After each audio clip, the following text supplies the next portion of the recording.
Chapter 141. Yang Feng's eyebrows creased slightly as he said, "When? I might not have the time." Angelina's eyes shone and she said with a sweet smile, "Now, let's go to the Fiery Dragon racetrack. It'll only take half a day, I think you'll have a great experience." Yang Feng directly sat on the Type 1 Lightning Dragon. The Type 1 Lightning Dragon automatically closed its door and said towards Angelina with a smile, "Then what are we waiting for? Let's go." The Fiery Dragon racetrack was St. Rose City's most famous racetrack. It was more than 450 kilometers long. The long racetrack contained slopes, sharp turns, cliffs, mountains, sand, hills and other kinds of terrains. It was the favorite gathering place of St. Rose City's second-generation warlocks and car racing enthusiasts. Each magic sports car's selling price was more than 10,000 magic stones. Moreover, it consumed an inferior magic stone every 200 kilometers. Only formidable warlocks or extremely wealthy second-generation warlocks were qualified to have the financial resources to play with magic sports cars. Yang Feng followed behind Angelina and arrived at the entrance of the Fiery Dragon racetrack. At the entrance of the Fiery Dragon racetrack, there were several tens of extremely eye-catching magic sports cars parked. Next to those magic sports cars gathered many youngsters, handsome men and beautiful women could be seen everywhere. At the same time, those youngsters involuntarily emitted formidable life force. The majority of them were apprentice warlock rank life force, but there was no lack of level 1 warlock rank life force. In a small state like Fernandro Principality, level 1 warlocks were considered to be extremely rare experts. But in St. Rose City, they were nothing. Yang Feng's Type 1 Lightning Dragon arrived at the Fiery Dragon racetrack. It attracted the gazes of countless people. The Type 1 Lightning Dragon's exquisite design and luxurious 10-seater convertible was still very rare on the Fiery Dragon racetrack. Gold sports car, so unsophisticated. Why would a 10-seater convertible magic sports car come here? This is the Fiery Dragon racetrack. I don't know where this bumpkin came from, to actually drive such an unsophisticated car here and make a fool of himself. Ridiculing voices came from the crowd.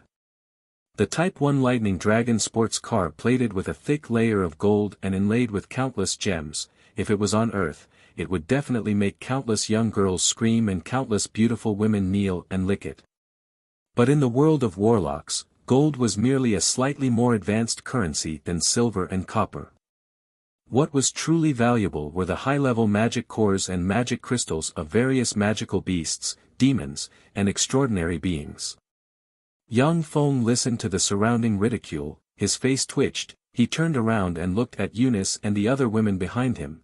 The aesthetic standards of different worlds are really different. I'm actually being looked down upon by these fellows. No wonder Angelina's gaze was so strange. Eunice covered her mouth and giggled. Dephilia, who was like an iceberg lowly, also revealed a trace of a smile. Coming from a warlock aristocratic family, they naturally knew that the appearance of the Type 1 Lightning Dragon sports car would seem tacky among genuine magic sports car enthusiasts. As soon as Angelina stepped out of the car, numerous gazes were attracted to her. They were filled with admiration, envy, jealousy, and all sorts of complicated emotions. A blonde-haired, blue-eyed girl with a golden ponytail and an extremely good figure, somewhat similar to Angelina's, dressed in a black tight-fitting outfit, yet her appearance appeared somewhat immature. From her appearance, she appeared to be approximately 15 or 16 years old. She walked over with a beaming smile. "Big sister Angelina, you've come. If I'm not mistaken, then the man beside you should be Steel City's Yang Feng." The girl's words had just fallen, when gazes shot from all directions and concentrated on Yang Feng. That Steel City's sole successor, Yang Feng. That lucky good-for-nothing Yang Feng. After Snow White Madam joined Steel City became a force second only to the 6 great warlock groups. He's actually Steel City's sole successor. What a lucky bastard.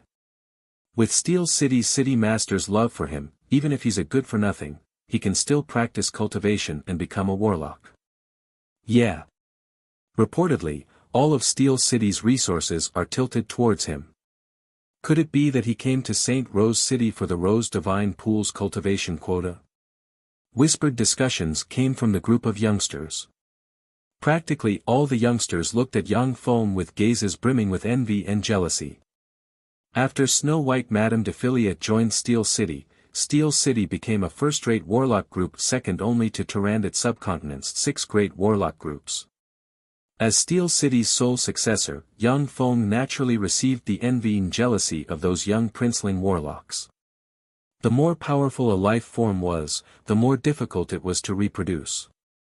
Once a human promoted to a warlock, their life form would undergo a terrifying evolutionary transformation, and their entire level of life would undergo a transformation. After evolving into an official warlock, the success rate of official warlocks giving birth to offspring would begin to drop rapidly. The more powerful a warlock was, the more difficult it was to produce offspring. However, in this world of warlocks, human warlocks had already overcome numerous difficulties and researched elixirs that could increase the success rate of producing offspring. They could increase the success rate of warlocks giving birth to offspring to the apprentice warlock rank. Therefore, in Tyrannid Subcontinent, the majority of the leaders of the forces had countless descendants. It was practically impossible to become the sole successor of those forces. As Steel City's sole successor, Yang Feng's status became incomparably noble, even higher than Rose Empire's first successor, Angelina. Angelina, as the first successor, still had to face the competition from Rose Empire's many successors. And Yang Feng was already certain that he would inherit Steel City, this terrifying force. Angelina's beautiful eyes flashed with a touch of a peculiar glint as she said with a smile, "Younger sister Bess, that's right, he's from Yang Feng." A tall and sturdy young man with a head full of scarlet short hair, exuding a valiant aura, with a ridiculing smile on his face, arrived beside Bess and said with a sneer, "Ong Feng, that good-for-nothing Yang Feng with an inferior level, 1 soul aptitude. He's just a hedonistic son of rich parents relying on his family's influence. If it wasn't for his family's help, then you wouldn't even be an apprentice warlock." A slender and handsome young man dressed in a white warlock's chongpao smiled as he walked over and threatened without a trace of anger, "Ong Feng, you good-for-nothing, stay away from Angelina. Otherwise, I don't mind getting rid of you and sending your corpse to your uncle. Presumably, it'll be very interesting." More than a dozen youngsters faintly exuding official warlock rank life force quickly gathered beside the scarlet short-haired man and the man dressed in a white warlock's chongpao, looking at Yang Feng with ridiculing expressions. Yang Feng's eyebrows creased slightly, he turned towards Eunice and Defilia and asked, "Who are these 2 brain-damaged idiots? They actually dare to talk nonsense in front of me?" Judy and Shue's experience wasn't rich enough, it was basically impossible for them to recognize these 2 strange men. Defilia said indifferently, "I don't know these nobodies."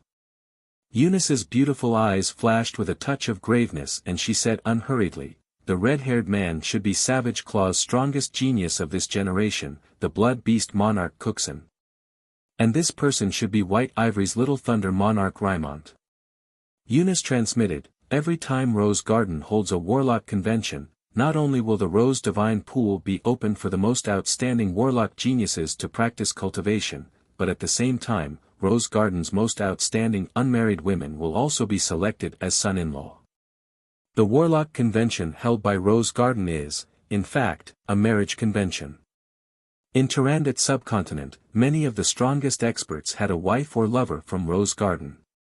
Anyone who wants to deal with Rose Garden must consider the reactions of those peak experts." Yang Feng's eyes flashed with a touch of understanding, "So that's how it is. If that's the case, then although Rose Garden isn't the strongest among the 6 great warlock groups, but it's definitely the most difficult to deal with. Every few years, Rose Garden would hold a warlock convention, gathering Tyrannid Subcontinent's young warlock geniuses together. Afterwards, the most outstanding warlock geniuses would be selected to form a marriage alliance. In this way, Tyrannid Subcontinent's peak warlock experts would be inextricably linked with Rose Garden. Even within the other 5 great warlock groups, there were also many people who would form a marriage alliance with Rose Garden's female warlocks. In this way, no one would dare to act against Rose Garden, otherwise, they would become enemies with Tyrannid subcontinent's warlock geniuses. Eunice continued to transmit, Angelina is Rose Empire's first-in-line successor. If one can marry her, then once she ascends to the throne, her husband will be a grand prince. As a prince, her husband would definitely receive a huge amount of resources. In addition to the Rose Divine Pool, Rose Garden also has a lot of secret treasures second only to divine armaments. Those secret treasures can definitely allow one to be reborn and advance a step further. Yang Feng finally understood, no wonder those 2 fellows were pouncing over like male dogs in heat. It turns out that there's such a huge benefit concealed. Rose Empire was also one of Tyrannid subcontinent's most powerful empires. Once Angelina ascended to the throne, then she would be able to grasp tremendous resources. Although she would have to hand over the majority of those resources to Rose Garden, but the small portion at her disposal was already extremely terrifying. By becoming her grand prince, the benefits he would obtain would definitely be enormous. Cooksen's eyes flashed with a touch of a fierce glint, his whole body was shrouded in a layer of dense killing intent, and he threatened in a cold voice, Yang Feng, you dare to insult us. Could it be that your Steel City wants to betray humanity, rely on the allied forces of the underworld's races, and become shameful traitors? The allied forces of the underworld's races came menacingly, sweeping away everything in their way. Some human warlocks who didn't have enough time to escape chose to rely on the allied forces of the underworld's races, and became traitors of humanity. Who do you think you are, to dare frame me? Yang Feng's gaze was ice-cold, and he said coldly, I see that the 2 of you are trying to sow discord between Steel City and Rose Garden, you're clearly traitors of humanity. Angelina, have my guards chop these 2 human traitors to pieces, intimidate these petty people, and serve as a warning to others. The 2 guards standing behind Yang Feng pressed the dimensional crests on their chests, and suddenly, their bodies swelled. Shortly after, 2 6-meter-tall level 8 beast-type bladed troops ejected from the dimensional crests. The 2 level 8 beast-type bladed troops didn't say anything else, and in a flash, they launched themselves. Holding high-frequency oscillation blades, they madly chopped at Cooksen and Raimont, the 2 young geniuses of Savage Claw and White Elephant Ivory. Cooksen's eyes flashed with a whiff of horror, and he bellowed. In a flash, the terrifying life force of a pinnacle level 2 warlock erupted, and he transformed into a 3-meter-tall gorilla covered in red fur, as if burning with flames. After transforming into a red-furred gorilla, Cooksen immediately pulled out an up to 3-meter-long wolf-tooth mace and swung it with all his might, directly hitting the high-frequency oscillation blades of the beast-type bladed troop, and sending the high-frequency oscillation blades flying. Raimont's body flickered with lightning, as if he was riding lightning. He didn't retreat, but instead advanced. In a flash, he evaded the attack of the beast-type bladed troop, and strangely appeared in front of Yang Feng, before sending his foot carrying lightning radiance towards Yang Feng's head. In a flash, a transparent protective cover flashed in front of Yang Feng. Raimont's foot slammed on the transparent protective cover, setting off ripples on the surface of the transparent protective cover. He was sent flying backwards, and his eyes flashed with a touch of graveness. In front of Yang Feng, an up to 6-meter-tall level 8 shield troop holding a giant shield had already appeared. Stay your hand.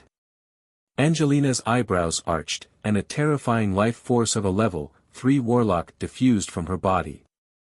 She swept Yang Feng's group of 3 with a gaze brimming with dignity, and said coldly, this is St. Rose City. In St. Rose City, you must abide by Rose Empire's laws. If you have any grudges, you can leave St. Rose City and settle them privately outside. Outside St. Rose City, I don't care how you fight. But if you fight in St. Rose City, then you're Rose Garden's enemy. Did you hear that, you 2 idiots? Still not staying your hand? Do you want to become enemies with Rose Garden? Ugly red-furred gorilla. Yang Feng snapped his fingers, and the several level 8 primary battle robots flew back into the dimensional crests of the guards behind him. At the same time, he didn't forget to ridicule them. When Cookson heard that, his eyes were practically spouting flames of anger. He clenched his fists, killing intent surged all over his body, and he took a step forward. Angelina glared at Yang Feng with a slight headache. She calmly took a step forward, blocked in front of Yang Feng, and coldly watched Cookson. Rose Garden's dignity was inviolable. If Cookson were to act again, then Angelina would definitely suppress and seal him. Raimont said in a deep voice, "Enough, Cookson, stay your hand. This is St. Rose City." Cookson's complexion changed several times. Finally, he clenched his teeth, his figure shook, and he quickly reverted to his human form. He glared at Yang Feng with a resentful expression. Chapter 142. Raimont's eyes flashed with a touch of gloominess and he said coldly, "Yang Feng, this is the fiery dragon racetrack. The way to resolve all grievances here was through a race between magic sports cars. Do you dare to make a bet with us? If you don't dare, then get the hell out of St. Rose City." The storage ring in Yang Feng's hand flashed with radiance and a chest fell to the ground. It opened, revealing a chest full of top-notch magic stones. "Make a bet?" "Interesting, I'm only worried about one thing, that is, you can't come up with the corresponding stake. This is a chest full of top-notch magic stones. You know the value of top-notch magic stones. You two poor wastrels, if you can't come up with the corresponding stake, then get the hell out of St. Rose City. Those are the legendary top-notch magic stones. Top-notch magic stones contain the purest magic energy. If the magic energy contained within a top-notch magic stone is completely absorbed, then it's enough to promote a level 2 warlock to a level 3 warlock. It's the first time I've seen a top-notch magic stone. It's a treasure that only great warlocks are qualified to use.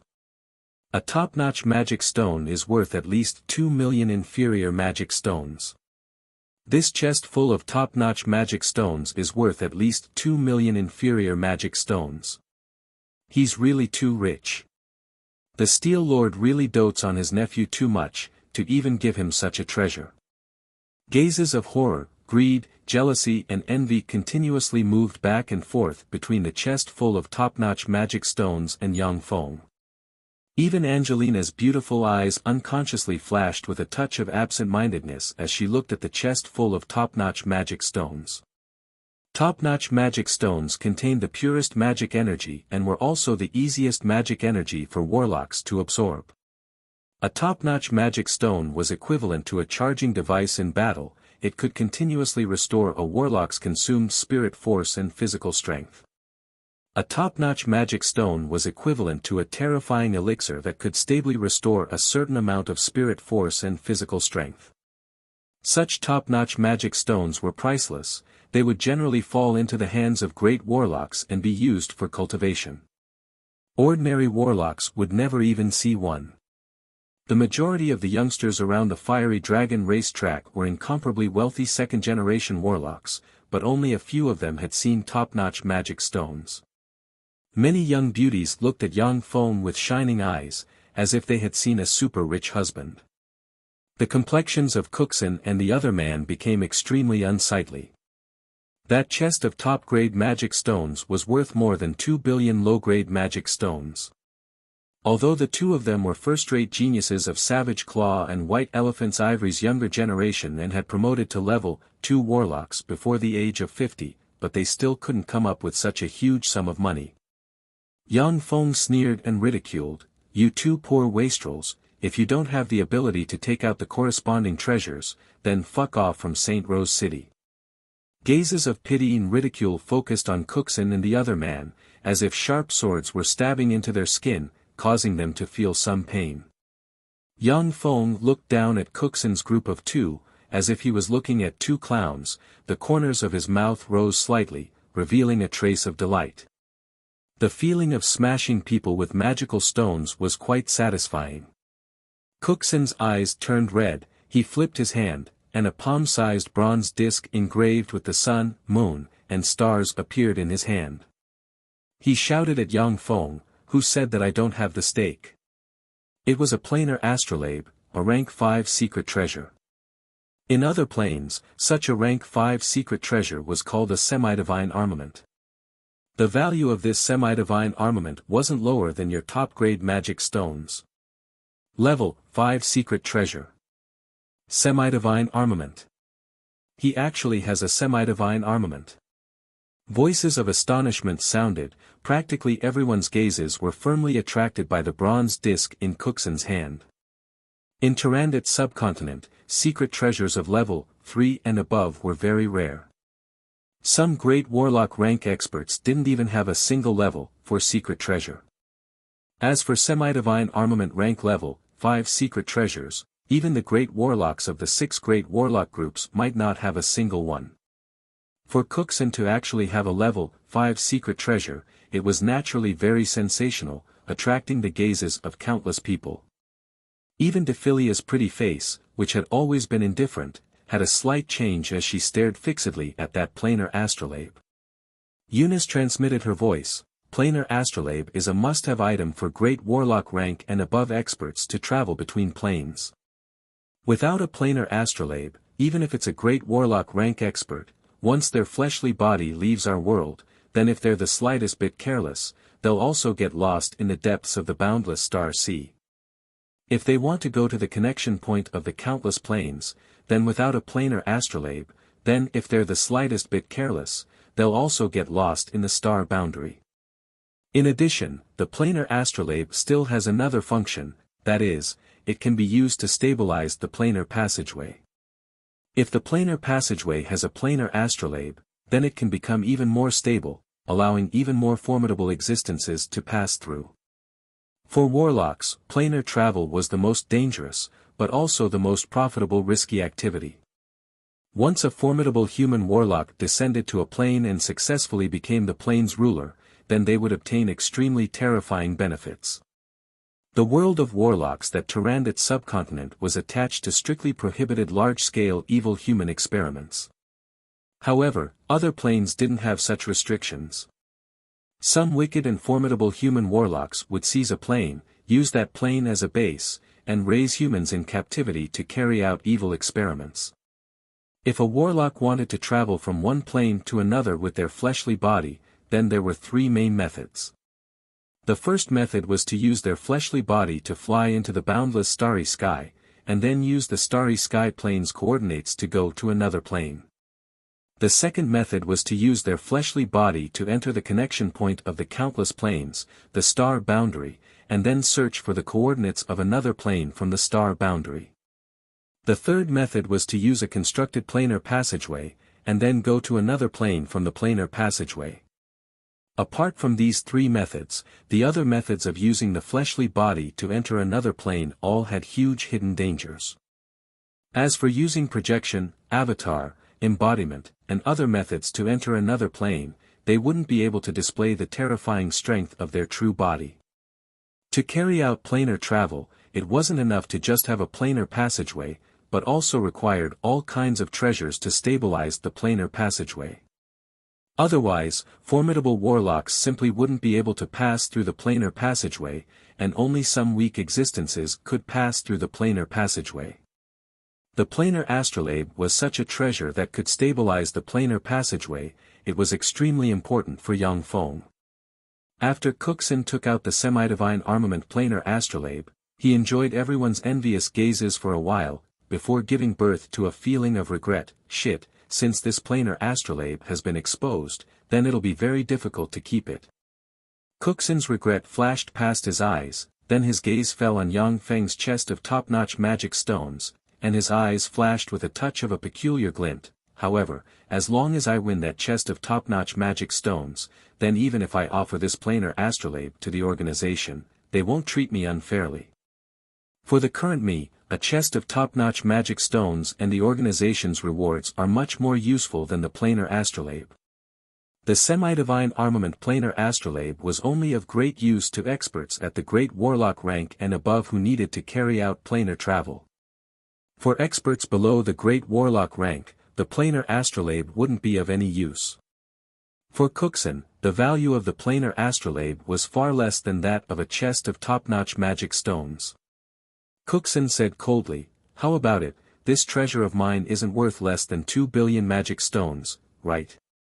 Yang Feng smiled coldly and downplayed the value of the planar astrolabe. The planar astrolabe, although this treasure is a semi-divine armament, but its range of use is too narrow. Only experts at the Great Warlock rank and above can use it. If this treasure was in the main continent, then its value would be at least 2 billion magic stones. However, in Tyrannid subcontinent, to be able to auction it for 1 billion magic stones is already very amazing. Cookson's complexion at once became extremely unsightly.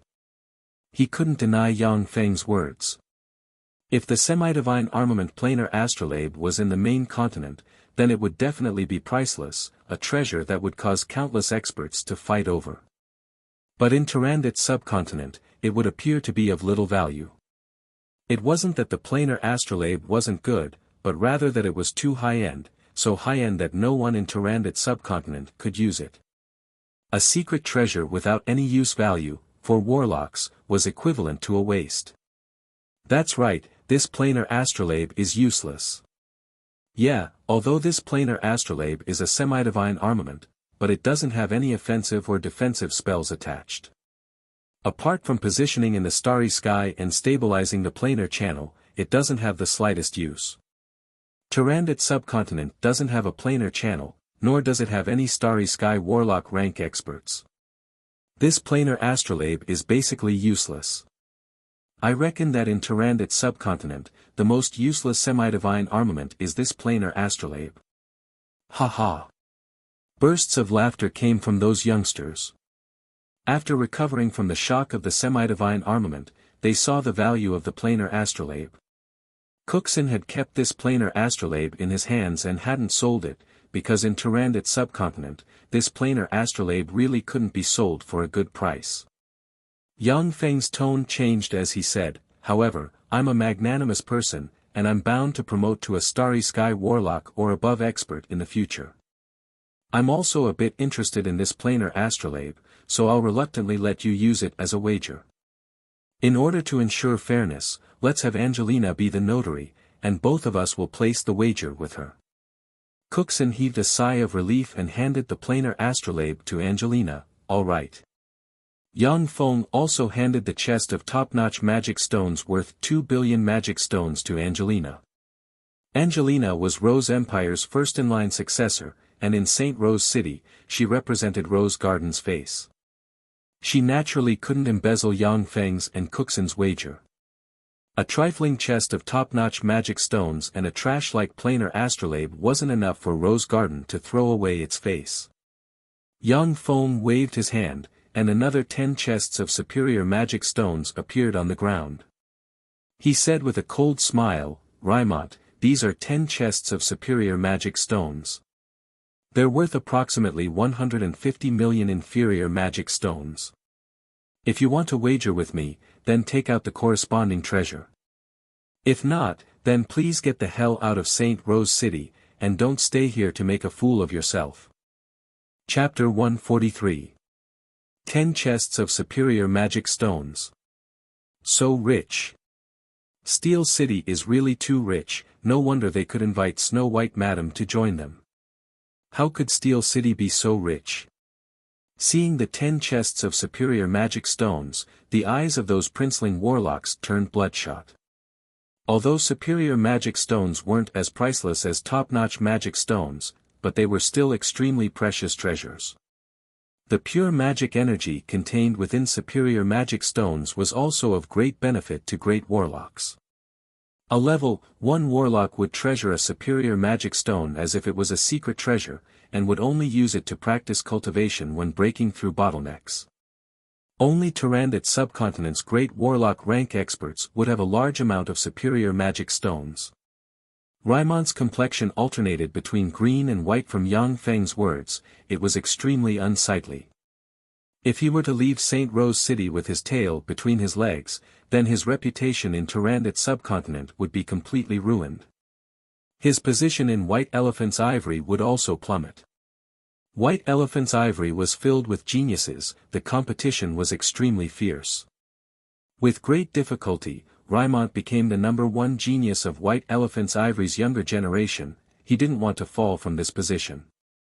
Once he fell, then there would be countless geniuses eyeing his position covetously, stepping on him to ascend.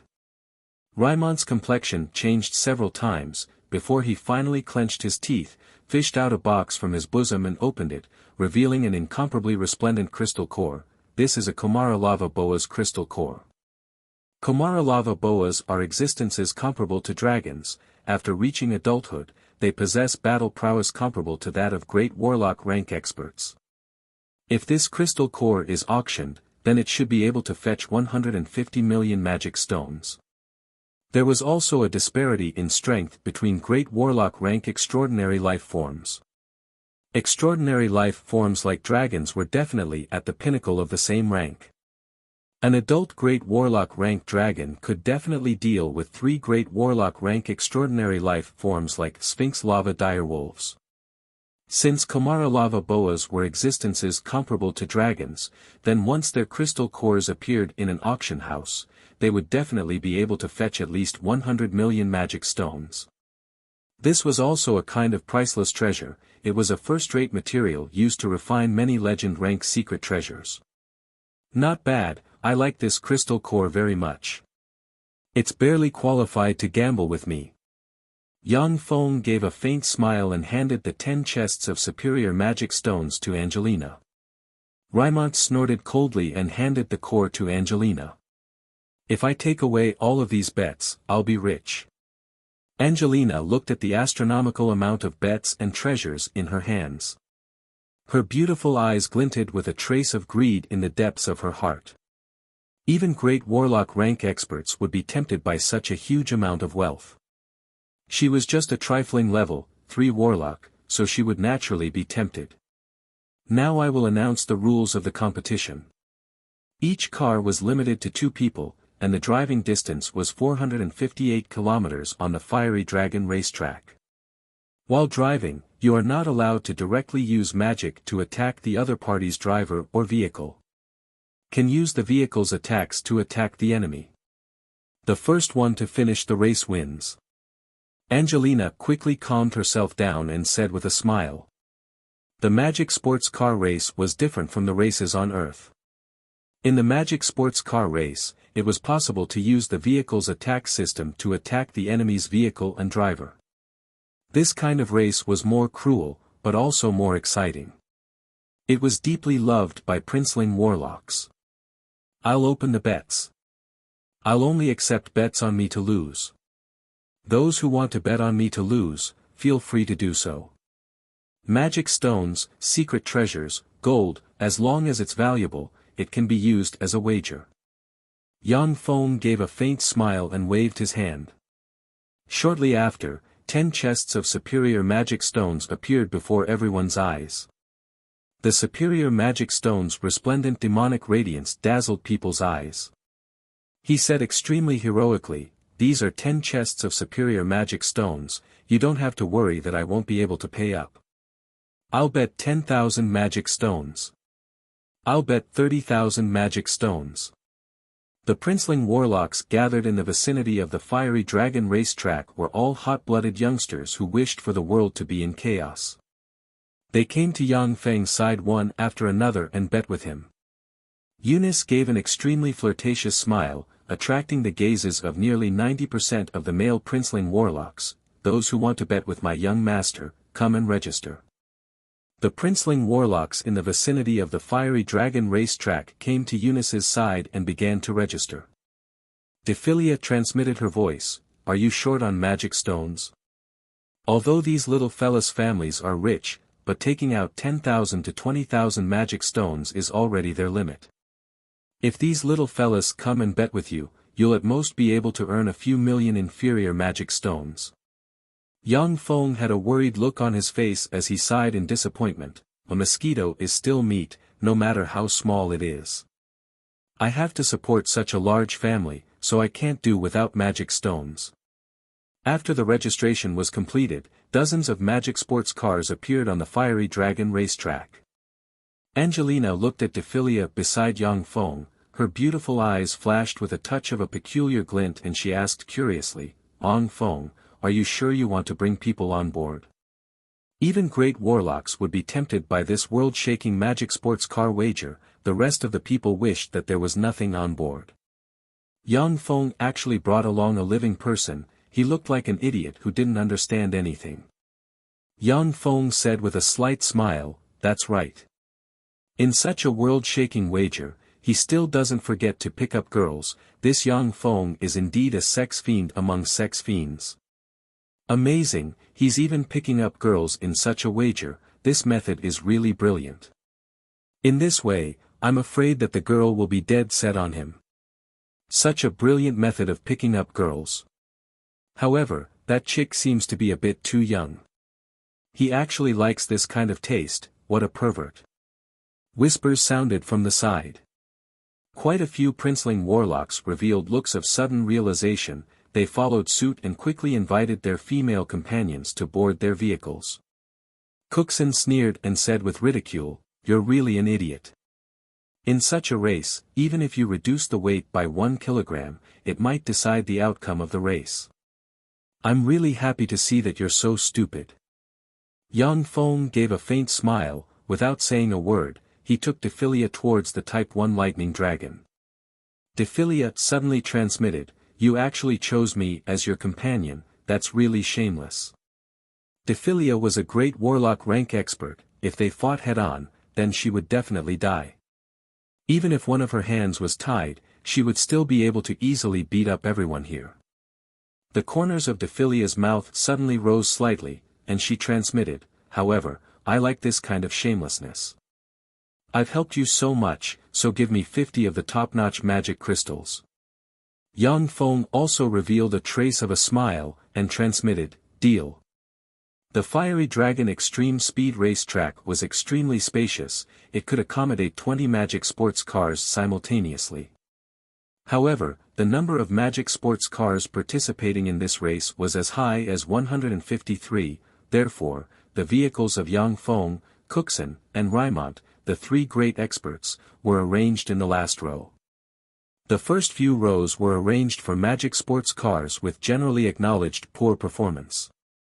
Such an arrangement was mainly to give those magic sports cars with poor performance a huge advantage, and to give those magic sports cars with poor performance a chance. Next to Yang Feng's nouveau riche 10-seater Type 1 Lightning Dragon, there were 3 sports cars parked. One was Cookson's beloved White Tiger Behemoth Chariot, the other was Raimont's beloved Thunderbolt Chariot with countless lightning symbols, and the last one was a pure red rose chariot with a rose motif. Yang Feng swept the red rose chariot with a glance and said, Angelina, why are you also participating in this race? Angelina, dressed in red tights, gave a tender and charming smile, her beautiful eyes seemingly burning with a fierce fighting spirit. I'm very fond of magic sports car races. Yang Feng, even if it's you, I still won't lose. However, I don't have any malice towards you, I'm only betting 3,000 magic stones. Unfortunately, you're bound to lose. That's not necessarily true. Let the race officially begin. Biska waved her hand. Her words had yet to fall, when the magic sports car at the forefront flickered with intense fluctuations of magic and, with a rumble, rushed forward like a hurricane. Take a look at how awesome I am. Cookson gave a furious roar, and his tremendous spirit force quickly poured into the White Tiger Behemoth Chariot. 2 huge wings quickly extended from the front of the White Tiger Behemoth Chariot. Simultaneously, the White Tiger Behemoth Chariot only took a second to accelerate to 110 km per hour, before flapping its wings and riding a hurricane to rise. It rushed above the magic sports cars in front of it, crushed the top of the magic sports cars, and charged forward. Raimont's Thunderbolt Chariot instantly flickered with lightning, a gale billowed, and like a streak of lightning, it rushed forward, crushing the magic sports cars in front of it and rushed into the sky. Yang Feng, I'll be going first. Angelina gave a sweet smile, operated her magic power, and countless red rose petals suddenly extended from the rose chariot, forming a rose bridge. The rose chariot crushed the rose bridge, easily crossed the magic sports cars in front of it, and sped into the distance. The obstacles that seemed insurmountable on Earth were easily crossed by the magic sports cars with different extraordinary powers. After Cooksen's group of 3 sped from the rear to the front, the more than 20 magic sports cars very tacitly slowed down and firmly blocked in front of Yang Feng's Type 1 lightning dragon. "A bunch of idiots, get out of my way."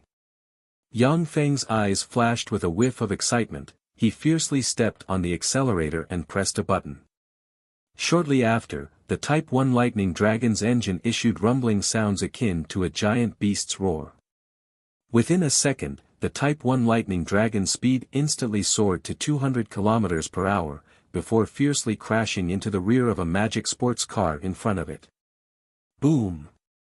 Along with a loud sound, the magic sports car was forcibly sent flying by Yang Feng. It tumbled several times in midair, before crashing outside the racetrack. Chapter 144. Boom! Boom! Boom! Boom!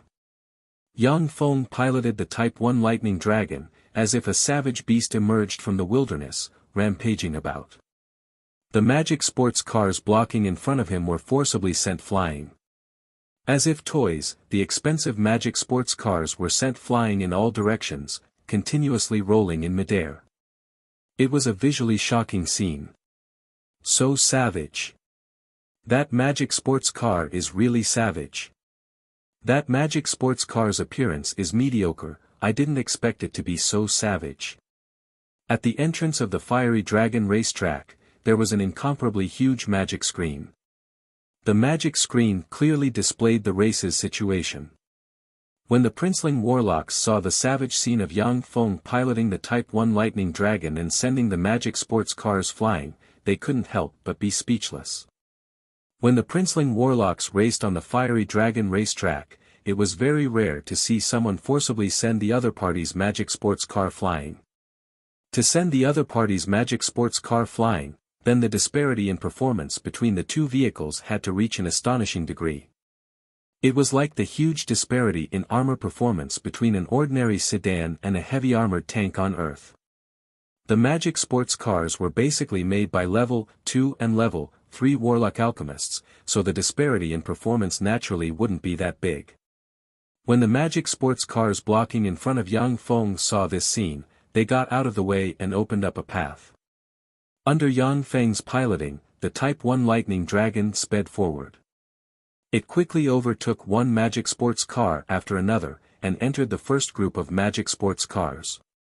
Suddenly, the more than a dozen magic sports cars lagging behind flashed with magic radiances, and fireballs were instantly shot from the more than a dozen magic sports cars, bombarding the Type 1 lightning dragon. The level 1 spell Fireball was the most common offensive spell attached to magic sports cars. The more than a dozen magic sports cars besieged Yang Feng, practically covering the entire track. So ruthless, they're trying to kill Yang Feng. A single fireball would be fine, but the more than a dozen fireballs were fired at the same time, the magic sports cars definitely wouldn't be able to withstand it. They're going for the kill. When the more than a dozen fireballs flashed, the eyes of the princeling warlocks surrounding the Fiery Dragon racetrack flashed with a touch of graveness, and they commented. The magic sports cars used in the competition were modified and custom-made secret treasures by princeling warlocks. Every magic sports car was very sturdy and could completely withstand the bombardment of several fireballs. Yang Feng domineeringly sent magic chariots flying, yet didn't injure the drivers in the slightest. Because the magic chariots were sturdy and durable, they weren't so easily destroyed. Generally speaking, a few fireballs would be launched at most in a magic sports car race to force the opponent to admit defeat. The continuous bombardment of fireballs was definitely going to kill the other party. Boom! Boom! Boom! The dozen-plus fireballs at once bombarded the Type 1 lightning dragon piloted by Yang Feng, setting off a huge explosion. In an instant, the lightning dragon rushed out from the flames of the fireball explosion under everyone's shocked gazes, and a transparent protective shield enveloped the entire body of the lightning dragon. It's impolite not to reciprocate. I'll let you have a taste of my power.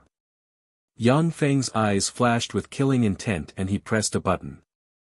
From behind the carriage of the lightning dragon, a dozen Gauss cannons extended out. The dozen Gauss cannons madly spat extremely ferocious tongues of fire, madly shooting towards a magic sports car. In a split second, the magic sports car also released a warping force field. The dense crowd of Gauss cannons ferociously bombarded the warping force field. After a mere second of deadlock, the warping force field was immediately shattered, and the countless Gauss cannons swallowed the magic sports car. Boom! Along with a sky-shaking blare, the magic sports car directly exploded, with countless parts sputtering in all directions. A battered and exhausted figure shot out from the explosion. The owner of that figure had a look of alarm and resentment on his face as he looked at the Type 1 lightning dragon piloted by Yang Feng. If he wasn't a level 1 warlock and had cast a defensive spell in the nick of time, then he would have already been smashed to pieces by the Gauss cannons. The dozen-plus Gauss cannons slightly adjusted their muzzles, then spat out countless tongues of fire, once again shrouding a magic sports car. Boom! The magic sports car was directly blasted to pieces. The driver of the magic sports car, however, had seen the opportunity and had already jumped out of the magic sports car. Go to hell, all of you! Yang Feng gave a cold smile and pressed another button. The body of the Type 1 lightning dragon opened, and shortly after, miniature laser-guided tracking bombs were shot towards the magic sports cars, dragging trails of white smoke behind them. Fuck! Bastard! When the drivers of the magic sports cars saw the dense crowd of miniature laser-guided tracking bombs, their complexions turned pale. After they blessed themselves with defensive spells, they quickly jumped out of the magic sports cars in a sorry state. Boom! Boom! Boom! Boom! Under the bombardment of the miniature laser-guided tracking bombs, the dozen-plus magic sports cars turned into a dozen-plus huge fireballs, with countless parts shooting in all directions. The complexions of the dozen-plus magic sports cars' drivers were pale, and their eyes flashed with a touch of fear. What a ruthless guy! Those fellows from Savage Claw and White Elephant's Ivory reacted quickly. If they hadn't jumped out of the vehicles, then they would have been blown to death. That guy Yang Feng is really ruthless. Those dozen guys are the nephews of Savage Claw and White Elephant's Ivory's Council of Elders. He actually dared to be so ruthless, he's really lawless. So wonderful, this is the most wonderful race I've ever seen. That's a Type 1 lightning dragon refined by Steel City. It's really a good car. I wonder how many magic stones it costs. If only I could buy a Type 1 lightning dragon. At the entrance of the fiery dragon racetrack, when those princeling warlocks saw Yang Feng blow up the dozen-plus magic sports cars, they were extremely excited and discussed spiritedly. It was the first time that a magic sports car was able to destroy a dozen-plus hostile magic sports cars in a flash. When those magic sports car enthusiasts saw how savage the Type 1 lightning dragon was, their eyes shone. They wished that they could immediately seize the Type 1 lightning dragon for themselves, and then properly play with it. When the magic sports cars behind Yang Feng saw this scene, they didn't dare to release spells to attack Yang Feng's Type 1 lightning dragon. However, they still urged their spirit force, increased the speed of their sports cars, and chased after it. Even if Yang Feng's Type 1 lightning dragon's offensive power was stronger, but he still wouldn't dare to risk universal condemnation by killing the drivers of those magic sports cars for no reason. After all, those drivers didn't have anything remarkable about their own abilities, but their backgrounds were quite frightening. After destroying the dozen-plus magic sports cars behind him, Yang Feng pressed a button, and 4 rocket propellers extended from the rear of the Type 1 lightning dragon. The 4 rocket propellers ejected a terrifying stream of air, causing the Type 1 lightning dragon's speed to once again frantically accelerate, as if a rocket was chasing ahead. Within a short dozen-plus seconds, the Type 1 Lightning Dragon, under Yang Feng's control, charged all the way, quickly closing the distance between him and the 3 first-rate magic sports cars ahead at a speed visible to the naked eye. So fast. The Type 1 Lightning Dragon's speed is really frightening. To be able to catch up to them even though it started later, this speed is too heaven-defying. Such a speed, I'm afraid it has already surpassed 400 kilometers per hour. When those princeling warlocks at the entrance of the Fiery Dragon race track saw this scene, their eyes were brimming with shock, and they discussed spiritedly. Tyrannid subcontinent's magic sports cars generally had a speed of more than 200 kilometers per hour, even if they were blessed with all kinds of spells. The highest they could reach was 300 kilometers per hour. A speed of 400 kilometers per hour, only great warlock-rank warlock alchemists of legend could refine such a first-rate magic sports car. However, great warlock-rank experts basically rode all kinds of flying secret treasures, or powerful bird-type extraordinary life forms. Very few people would be so bored as to refine flashy secret treasures like magic sports cars. Experts above the great warlock rank were terrifyingly strong, comparable to godlike existences. Those formidable existences generally wouldn't be so bored as to play with things like magic sports cars. Their speed far surpassed the limits of the magic sports cars. "Angelina, I'll be going first." Yang Feng whistled towards Angelina as he overtook the Red Rose chariot. He laughed out loud, and then directly drove the Type 1 Lightning Dragon to overtake Angelina. He was, after all, a youngster from Earth, and had a frivolous temperament. "Bastard!" Angelina scolded in a low voice, before pouring her tremendous spirit force of a pinnacle level, 3 warlock into a magic array inside the Red Rose chariot. Countless rose petals suddenly emerged from the Red Rose chariot, before turning into several rose magic chains, at once firmly adhering to Yang Feng's Type 1 Lightning Dragon. Yang Feng's Type 1 Lightning Dragon dragged the Red Rose chariot at a crazy speed. Under the interlocking of the rose magic chains, the speed of Yang Feng's Type 1 Lightning Dragon suddenly dropped, before becoming equal to the speed of the Red Rose chariot. Yang Feng was slightly distracted, before saying with a loud laugh, "No way. Angelina, that's too shameless." Angelina said with a complacent smile, "That's a tactic. Magic sports car races are like this, only victory is justice." "That's right, only victory is justice." Along with a wild laugh, Cooksen's white tiger chariot extended ahead, before quickly extending a 2 m long conical sharp ram. With a crazy acceleration, it ferociously slammed into Yang Feng's Type 1 Lightning Dragon from the left. So ruthless. He actually hit the ram. Too ruthless. A collision with a ram installed at a speed of nearly 400 kilometers per hour, even a level 3 warlock's protective spell can be destroyed. Cooksen's move is really too ruthless. At the entrance of the Fiery Dragon racetrack, those princeling warlocks were very excited as they discussed. The White Tiger chariot had been modified to weigh more than 5 tons. With such a colossus ramming at a speed of 400 kilometers per hour, even a level 3 warlock's defensive spell wouldn't be able to withstand it. Yang Feng pressed a button, before a transparent protective cover was instantly released from the Type 1 Lightning Dragon chariot, shrouding more than half of the chariot.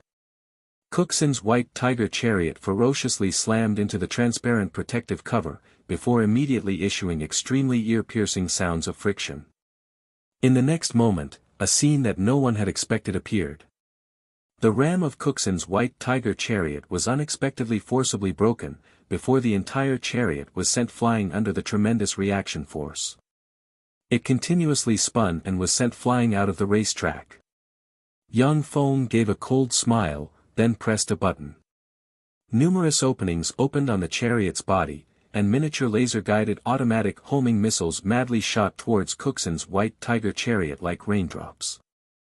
Boom! Boom! Boom! Bursts of explosions instantly engulfed the White Tiger chariot. With countless flashes of lightning, the thunderbolt chariot driven by Rymont was akin to a railgun shell. Along with countless electric arcs, it rumbled and its speed rose to 500 km per hour in one fell swoop. In a split second, it surpassed Yang Feng and madly sped away into the distance. Yang Feng's gaze congealed slightly, he gave up on killing Cookson, and pressed a button. Two flamethrowers extended from the Type 1 lightning dragon chariot, spraying two long streams of flames that fiercely burned the two magic chains constructed from rose flowers. Under the burning of the flames, the magic chains of rose flowers burned and collapsed. The power of Yang Feng's Type 1 lightning dragons for rocket launchers was increased to the limit, ejecting a terrifying stream of flames, allowing the Type 1 lightning dragon's speed to rise to 600 km per hour. As the tires rubbed against the ground, it splashed countless sparks. As if it was about to fly, it tore through the air and shot towards Rymont, bringing along a terrifying hurricane. Angelina's beautiful eyes flashed with a touch of extraordinary splendor, and she praised sincerely, "What a fast sports car. This speed definitely exceeds 600 km per hour. What a good car. Steel City's alchemy is really amazing." In terms of speed alone, Yang Feng's Type 1 lightning dragon was definitely the fastest magic sports car that Angelina had ever seen.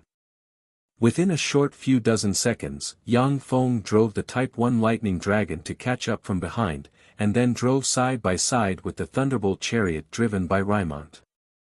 Rymont's eyes flashed with a touch of astonishment, and he was greatly shaken within. "What a fast car.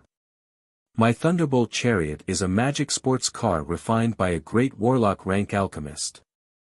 Steel City clearly doesn't have a great warlock rank alchemist. How could they refine such a fast magic sports car?" The thunderbolt chariot was a treasure that Rymont had obtained during a fortuitous encounter. It was a sports car refined by a great warlock rank expert. He had always believed that his thunderbolt chariot was Tyrannid subcontinent's #1 magic sports car, but he had never thought that Yang Feng's Type 1 lightning dragon would be so much faster than his. Thunderstorm. Rymont's complexion changed several times, before he finally took out a superior magic stone and threw it into a groove. A tremendous spirit force at once poured into the thunderbolt chariot. The thunderbolt chariot instantly flickered with lightning, rumbled, and a bolt of lightning fiercely struck at Yang Feng's Type 1 lightning dragon chariot. Chapter 145. The bolt of lightning at once struck the Type 1 lightning dragon's protective cover, forcibly splitting open the Type 1 lightning dragon's protective cover and bombarding the Type 1 lightning dragon's outer armor. The Type 1 lightning dragon's outer armor flashed with radiance and immediately channeled the electric current into the power propulsion furnace. Yang Feng was also startled by the sudden change and broke out in a cold sweat. "What a strong bolt of lightning. It can actually split a level, for protective cover. If the bolt of lightning was a bit stronger, then my Type 1 lightning dragon wouldn't be able to withstand it." Yang Feng had long since understood that there wasn't a single magic sports car in Tyrannid subcontinent that could compare to his Type 1 lightning dragon in performance. The might of the thunderbolt chariot was far beyond his imagination. "Since it's like this, then go to hell." Yang Feng's eyes flashed with killing intent and he fiercely pressed several buttons in succession. Countless miniature laser-guided missiles flew out of the Type 1 lightning dragon and bombarded the thunderbolt chariot like raindrops. Rymont was startled and he threw several superior magic stones into the thunderbolt chariot's magic power grooves. At the same time, he used his spirit force as a primer and launched the defensive spell Storm Barrier attached to the thunderbolt chariot. A terrifying storm instantly enveloped the thunderbolt chariot, and the miniature laser-guided missiles were diverted by the storm, falling to the side of the road and exploding, blasting huge holes in the ground. When the princeling warlocks at the entrance of the Fiery Dragon race track saw this scene, their eyes were firmly glued to the magic screen and they didn't even dare to breathe heavily, for fear of missing out on the battle between the two legendary chariots. Rymont had just heaved a sigh of relief, when he suddenly felt a chill in his heart and a premonition of death welled up in his mind. He swept the rear with a glance and saw that all of Yang Feng's Type 1 lightning dragon's weapon systems had been completely retracted. A muzzle similar to that of a main artillery extended and countless electromagnetic radiances converged in the muzzle of the main artillery. Fuck, what's that? Rymont's heart was filled with fear of the unknown. He clenched his teeth and drove the thunderbolt chariot as if a streak of lightning continuously twisting and turning on the track, performing all kinds of outrageous actions. In addition to blocking, dodging was the best way to avoid the magic sports car's attacks. The most top-notch magic sports car racers could even avoid the bombardment of fireballs. That's a good idea. Unfortunately, no matter how hard you try to hide, you won't be able to escape the calculations of a supercomputer. When computing power evolves to the pinnacle, the derivative ability is future prediction. Yang Feng sneered inside. 3 seconds later, the Lightning Dragon super electromagnetic gun fired out a terrifying bolt of electricity, instantly blasting Rymont's Thunderbolt tank. Boom! More than half of Rymont's Thunderbolt chariot was sent flying, its wreckage splattering everywhere as the entire chariot was sent flying into the air. A terrifyingly large hole that was 13 to 14 meters deep and 5 to 6 meters wide appeared where the Thunderbolt chariot had originally been. How savage! What kind of spell is that? Too cruel. Yang Feng's Type 1 Lightning Dragon was really too savage. Were all the sports cars developed by Steel City so savage? It can be used as a weapon of war. The princeling warlocks at the entrance of the Fiery Dragon racetrack were all dumbstruck as they commented. It was the first time they had seen a magic sports car loaded with such a formidable weapon of war. After half of Rymont's Thunderbolt tank was destroyed, killing intent flashed past Yang Feng's eyes. He once again recharged the super electromagnetic gun. In another 3 seconds, he would be able to fire another super electromagnetic gun and kill Rymont. I'm not willing. I'm not willing. Yang Feng, go to hell. As long as you're dead, then everything will cease to exist. Rymont's eyes were bloodshot, hatred shrouded his mind and he ruthlessly crushed a jade card. A terrifying life force comparable to that of a great warlock rank instantly pervaded the area. Great warlock. Those are great warlock rank fluctuations of power. Rymont finally went crazy. It seems that he used White Elephant's Ivory's ultimate trump card. To actually have the protection of a great warlock rank, it seems that this Rymont is White Elephant's Ivory's most valued genius. It seems that Yang Feng is going to die. A great warlock rank expert's move is a thunderbolt. Unless there's an expert of the same rank, otherwise, it's basically impossible to resist. The complexions of the princeling warlocks at the entrance of the Fiery Dragon racetrack changed slightly and their eyes flashed with a touch of graveness. As they looked at Yang Feng, their eyes also flashed with a touch of pity. Every great warlock rank expert possessed world-shaking terrifying power. In many planes, they were legend rank experts who left their mark in history. As long as a great warlock rank expert acted, then existences under the great warlock rank were basically invincible. A large hand condensed from magic power, with the pressure of empty tie, grabbed at Yang Feng's Type 1 Lightning Dragon. Damn bastard. Angelina's pretty complexion changed and she cursed fiercely, her beautiful eyes flashing with a touch of helplessness and bitterness. Although she was a peerless genius of Rose Garden, but she was still powerless to contend against a great warlock.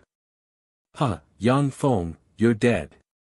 Cookson, who had caught up from behind, revealed a trace of a malevolent smile on his face when he saw this scene.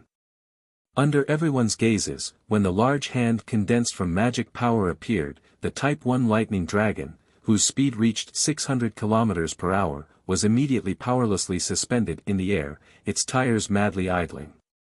It was as if it was a small white mouse frantically struggling in a human's large hand. The large hand made of magic power lightly poked, and the protective cover shrouding the Type 1 Lightning Dragon collapsed and shattered like a bubble, before grabbing at Yang Feng. Humph. A trifling remnant of power that isn't even a projection dares to bare its fangs and brandish its claws in front of me. Turn into an ice cube and shatter. Dephilia, who was sitting next to Yang Feng like an indifferent lowly, snorted coldly. Terrifying great warlock rank fluctuations of power diffused from her petite body. She extended her lily-white finger and flicked slightly, and a white cold air instantly shrouded the large hand made of magic power. The large hand made of magic power was instantly shrouded by the white cold air, before condensing into a huge block of ice, before instantly collapsing and turning into silver ice fragments that scattered on the ground. Great Warlock. That's a Great Warlock rank expert. That girl is actually a Great Warlock. Snow White Madam, she must be Snow White Madam. Not long ago, Snow White Madam had just announced that she had joined Steel City. Snow White Madam, she's Snow White Madam. Too shameless, to actually let a Great Warlock rank expert board the vehicle. Too despicable. On the fiery dragon racetrack, those princeling warlocks were dumbstruck as they cried out involuntarily. Snow White Madam, that girl is actually Snow White Madam. Furthermore, she's following Yang Feng. How is this possible? Angelina was dumbstruck, her beautiful eyes brimming with incredulity. Practically everyone didn't dare to believe their eyes, and didn't dare to admit this fact. In Tyrannid subcontinent, every Great Warlock rank expert was a top-notch existence. They spent most of their time in their warlock pagodas, practicing cultivation or conducting all kinds of research. For such a bigwig to actually act as a bodyguard by Yang Feng's side, it was as inconceivable as a lofty king running over to act as a bodyguard for an ordinary civil servant with a low status. Since you can't afford to lose, then go to hell. Dephilia snorted coldly, then flicked her finger and a pure white cold air instantly swept towards Rymont. Rymont's complexion changed greatly when he was faced with the pure white cold air. He took out a magic staff and silently recited an incantation. A long flame, as if a huge fire snake, swept towards the pure white cold air. When the huge fire snake came into contact with the pure white cold air, it issued zzz sounds and then immediately disappeared with a pa sound. The pure white cold air at once shrouded Rymont, directly freezing him into a human-shaped ice sculpture.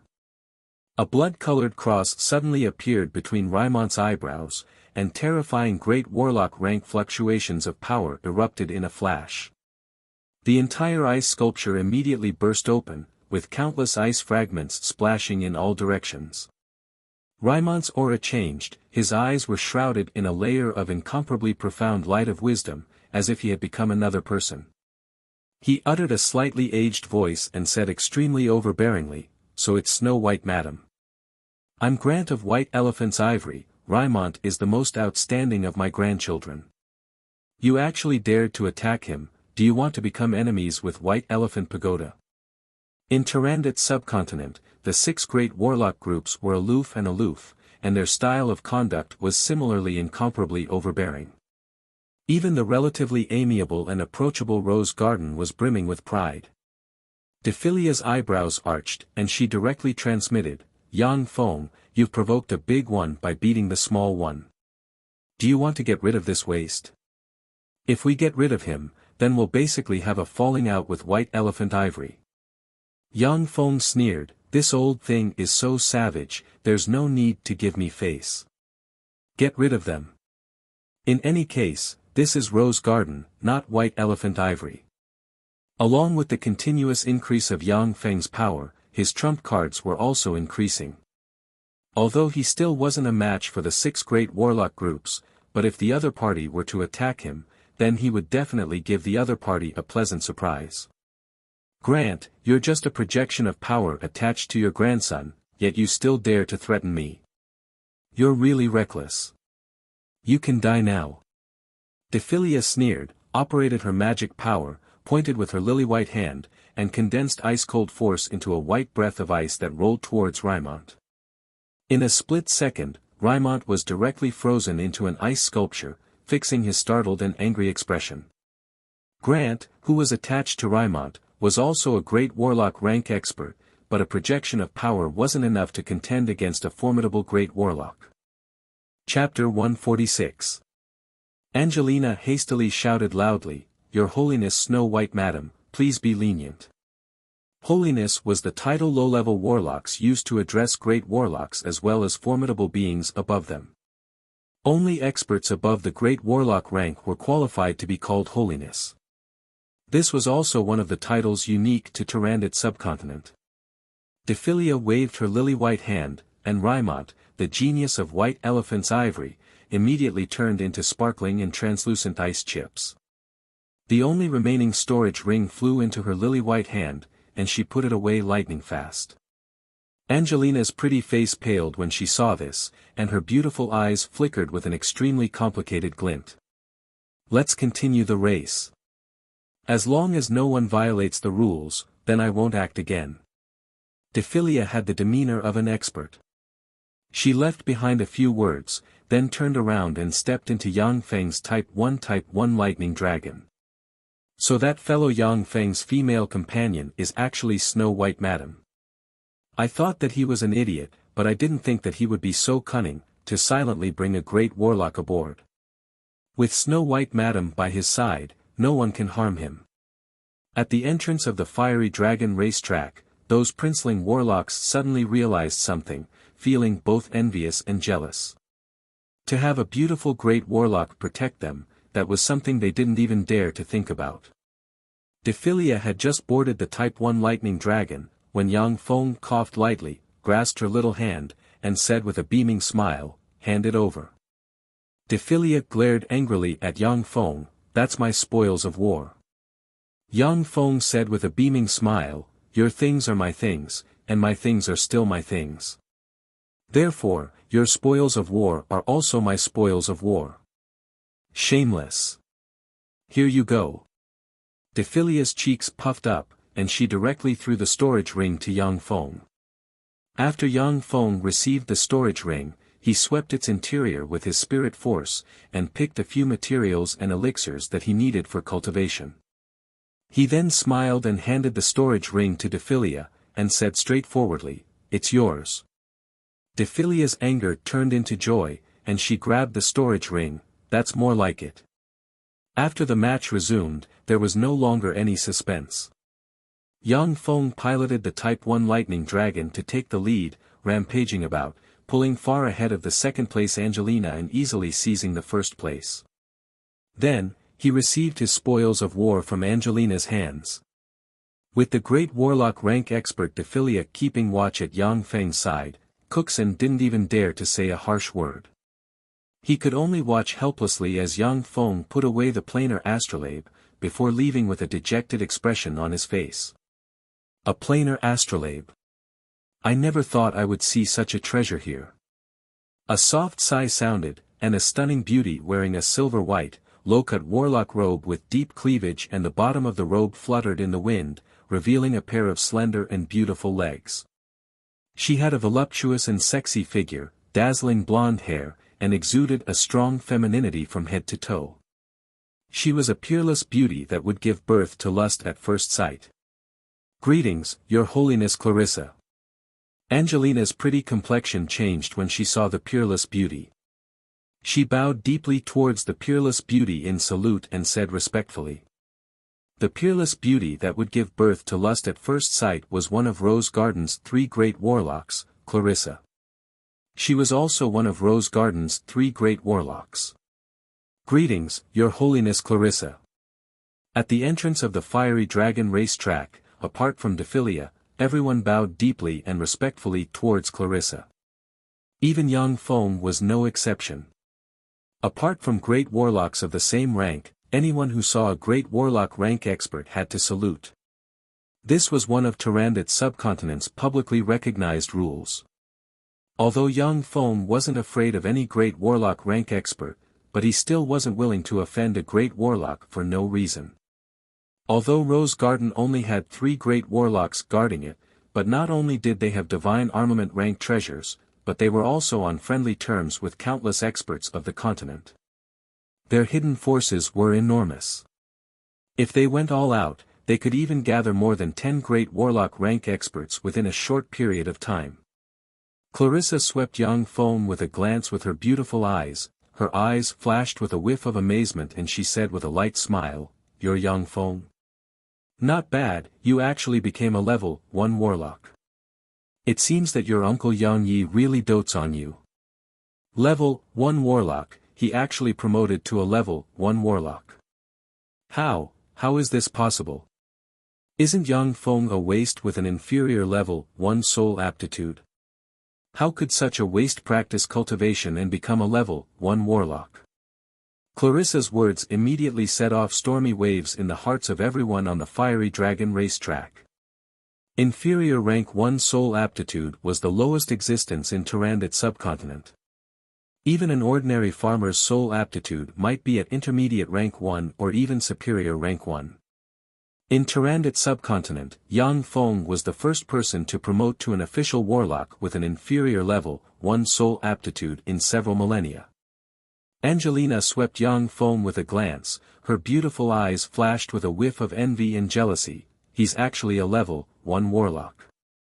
To be able to promote to a level 1 warlock with such a soul aptitude, how many treasures of heaven and earth did he waste?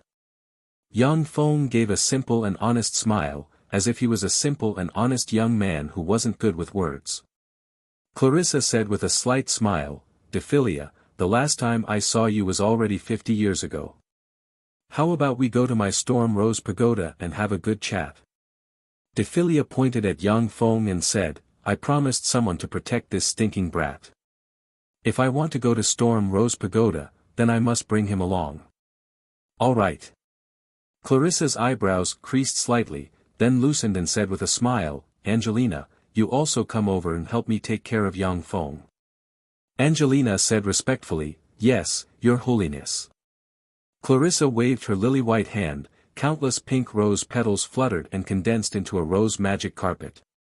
After everyone sat on the rose magic carpet, the rose magic carpet flew straight towards Rose Garden's entrance. Among the youngsters coming out of the fiery dragon racetrack's entrance, an ordinary-looking youngster suddenly cursed in a low voice, "Great warlock, fuck, he actually has a great warlock as his bodyguard. Arte, are you sure you can snatch him away from Snow White Madam's hands?" An ordinary-looking youngster with dead fish eyes said coldly, "If it's to assassinate him, then there's a 30% chance of success. To snatch him away alive, then it's impossible. Moreover, those who assassinate him will all die." These two ordinary-looking youngsters were the two great commanders of Warlock College Antalia's dark demonic leopard and hands of death, Chux and Arte. In order to capture Yang Feng, these two pinnacle level 3 warlocks had personally set out. Chux sighed faintly and said, "Now that he's entered Rose Garden, it'll be even more difficult to capture him alive." Arte said coldly, "Leak the information that Snow White Madam followed Yang Feng to Rose Garden." Chuck's eyes lit up and he exclaimed in admiration, "Good idea. Like this, they definitely won't let go of this good opportunity. Once they and Steel City are mutually wounded, then we'll go and take advantage of the situation. Pass the information that Snow White Madam acted as Yang Feng's bodyguard to Rose Garden to pass to the Underworld's allied forces." Soon after, Chux took out a communications crystal and issued an order in a low voice. Rose Garden was located 10 kilometers north of St. Rose City in the Rose Mountain Range. At the entrance to Rose Mountain Range, there was a long staircase leading deep into the mountain range. Soon, the Rose Magic Carpet stopped at the entrance to Rose Mountain Range. Clarissa waved her lily-white hand and put away the Rose Magic Carpet. Within the 6 great warlock groups, there was an extremely formidable forbidden air magic array. Flying was prohibited, only walking was allowed inside. Only experts wearing special secret treasures could fly within their domains. From the entrance to Rose Mountain Range, an up to 6 m long mandala cyclops monitor lizard covered in earth-yellow scales and with a single huge eye crawled out from the side. The huge eye emitted traces of soul fluctuations. Mandala cyclops monitor lizard, a formidable extraordinary life form comparable to a level 3 warlock after reaching adulthood. It has the racial innate skill of soul peering, capable of peering into a warlock's soul origin. Even a great warlock rank expert would also be unable to escape its peering. A line of information emerged on Yang Feng's eyeglasses. The 6 great warlock groups would rear extraordinary life forms with special racial innate skills like the Mandala Cyclops monitor lizard in captivity to distinguish between friend and foe, and to prevent the infiltration of spies from other races. Warlocks could change their appearance and body shape through countless secret methods, but their soul origin couldn't be changed. The reason why Yang Feng didn't use his liquid metal robot avatar to participate in the Warlock Convention was, on one hand, to obtain the qualification to practice cultivation in the Rose Divine Pool, on the other hand, it was because the liquid metal robot avatar couldn't conceal itself from an extraordinary life form like the Mandala Cyclops monitor lizard. We're all humans, I've memorized the fluctuations of your soul origin. Your Holiness Clarissa, please come in. The Mandala Cyclops monitor lizard issued a hoarse voice and immediately retreated to one side. Clarissa took Yang Feng and his entourage along the passageway and walked towards the interior of Rose Garden. At the end of the passageway was an incomparably lush garden, with all kinds of rare and exotic flowers in full bloom. They were multicolored, the fragrance of the flowers overflowed, nothing more beautiful than a fairyland. Some beautiful and moving female apprentice warlocks of Rose Garden were shuttling back and forth in the garden, picking all kinds of flowers, looking like fairies from a kingdom of flowers. In the center of the kingdom of flowers, there was a group of warlock pagodas, surrounding and protecting 9 7-story tall warlock pagodas. In the center of the 9 7-story tall warlock pagodas, there was an up to several hundred meters tall resplendent and gorgeous blue rose, absorbing the drifting energy in the surroundings. Incomparably formidable magic energy dispersed from the giant blue rose, making the concentration of magic energy in the surroundings by far higher than in other places. Chapter 147. Yang Feng's eyes flashed with a touch of a peculiar glint as he looked at the giant blue rose. Warlock College Antalia's core energy source is the ancient energy-absorbing tree, while Rose Garden's core energy source is the magical energy blue rose. Although the magical energy blue rose's energy absorption is far inferior to the ancient energy-absorbing tree, but it still has its miraculous aspects. Rose Garden's female experts emerge one after another, it's precisely because of its existence. Rose Garden only recruited women with outstanding talent to practice cultivation. Such a biased method of recruiting talents made it somewhat difficult for them to pass on their inheritance. If it wasn't for the magical energy blue rose's miraculous abilities, then Rose Garden might not even have 3 great warlocks. The majority of the people in Rose Garden were women. After they saw Yang Feng, the only man, their curious gazes focused on him. Among them, there was no lack of passionate young ladies throwing flirtatious glances and blowing kisses at him. Rose Garden was a place where women were superior to men. The women inside were also much more passionate and unrestrained than the women of other forces. Yang Feng followed Clarissa to the bottom of a 7-story tall warlock pagoda, before being brought by Angelina to a garden surrounding the warlock pagoda. Defilia followed Clarissa into the Storm Rose Pagoda. The Storm Rose Pagoda was like Clarissa's home. For thousands of years, no man had been able to enter it. Yang Feng took a deep breath and sighed slightly within, such rich magic energy. The magic energy here is at least 4 times richer than Black Cottage's magic energy elemental pool. There's already such rich magic energy outside, then I wonder how rich the magic energy inside the 7-story tall warlock pagoda would be. This is the disparity between the foundations. In Tyrannid subcontinent, geniuses were as common as clouds. Every once in a while, some peerless geniuses would emerge, promote to great warlocks, and then establish their own forces, flourishing for a time. However, after such geniuses perish, once there was no successor, then that force would gradually decline, before finally disappearing in the long river of history. Tyrannid subcontinent's 6 great warlock groups possessed such sacred cultivation grounds as well as all kinds of foundations. That's why great warlock rank experts emerged one after another. They were always at the apex of Tyrannid subcontinent.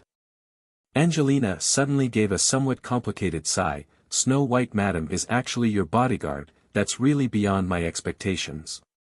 Yang Feng, it seems like your uncle Yang Yi really loves you. Yang Feng smiled and thought silently, Yang Yi is me, I am Yang Yi, I naturally won't mistreat myself.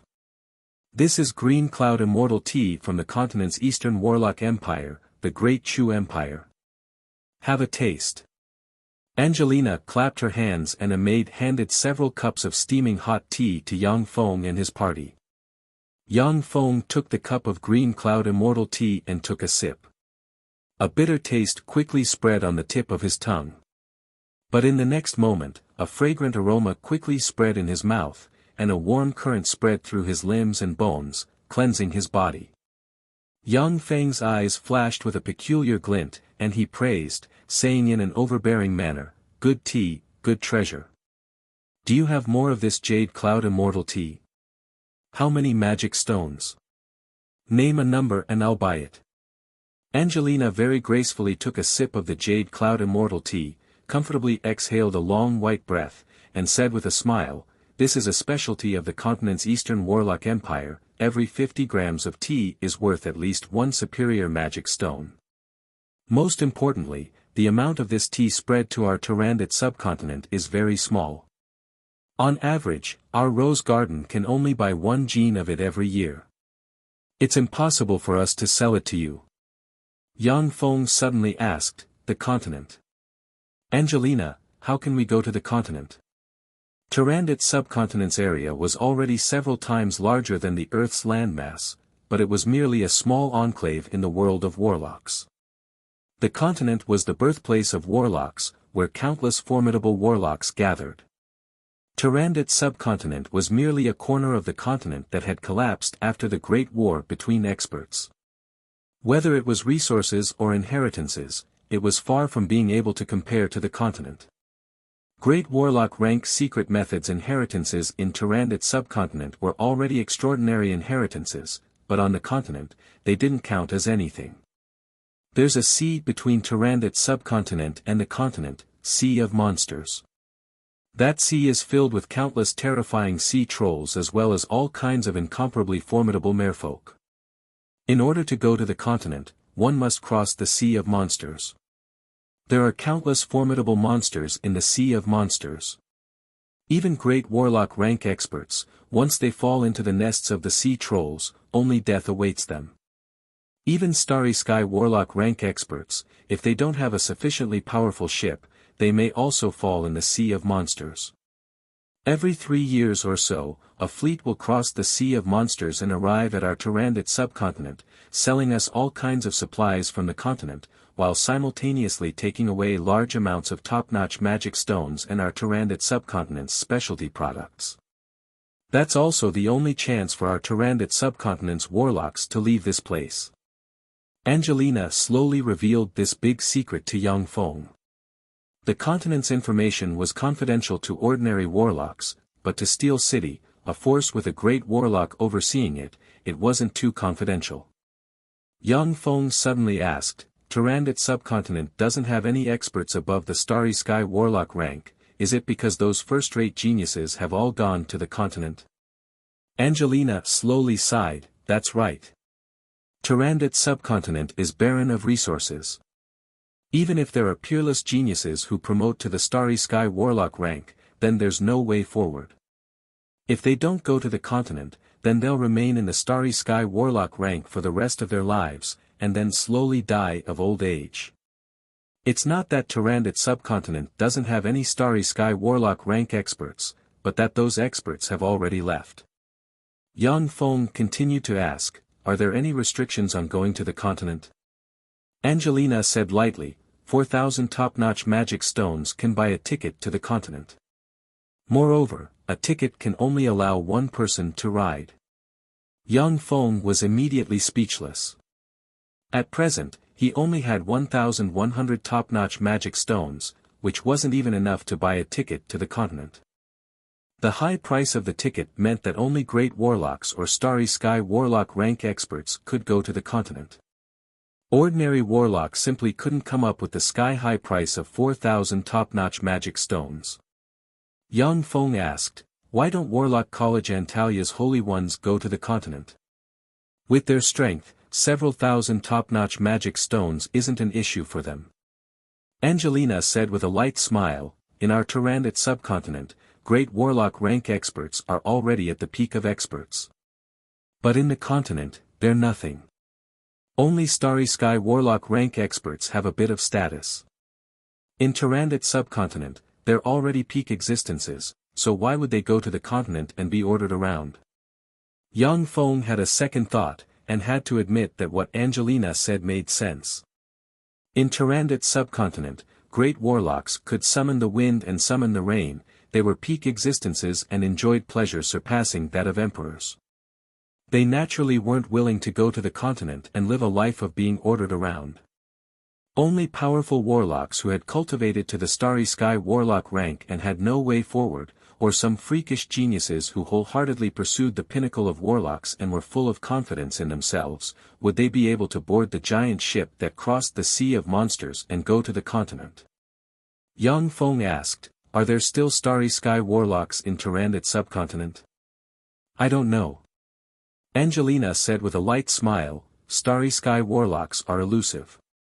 In the past millennium, I've never heard of anyone promoting to a Starry Sky warlock. The few Starry Sky warlocks that I know of have already left Tyrannid subcontinent. Yang Feng changed the subject, his eyes shone and he proposed, the warlock convention will be held in 3 days. How about we join hands and open a betting account for the warlock convention? I'll only accept bets that I won't be able to ascend to the top and become the warlock convention's number 1, the odds are 120. This odds is bound to attract countless people to bet. I'll prepare the compensation funds, you'll organize the manpower, spread the news and accept the bets. If I win, then I'll give you 10% of the profits. If I lose, then I'll pay the compensation funds. Regardless of the outcome, you won't suffer any losses. Yang Feng originally thought that he was already very rich after getting rid of a great warlock, but when he saw that the journey to the main continent actually required 4,000 top-notch magic stones, he sobered up and realized that he was still very poor. He still needed to seize any opportunity to earn magic stones. Angelina said with a sweet smile, that's a good idea, but are you sure you want to open a betting account here? Our Rose Garden will levy a heavy tax of 40% on any public gambling. Yang Feng looked left and right and whispered somewhat furtively, 40%? Isn't that too much? Can it be a bit less? If the tax is too heavy, then your share of profits will correspondingly be reduced by a lot. How about I give you 20% of the profits and abolish the tax? Angelina joked, I'm sorry, but even if I'm Rose Garden's first successor, I still don't have the authority to change Rose Garden's tax collection policy. If you come to my territory to open a betting account, then I'll exempt you from the tax. Yang Feng muttered with a pained expression, shady, really shady. However, I'm an honest person, so it's settled, 40% heavy tax is 40%. You're so confident that you'll be able to become this time's Warlock Convention's number 1. After all, this time's Warlock Convention is a gathering of experts, it's a gathering of Tyrannid subcontinent's peak experts of the younger generation.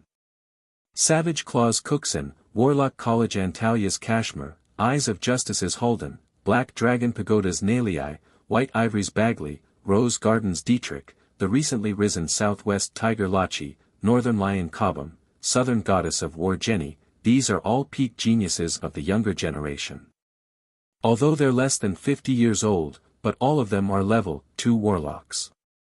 If coupled with the power of their secret treasures, then they can even contend against level 3 warlocks. You're just a trifling level 1 warlock, it's impossible for you to defeat them. Angelina's beautiful eyes flashed with a touch of a peculiar glint as she said in a deep voice. The Warlock Convention held by Rose Garden was only open to geniuses of the younger generation. The geniuses of the younger generation referred to warlocks under 50 years of age. Those warlocks under 50 years of age being able to practice cultivation to the level 2 warlock rank was already very terrifying. After all, 90% of warlocks in Warlock College Antalia's Council of Elders were already more than 100 years old when they promoted to level 2 warlocks. Cookson and the others had the cultivation of level 2 warlocks at such a young age. Furthermore, by relying on the power of their secret treasures, they could even contend against some weak level 3 warlocks. Such strength could be rated as terrifying. Level 1 warlocks were basically unable to contend against them. Yang Feng said with a confident smile, I have my own ways to deal with them. Moreover, I'm fully confident that I can obtain this time's Warlock Convention's number 1. Angelina stared at Yang Feng for a good while, then said with a sweet smile, since you're so confident, then I won't say anything more. However, if you want to open a bet, then a single bet isn't conducive to attracting funds.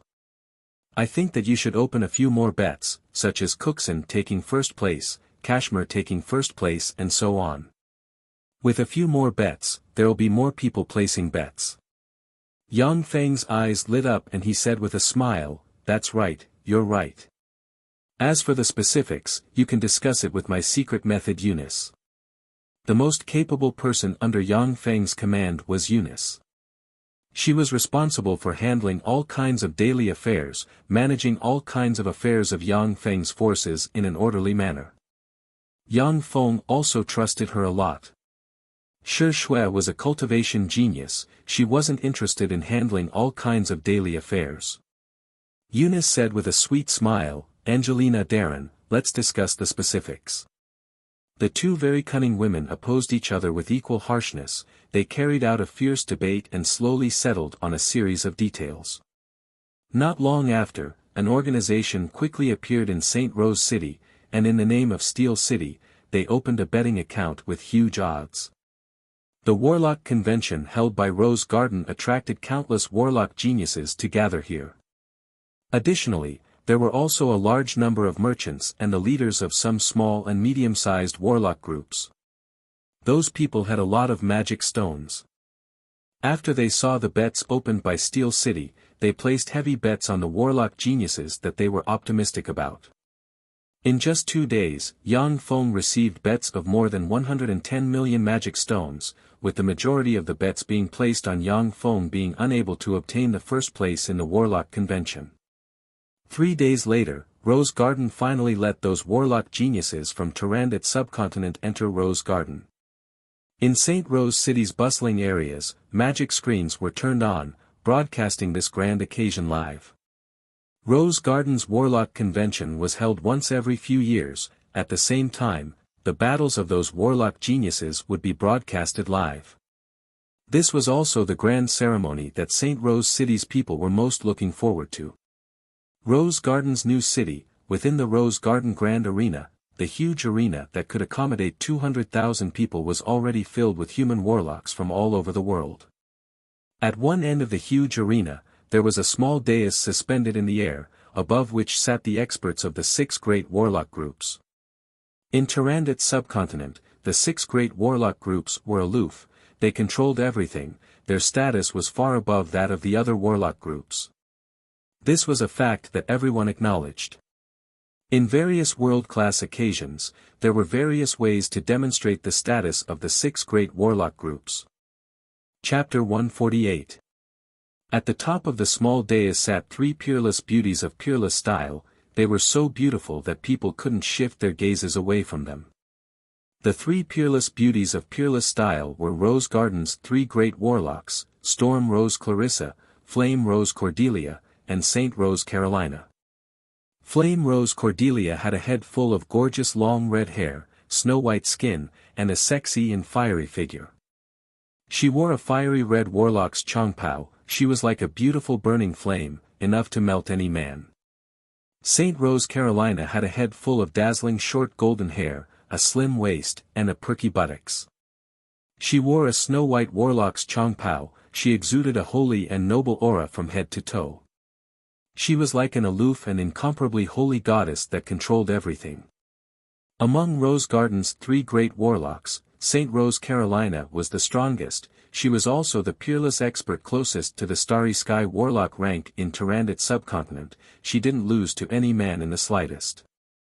Clarissa and the other 2 women were also known as Tyrannid subcontinent's 3 most dazzling roses, their names had spread throughout Tyrannid subcontinent, and countless people were filled with admiration towards them.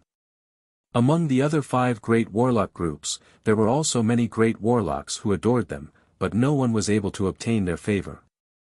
Below Clarissa and the other 2 women sat a person, it was precisely Dephilia.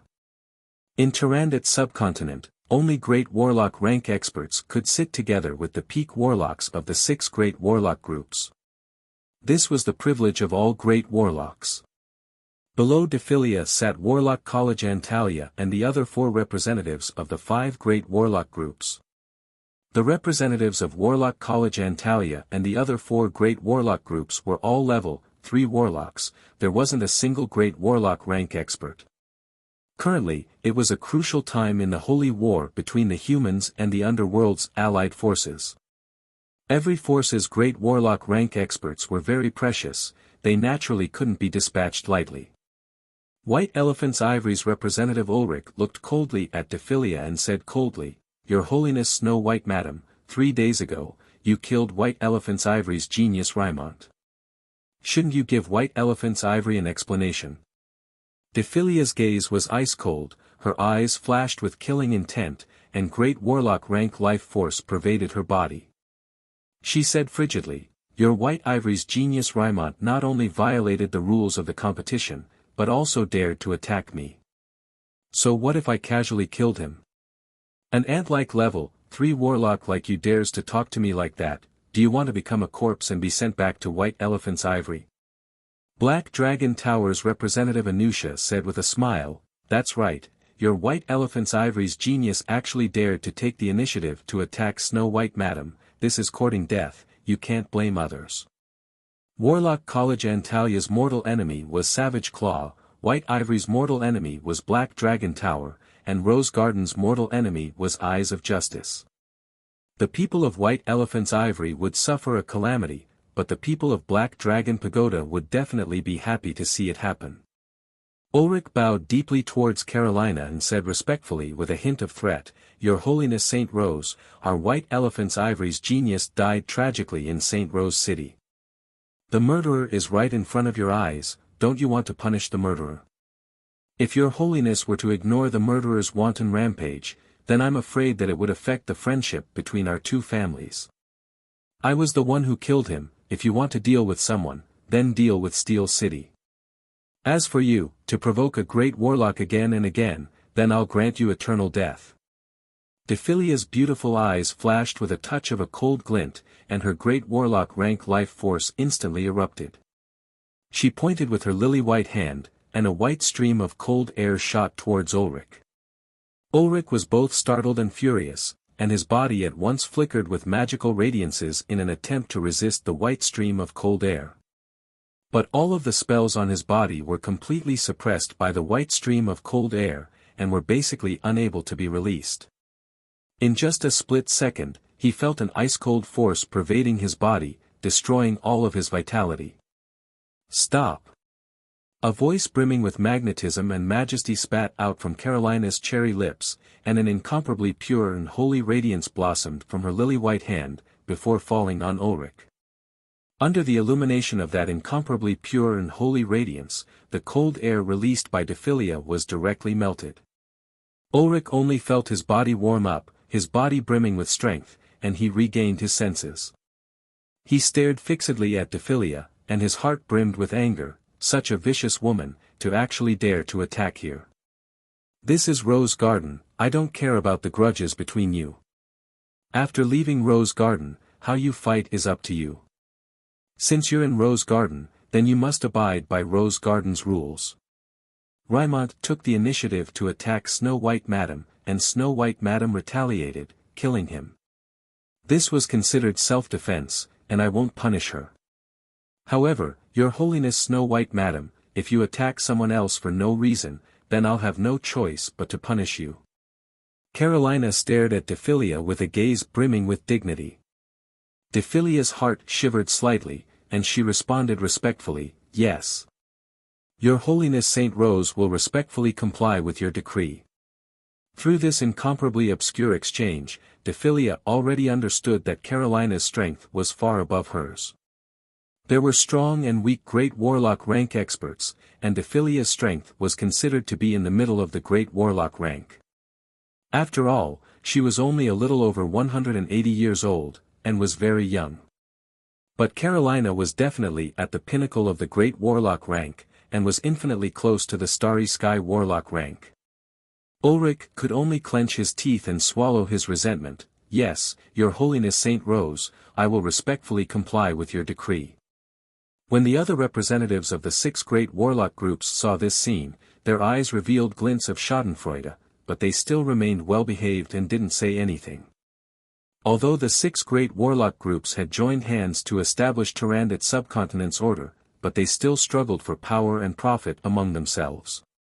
Quite a few forces were still mortal enemies with each other. They were happy to see Ulrich being taught a lesson. With a light leap, the presenter jumped to the center of the grand arena, and then delivered an impassioned speech that stirred up the mood of the entire grand arena. After stirring up the atmosphere in the grand arena, he said with extreme passion, "Now, the first battle officially begins. The 2 sides are respectively Savage Claw's peerless genius Kuxin and Steel City's genius Yangfeng. Kuxin, kill him. Kill Yangfeng. Get rid of that waste Yangfeng." Earth-shaking cheers came from the surroundings of the arena. The majority of the audience was cheering for Kuxin. Kuxin was a peerless genius of Savage Claw's younger generation. He had already been famous for 6 to 7 years, and was publicly recognized as one of the strongest level 2 warlocks. He was also one of the hot favorites to win the warlock convention. Yang Feng was merely a good-for-nothing earthling with an inferior level 1 soul aptitude. Even if he promoted to a level 1 warlock, but no one was optimistic about him. With a light leap, Kuxin flew to the center of the grand arena, gave a sunny smile, and waved his hand towards the surrounding audience. Many young ladies saw the incomparably handsome Kuxin and issued excited screams. They unceasingly threw coquettish glances at him and shouted his name with extreme enthusiasm. Yang Feng's figure shook. He also flew to the center of the grand arena and stood opposite of Kuxin. Kuxin swept Yang Feng with a glance and said with a cold smile, "Yang Feng, I'm very surprised at your stupidity. Do you think that you can challenge me with your trifling strength of a level 1 warlock? In this arena, even Snow White Madam won't be able to protect you. If you flee now, it's not too late. Otherwise, spells have no eyes, and dying in this arena will be your only fate." Yang Feng didn't even give Kuxin a glance. He turned around and looked towards the contestants' seating area. Warlock College Antalia's Kashmir, Eyes of Justice's Halden, Black Dragon Pagoda's Nalei, White Ivory's Bagley, Rose Garden's Dietrich, the newly risen Southwest Tiger Lachi, Northern Lion Cobham, Southern Goddess of War Jenny, one after another geniuses from Tyrannid Subcontinent's younger generation fell into his eyes. Those world-famous geniuses of the younger generation were indeed dragons and phoenixes among men, possessing formidable strength comparable to that of a level 2 warlock. If he didn't use any treasures, then Yang Feng definitely wouldn't be their match. Those young warlock geniuses were swept by Yang Feng's gaze. Unruly, provocative, curious and other complicated gazes were concentrated on him. Yang Feng held his hands behind his back and sighed faintly, "Kuxin, you're too weak, you're not my match." Kuxin's face suddenly twitched, his eyes flashed with a touch of anger. He was a formidable existence of a pinnacle level 2 warlock. Moreover, he had many fortuitous encounters. He had a lot of precious and formidable secret treasures on him. Even an ordinary level 3 warlock might not be his match. Yang Feng was a trifling level 1 warlock. He basically didn't care about him. Now that Yang Feng said that he was too weak, it filled his heart with endless anger. Yang Feng turned to look at Carolina on the small dais and said lightly, "Your Holiness Saint Rose, I just had a look. This time's Warlock Convention's geniuses are too weak, not a single one of them is a match for me. Please allow them to come up and fight me. I'm somewhat impatient, I want to try the miraculous effects of Rose Divine Pool's cultivation. He has quite a big tone. Who does he think he is? Who does he think he is? He actually wants to challenge all the geniuses, he's simply overestimating himself. Yang Feng, this good-for-nothing, he's just a trifling level 1 warlock. I'm afraid that he can't even compare to Cookson, yet he still wants to challenge all the young geniuses of the Warlock Convention. Does he want to die? In the Warlock Convention, there has never been a genius who dared to challenge so many geniuses of the same rank. He's either a madman or a super genius with absolute confidence in himself. After hearing Yang Feng's words, the atmosphere in the grand arena was ignited, everyone discussed spiritedly. Many people looked at Yang Feng as if they were looking at a madman. There were also some people who were brimming with expectations towards Yang Feng. Chapter 149. When Cookson saw this scene, he was so angry that his whole body trembled, his eyes spurted endless fury and killing intent surged within him. Lachi's eyes flashed with a fierce glint, he licked his lips and killing intent flashed past his eyes. What a big tone. This Yang Feng is really crazy, interesting. Kashmir snorted coldly and said disdainfully, a guy trying to please the crowd with claptrap. Cobham's eyes flashed with a touch of a pondering glint, he wasn't the slightest bit angry and smiled slightly. Interesting, Steel City's sole successor. I'm looking forward to seeing what trump cards you have. The blonde, slender and extremely beautiful Dietrich creased her eyebrows and mused, he wants to challenge all of us. How is that possible? Even Tyrannid subcontinent's most outstanding geniuses wouldn't be able to challenge so many geniuses of the same rank. Furthermore, he only has the strength of a level 1 warlock. However, he doesn't look like an idiot, so how could he be so arrogant? Jenny glared coldly at Yang Feng, as if she was looking at a corpse, such an arrogant idiot. Wait until my spear runs through your body, then you'll know the disparity between us, you good for nothing. Some of the warlock geniuses who were ridiculed and provoked by Yang Feng glared angrily at him, while others were very calm, watching everything with cold eyes. When she heard Yang Feng's request, Carolina, who was sitting upright on the dais, was also slightly tempted. In so many years, it was the first time that someone so domineeringly wanted to challenge all the warlock geniuses by himself. Such a person was either a lunatic or a super genius. She had watched the Warlock Convention for many years, the unchanging Warlock Convention also made her feel a trace of aesthetic fatigue. Cordelia suddenly said with a sweet smile, Big Sister Carolina, since Yang Feng wants to challenge the other warlock geniuses, then he must have his own trump cards. It would be better for us to agree to his request. In any case, the Warlock Convention's objective is to select Tyrannid subcontinent's most outstanding young geniuses. If he can defeat all the geniuses, then he'll be Tyrannid subcontinent's #1 genius in name and in reality. Moreover, he might even be the strongest young genius in Tyrannid subcontinent's history. When Dephilia heard this, her face slightly twitched. She cursed in her heart, he is not the strongest young genius in Tyrannid subcontinent, but a despicable and shameless thief. Carolina smiled meaningfully and said, since that's the case, I'll make an exception and agree to your request. Yang Feng, only those who have accepted your challenge, can you fight them at the same time. However, I believe that none of the geniuses here will reject your challenge. Thank you, Your Majesty. Yang Feng bowed slightly in salute towards Carolina, then turned to look at the warlock geniuses from all over Tyrannid subcontinent. The corners of his mouth rose slightly, revealing a confident smile. Steel City's Yang Feng, challenge all of you.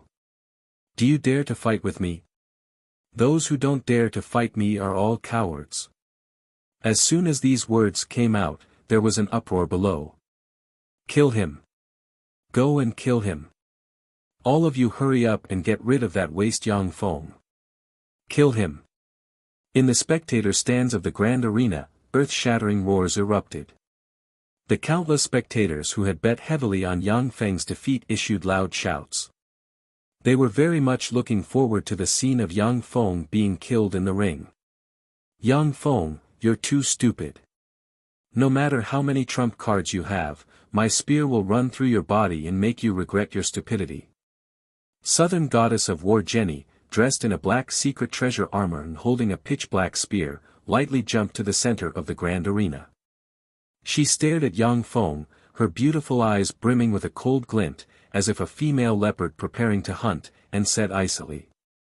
Kashmir jumped to the center of the grand arena, erupted with a terrifying life force comparable to that of a level 2 warlock, and said while stressing each syllable, Yang Feng, a waste is a waste. Even if your uncle used countless resources to push you to the level 1 warlock rank, but you're still essentially a waste. I don't need anyone's help, I alone can get rid of a waste like you. Ever since Yang Feng sent the corpse of Blood Hands Blitz's nephew back to Warlock College Antalya, the relationship between Steel City and Warlock College Antalya took a sharp turn for the worse.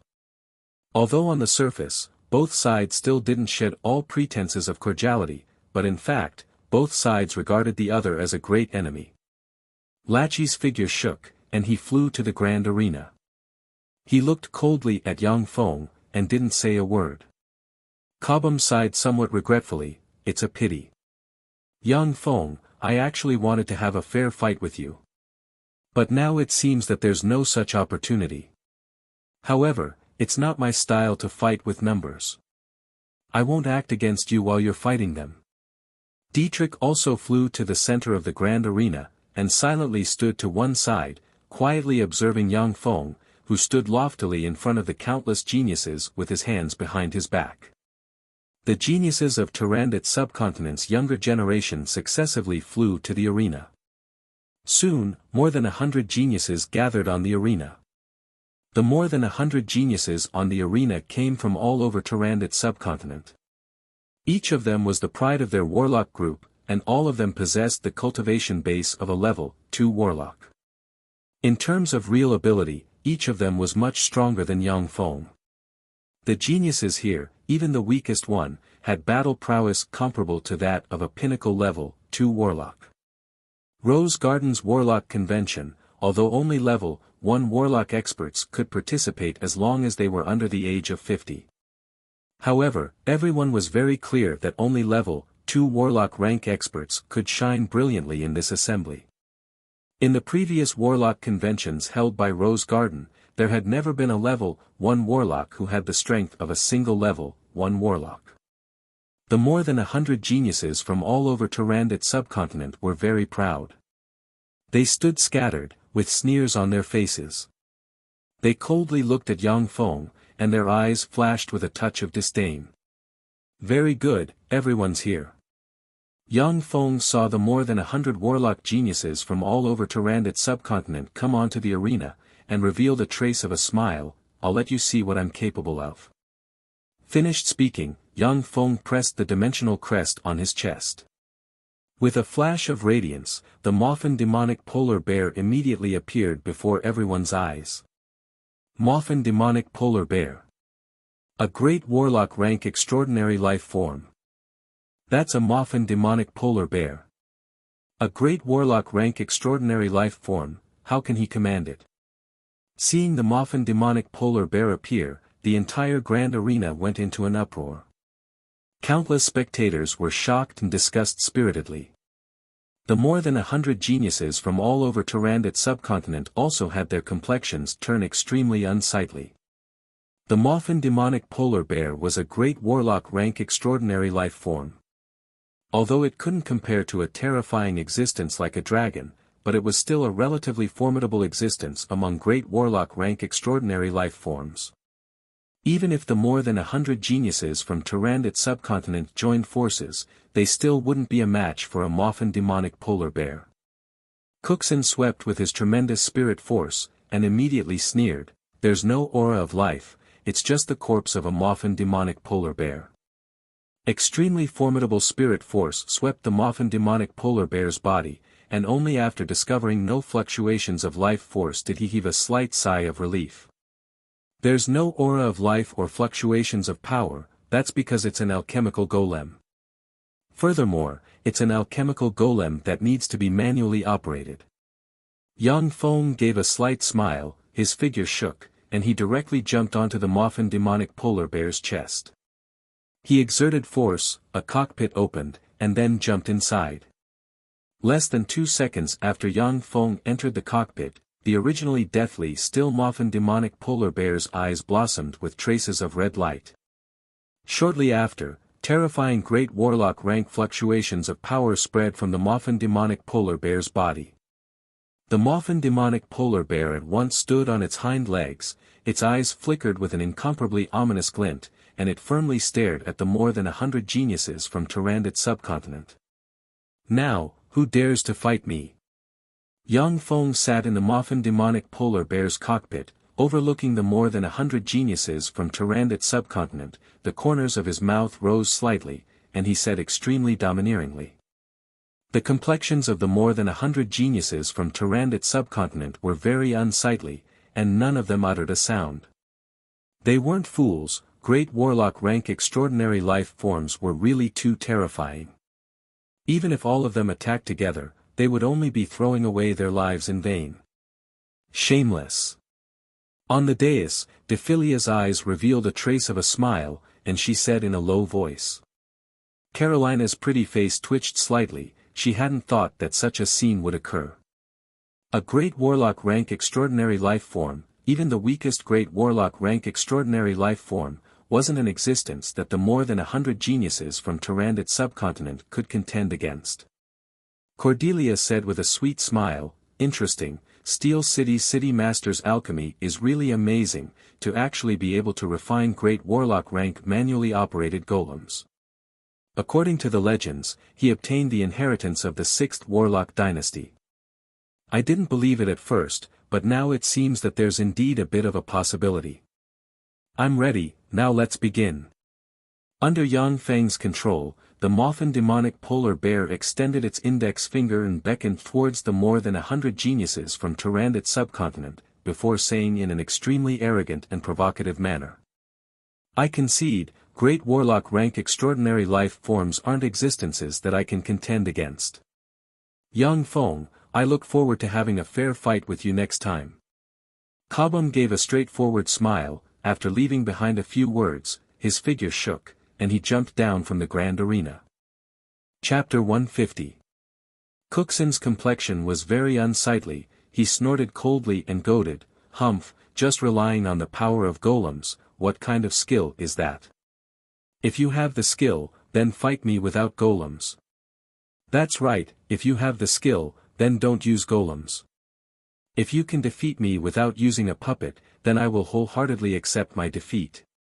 Using the power of golems, what kind of skill is that? If you have the skill, then fight us with your own strength." The more than 100 Tyrannid subcontinent's geniuses were impassioned as they denounced Yang Feng. "Ayo!" Yang Feng gave a cold smile and pressed a button. In a flash, the Moffin demonic polar bear erupted with an incomparably terrifying life force, it faced the sky and issued a world-shaking howl. The incomparably terrifying howl turned into incomparably sharp ultrasonic waves, bombarding the warlock geniuses who were clamoring the loudest. The dozens of warlock geniuses spouted a large mouthful of blood, they staggered and fell to the ground, their bodies trembling.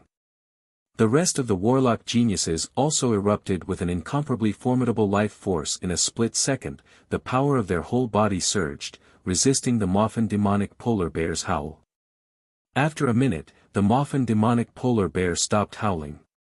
In the center of the grand arena, half of the more than 100 Tyrannid subcontinent's geniuses were already paralyzed.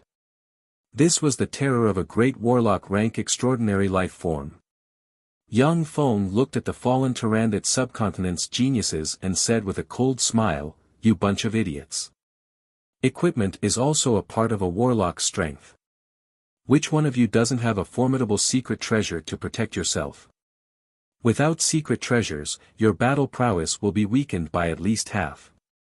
When he said that, the complexions of the Tyrannid subcontinent's geniuses became somewhat unsightly.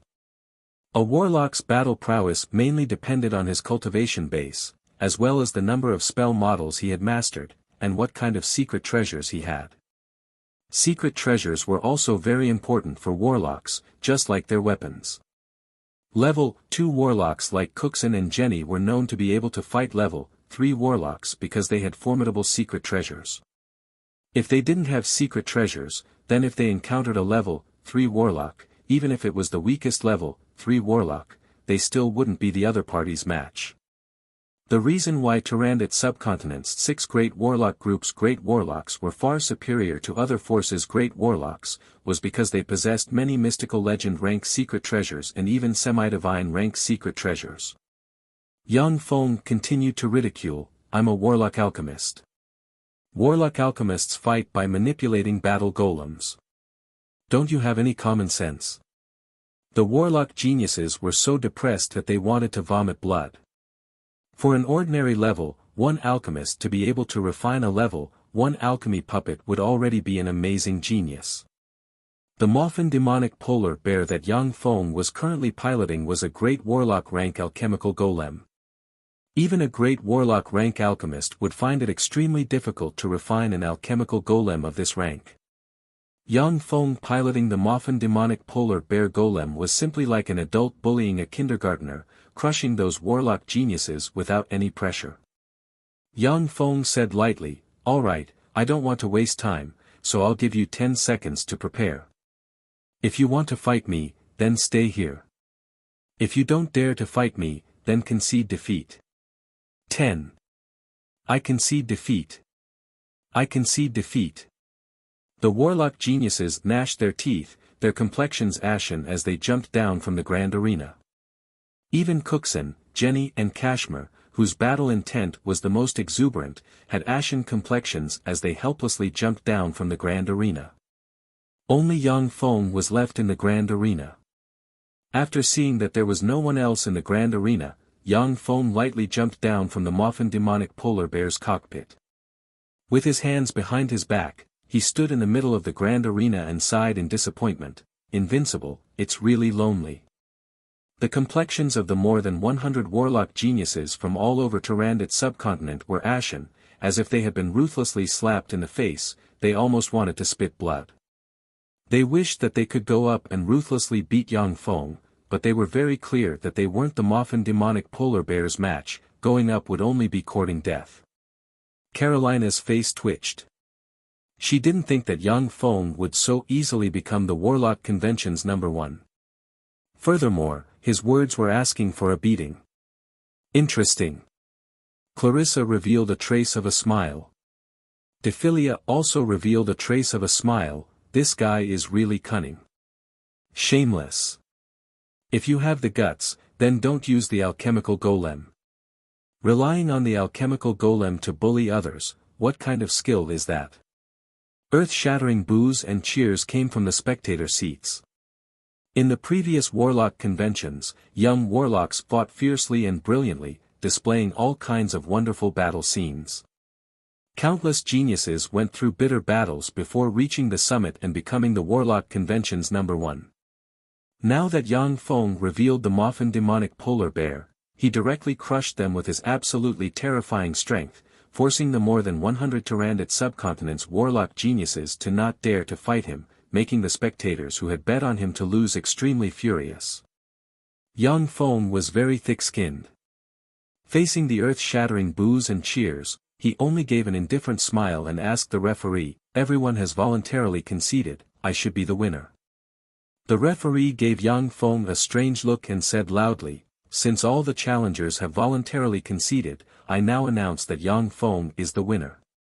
He will automatically become the warlock convention's #1. Countless earth-shattering boos and cheers once again came from the spectator seats. Silence.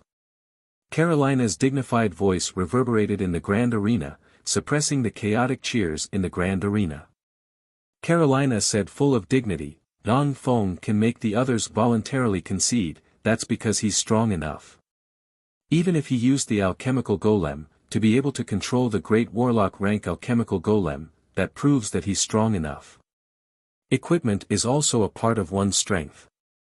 After listening to Carolina's words, the boos and cheers in the grand arena stopped. But their eyes still flickered with ill intent as they looked at Yang Feng. Yang Feng turned around and stared at Carolina with a scorching gaze, saying, Your Holiness Saint Rose, now that I'm the Warlock Convention's #1, can I enter the Rose Divine Pool to practice cultivation? Entering the Rose Divine Pool to practice cultivation, that was Yang Feng's purpose for coming to Rose Garden. Only by entering the Rose Divine Pool to practice cultivation, could Yang Feng break through the bottleneck in a short period of time and promote to a level 2 warlock. The higher the warlock's cultivation base, the stronger Yang Feng's life-saving ability, and the more difficult it would be to kill him. Carolina said lightly, I'll arrange for you to enter the Rose Divine Pool to practice cultivation. Wait. Cordelia suddenly interrupted, Big Sister Carolina, the Warlock Convention's top 3 still haven't been decided. Even if Yang Feng is recognized as the number 1 expert, there's still the second and third experts yet to be decided. How about we wait until the second and third experts are decided?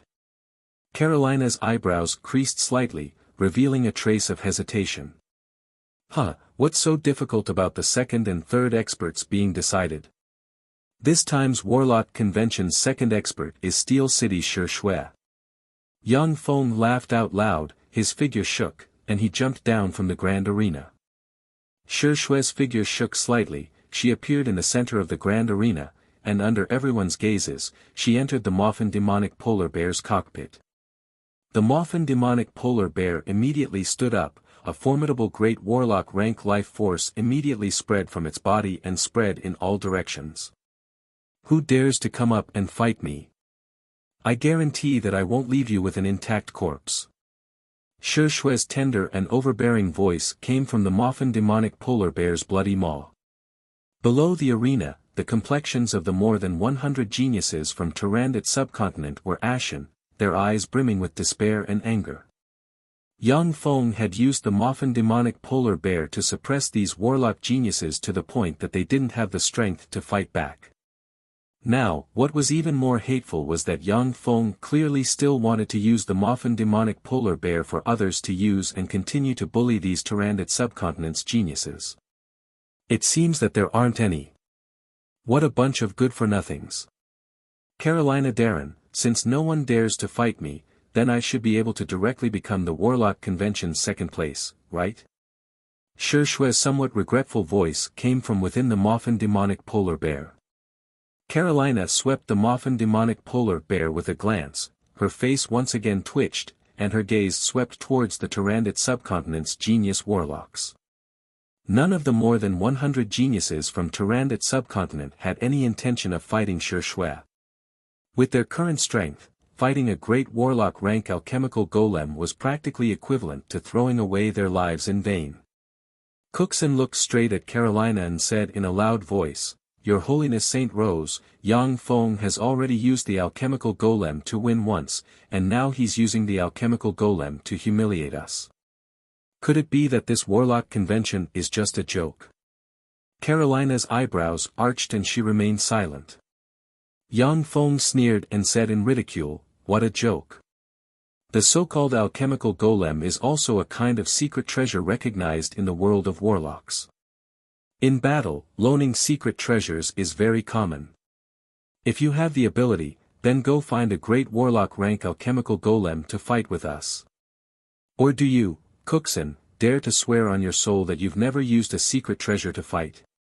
Cookson's eyes spewed fire as he said one word at a time, sophistry. Yang Feng ridiculed, You good for nothing, since you don't dare to fight in the grand arena, then don't stay here and make a fool of yourself. If you have the guts, then go and fight with her. Cookson's eyes flickered with an ominous glint and he said coldly, Yang Feng, you good for nothing, if you have the guts, then don't use a mechanical golem, let's have a fair fight. Yang Feng laughed loudly and said, I'm a warlock alchemist. You want a warlock alchemist to fight without using his alchemical items, isn't that ridiculous? How about this, as long as you abolish the level 2 innate spell model solidified in your spirit sea, then I'll have a fair fight with you. Both of us are level 1 warlocks, only then can it be considered fair, do you dare? Absolutely not. Cookson said resolutely. Once the innate spell model solidified in his spirit sea was abolished, then Cookson himself would suffer a huge blow and might not be able to promote to a level 2 warlock for the rest of his life. If his luck was bad, then he might even become a cripple. Cookson said coldly, I was able to promote to a level 2 warlock because of my own ability. If you have the ability, then go and promote to a level 2 warlock as well. Yang Feng sneered, I have a great warlock rank alchemical golem because of my own ability. If you have the ability, then go and get a great warlock rank alchemical golem. If you don't have the ability, then scram, good for nothing. Enough. Carolina's dignified voice reverberated in the grand arena, suppressing everyone's voices. Yang Feng smiled slightly and transmitted his voice, Your Holiness Saint Rose, if you can let me monopolize the top 3 places in this warlock convention, then after this warlock convention, I can gift you with 2,000 alchemical golems with battle prowess comparable to level 2 warlocks. Carolina's beautiful eyes flashed slightly with a touch of a peculiar glint. She was silent for a moment, then swept Cookson with her gaze and said coldly, Cookson, if you're dissatisfied, then go and challenge Shui. If you defeat her, then you'll be the second person in this warlock convention. If you don't dare to go, then keep your mouth shut. Cookson swept the Moffin demonic polar bear in the center of the grand arena, his gaze flickered a few times, he clenched his fists, gnashed his teeth, hung his head and retreated. Is there anyone else who dares to come and fight me? Shui's incomparably overbearing voice came from the Moffin demonic polar bear. Ike, will fight you. I want to see what skills Steel City has. The eyes of a young level 2 warlock flickered with sparks of anger, he gave a shrill howl, his figure shook and he directly appeared in the center of the grand arena. The referee heaved a sigh of relief and immediately announced, Now, I declare that the match officially begins. Boulder burst. Shui manipulated the Moffin demonic polar bear to cast a level 4 spell at once. An incomparably terrifying magic fluctuation erupted and countless incomparably sharp boulders madly stabbed towards Ike from all directions. Ike's body at once erupted with 2 defensive magic radiances and 2 formidable magic force fields revolved around him. In the next moment, the incomparably sharp boulders easily pierced through Ike's defensive magic, crushing him into countless fragments and splattering blood everywhere. Seeing Ike being insta-killed by Shui, the eyes of those genius warlocks from Tyrannid subcontinent revealed traces of dread. Ike was also a level 2 warlock, he was an extremely powerful genius. Such a genius couldn't even withstand a single move from the Moffin demonic polar bear, this made those geniuses deeply feel the disparity in strength between them and great warlock rank experts. Chapter 151. Shui's incomparably domineering voice came from the center of the grand arena, Next, who dares to come up? The more than 100 geniuses from Tyrannid subcontinent looked at each other in dismay, remaining silent. They weren't fools, moreover, they cherished their lives very much. Naturally, they wouldn't rashly enter the ring to throw away their lives.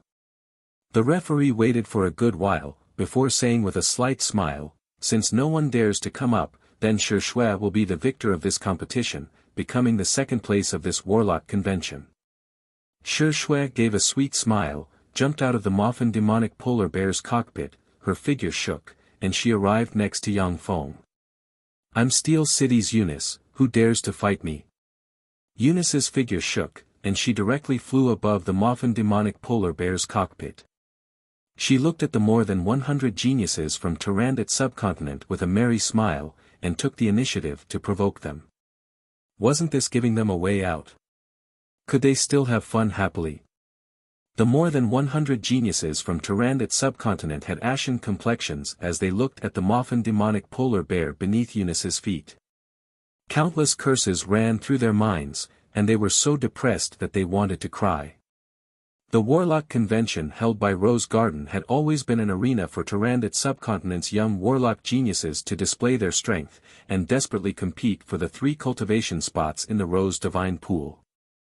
It had always been an arena for Tyrannid subcontinent's young warlock geniuses to fight fiercely, and display their strength. Now, Yanfeng Steel City had directly monopolized the first 3 spots, making Tyrannid subcontinent's geniuses so depressed that they wanted to spit blood. When Carolina saw this scene, her face once again twitched slightly, and she almost wanted to slap Yang Feng and these people from Steel City. But when she thought of Yang Feng's promise of 2,000 level 2 warlock rank alchemical golems, she suppressed her anger. If it was during peacetime, then Carolina wouldn't care about 2000 level, 2 warlock rank alchemical golems. But now it was a chaotic period, and 2000 level, 2 warlock rank alchemical golems were also an important fighting force. Especially in a large-scale war, Steel City's alchemical golems had already displayed sufficiently formidable battle prowess. Naturally, she was tempted. Apart from this, the most important thing was that Steel City not only had Snow White Madam, a great warlock rank expert, but could also refine great warlock rank alchemical golems at the same time. Such a force with formidable potential, in this special period of time, Carolina didn't want to offend it. It was because of the formidable strength displayed by Yang Feng's Steel City that Carolina had no choice but to choose to tolerate Yang Feng in his party to a certain extent. This was the benefit of having a strong background. The referee was silent for a moment, then looked at the warlock geniuses below. He saw that the warlock geniuses had ashen complexions, yet they didn't dare to step forward. He could only announce, since no one dares to step forward, then the third place of this warlock convention is Steel City's Eunice. Eunice gave a sweet smile and directly stored the Moffin demonic polar bear into her dimensional crest. Her figure shook, she arrived beside Yang Feng, released the Moffin demonic polar bear and placed it beside Yang Feng. The Moffin demonic polar bear alchemical golem could completely deter the petty disciples, making them not dare to act blindly without thinking. Since the top 3 have been decided, then I'll open the Rose Divine Pool and let the 3 of you practice cultivation inside. After Yang Feng's disturbance, Carolina lost interest in the warlock convention. She swept Yang Feng's group of 3 with a glance and said faintly. All of a sudden, Cordelia waved her lily-white hand, and a cloud of pink mist suddenly burst out and hit Carolina and Clarissa. Cordelia's figure retreated briskly, her lily-white hand condensed a rose seal and fiercely pressed it on Dephilia's back. Dephilia was caught off guard and immediately spat out a big mouthful of blood. She was catapulted from her seat, leaving behind a trail of blood as she fell to the ground and fiercely hit the ground, blasting open a big hole. Clouds of ice force diffused from the big hole and condensed into an extremely pure ice cube, sealing Dephilia within it. The legend-rank secret treasure ice snow box appeared in her bosom and released an extremely formidable ice force to seal her in ice. After succeeding in her attack, Cordelia quickly drifted back, flicked her fingers, and a pink radiance shot towards Yang Feng in a flash. Yang Feng's complexion changed greatly. Under the great warlock rank spirit pressure, he couldn't budge. Just as the pink magic radiance was about to hit Yang Feng, an extremely azure radiance suddenly surged from his neck and turned into an azure light curtain that enveloped him. As soon as the azure light curtain appeared, the great warlock rank spirit pressure was blocked by the azure light curtain. The pink magic radiance bombarded the azure light curtain, setting off ripples on the azure light curtain. The level 4 spell sky flower water curtain. Cordelia's pretty complexion changed slightly. Yang Feng seized the opportunity to pull Shi Shui and her party and jumped into the Moffin demonic polar bear's cockpit, before entering it. The interior of the Moffin demonic polar bear had already been modified by using dimensional technology. The cockpit seemed to be very small, but in fact, it was a vast space of 30 by 50 by 50 cubic meters. Cordelia's beautiful eyes flashed with a touch of a cold glint. She pointed with her lily-white hand and unleashed the level 4 spell rose killing finger. A pink rose suddenly shot out and blasted towards the Moffin demonic polar bear. The Moffin demonic polar bear's body only leaned to the side, before its head was immediately hit by the pink rose. With a boom, its head was blasted several tens of meters away and countless parts splashed in all directions. The Moffin demonic polar bear swayed for a moment and then collapsed on the ground. A large amount of blood as well as several dismembered corpses flowed out of the broken cockpit. Inside the ice cube, Dephilia's beautiful eyes flashed with a touch of doubt. How is this possible? The Moffin demonic polar bear was the little thief's mount. How could it be so easily destroyed? It was so easily killed. Compared to the genuine Moffin demonic polar bear, it's really lacking. It seems that Steel City's alchemical golems are only a so-so. Cordelia's beautiful eyes flashed with a touch of doubt. She swept the corpses with a glance and then continued to scan the Moffin demonic polar bear with her tremendous spirit force. Only after she didn't discover the slightest aura of life did her doubts disappear. Clouds of pink mist sprayed from all directions in the grand arena, as if it had a life of its own, pervading the grand arena. The warlocks in the grand arena were sprayed by the pink mist, before falling to the ground one by one, unable to budge. Carolina's complexion was ashen. Roses blossoming with sacred radiance flickered beside her. She growled full of grief and anger, "Why? Cordelia, why did you plot against us?" Clarissa also stared fixedly at Cordelia, her beautiful eyes brimming with incredulity and grief. She asked, "Why, big sister Cordelia, why did you plot against us? Why? Of course it's for the throne of Rose Garden's master." Cordelia's beautiful eyes surged with a touch of carefreeness. The depressed feelings that had accumulated in her heart for hundreds of years, the corners of her mouth rose slightly, and she said faintly, "Rose Garden's master, controlling the destinies of billions of people in Rose Garden, countless resources, what an enviable position. This position should have belonged to me." Cordelia's beautiful eyes flashed with a touch of nostalgia, and she said faintly, "Little sister Carolina, before you joined Rose Garden, Cordelia was Rose Garden's #1 genius, and the most beautiful woman of the younger generation in the entire Tyrannid subcontinent. I was Rose Garden's next master. Countless glories were concentrated on me. However, after you joined Rose Garden, it only took you 50 years to surpass me. Everything I had was taken away from me. Everyone would only say that you, Carolina, had extraordinary talent, that you were a peerless genius with the highest hopes of promoting to a starry sky warlock. Master was also biased, and passed on the position of Rose Garden's master to you. When others mentioned Rose Garden, they would only remember your name, Carolina, before mentioning me in passing. Even the man I liked, only liked you. Do you know how much I've hated you for hundreds of years?" Cordelia's pretty face became extremely malevolent, and she said each syllable. Carolina's beautiful eyes flashed with a touch of a complicated glint, and she remained silent. "Even if I hated you, but everything in Rose Garden was under your control. Your talent was indeed extraordinary, a genius rarely seen in 1,000 years in Rose Garden, a freak with the highest hopes of promoting to a starry sky warlock. In any case, I was far from being your match. Originally, I intended to take all of this to my grave, and properly become my flame rose. But fortunately, a holy war broke out that engulfed the entire continent. The devils of the underworld's races brought me a kind of wondrous medicine, the abyssal demonic dragon's rainbow leafy fruit. This wondrous fruit itself didn't have any toxicity, and was instead a wondrous medicine that greatly nourished people. But once this wondrous medicine came into contact with white jade rose dew, it would produce a kind of wondrous poison. Even great warlock rank experts would find it hard to resist a peerless wondrous poison. These days, I've specially had people make some white jade rose dew for little sister Carolina and little sister Clarissa to drink. It's delicious, right?" Cordelia's beautiful countenance trembled with laughter. She was extremely carefree, and the several hundred years of depression had dissipated in an instant. Carolina and Clarissa's complexions were pale, and their beautiful eyes flickered with anger.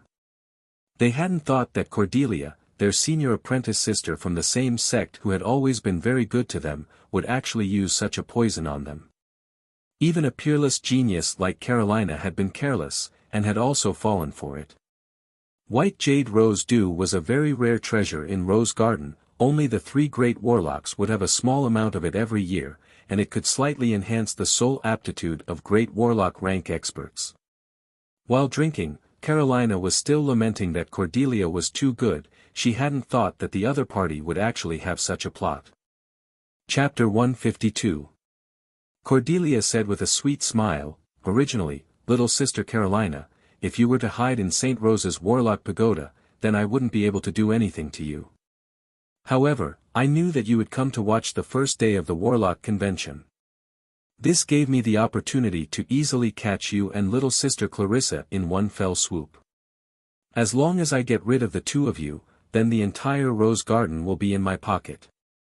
Carolina said coldly, "Monsters like devils are the most capricious and treacherous ones. If you kill us, then how will you resist the allied forces of the underworld's races?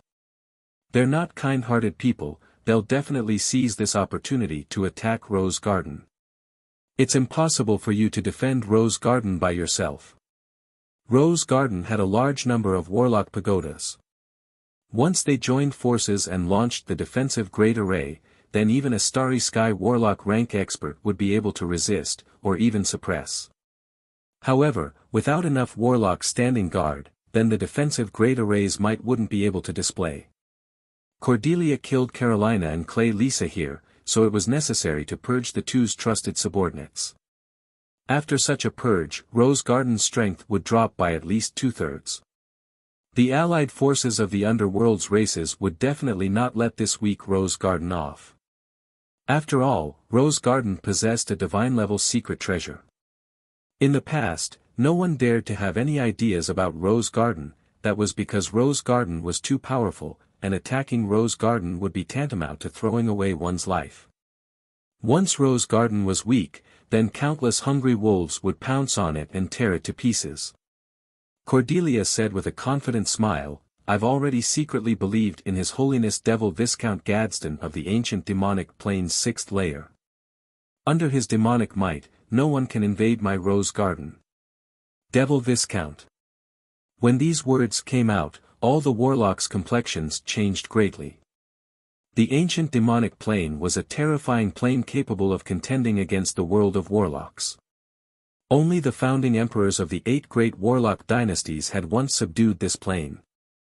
In the ancient demonic plane, there were countless extremely powerful ancient devils, ancient fiends as well as some powerful ancient demons.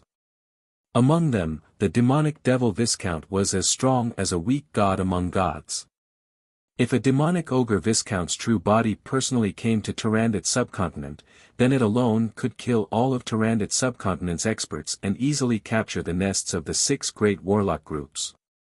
Even if it was only a clone, there would be very few opponents in Tyrannid subcontinent. Since Cordelia had the support of a demon Viscount, it was naturally difficult for Rose Garden to fall. Carolina coldly said, "In order to deal with me, you actually went to worship the devil. Don't you know that after you die, your soul will be taken back to the ancient demon realm and become the property of the demon Viscount? Demons were not good people. Once a person believed in a devil and made a deal with a devil of the Baron rank or above, they would be able to become a devil. Once a believer died, his soul would enter the ancient demonic plane through the laws of the underworld and be taken away by the devil, becoming the possession of the devil. Therefore, in the world of warlocks, there were generally no warlocks who believed in devils." Cordelia said with a slight smile, "Of course I know. But as long as I promote to a Starry Sky warlock and then go to the main continent, there will always be a way to solve this hidden danger. Even if I can't solve it, then after I die, my soul will fall into the ancient demon plane. In the future, I might be able to reincarnate and become a devil, obtaining a new life through another method. For fiends, devils, gods, and many other formidable beings, the souls of experts were extremely precious treasures. Many formidable ancient devils would seduce experts from other planes to fall into depravity and make deals with them, obtaining the other party's soul, and then transforming them into formidable devils, turning them into their trusted aides and elite experts. As for the souls of the weak, they would be used as materials to produce soul stones. Angels, one of the strongest battle units under the command of other planes gods, were weapons of war made from the souls of experts. The stronger the expert during their lifetime, the greater the evolution potential of the angel they could transform into after death. Cordelia gave a sweet smile. Her smile was very beautiful, but the words coming out of her mouth were full of malice. "Big Sister Carolina, don't you feel that you're getting weaker and weaker? Sacred Rose Light secret method is indeed one of the 6 top secret methods in Tyrannid subcontinent, with extremely high poison resistance. But after all, you're not a starry sky warlock, so it's impossible for you to be immune to this kind of strange mixed poison. The longer you drag on, the weaker you'll become. Now that I've told you everything, you should be satisfied, right? Can you obediently die now? I'll cast a secret method and sacrifice your and little sister Clarissa's souls to my master, the great devil Viscount Gadsden. He'll be very happy, and then bestow me with even greater power. You're right, this mixed poison is indeed very powerful. Even I can't get rid of it. However, if I want to kill you, my current strength is already enough. Carolina's beautiful eyes blossomed with a dazzling divine light. She gave a furious roar and instantly erupted with a terrifying life force infinitely close to the starry sky warlock rank. With a flick of her lily-white hand, a copper mirror engraved with countless rose motifs and brimming with a simple and unadorned aura appeared in her hand. Tremendous spirit force frantically poured into the copper mirror. Shortly after, an incomparably vast and sacred aura slowly diffused from the copper mirror, as if a god brimming with a sacred and radiant aura was awakening from the copper mirror. The semi-divine armament bright rose divine mirror. Cordelia's pretty complexion changed. She took out a pitch-black statue of a devil, shrouded in demonic chi, with a malevolent expression and a vertical eye between its eyebrows. It was incomparably majestic, and didn't resemble a human being. She screamed, "Your Holiness Gadsden, quickly come and save me." After Cordelia screamed, she casually tore a magic scroll. In a flash, countless icicles erupted and shot towards the Royal Grand Arena's spectator stands like raindrops. Hundreds of warlocks were pierced through by the icicles without the slightest ability to resist, their bodies dripping with blood. The vertical eye between the eyebrows of the strange statue of a devil flashed with a bloody radiance, and as if a bloody whirlpool, it revolved continuously. The blood of the hundreds of warlocks was completely sucked into the statue of a devil. The bodies of the hundreds of warlocks that had their blood sucked dried up, and they turned into hundreds of desiccated corpses with frightened expressions on their faces. After the statue of a devil absorbed the blood of the hundreds of warlocks, it swayed lightly, and rose against the wind. As if brimming with life force, its life force rose steadily, continuously evolving from an ordinary great warlock, becoming more and more powerful. The statue of a devil casually made a grabbing motion, and two black whirlpools suddenly appeared, fell on the spectator stands, and twisted in a flash.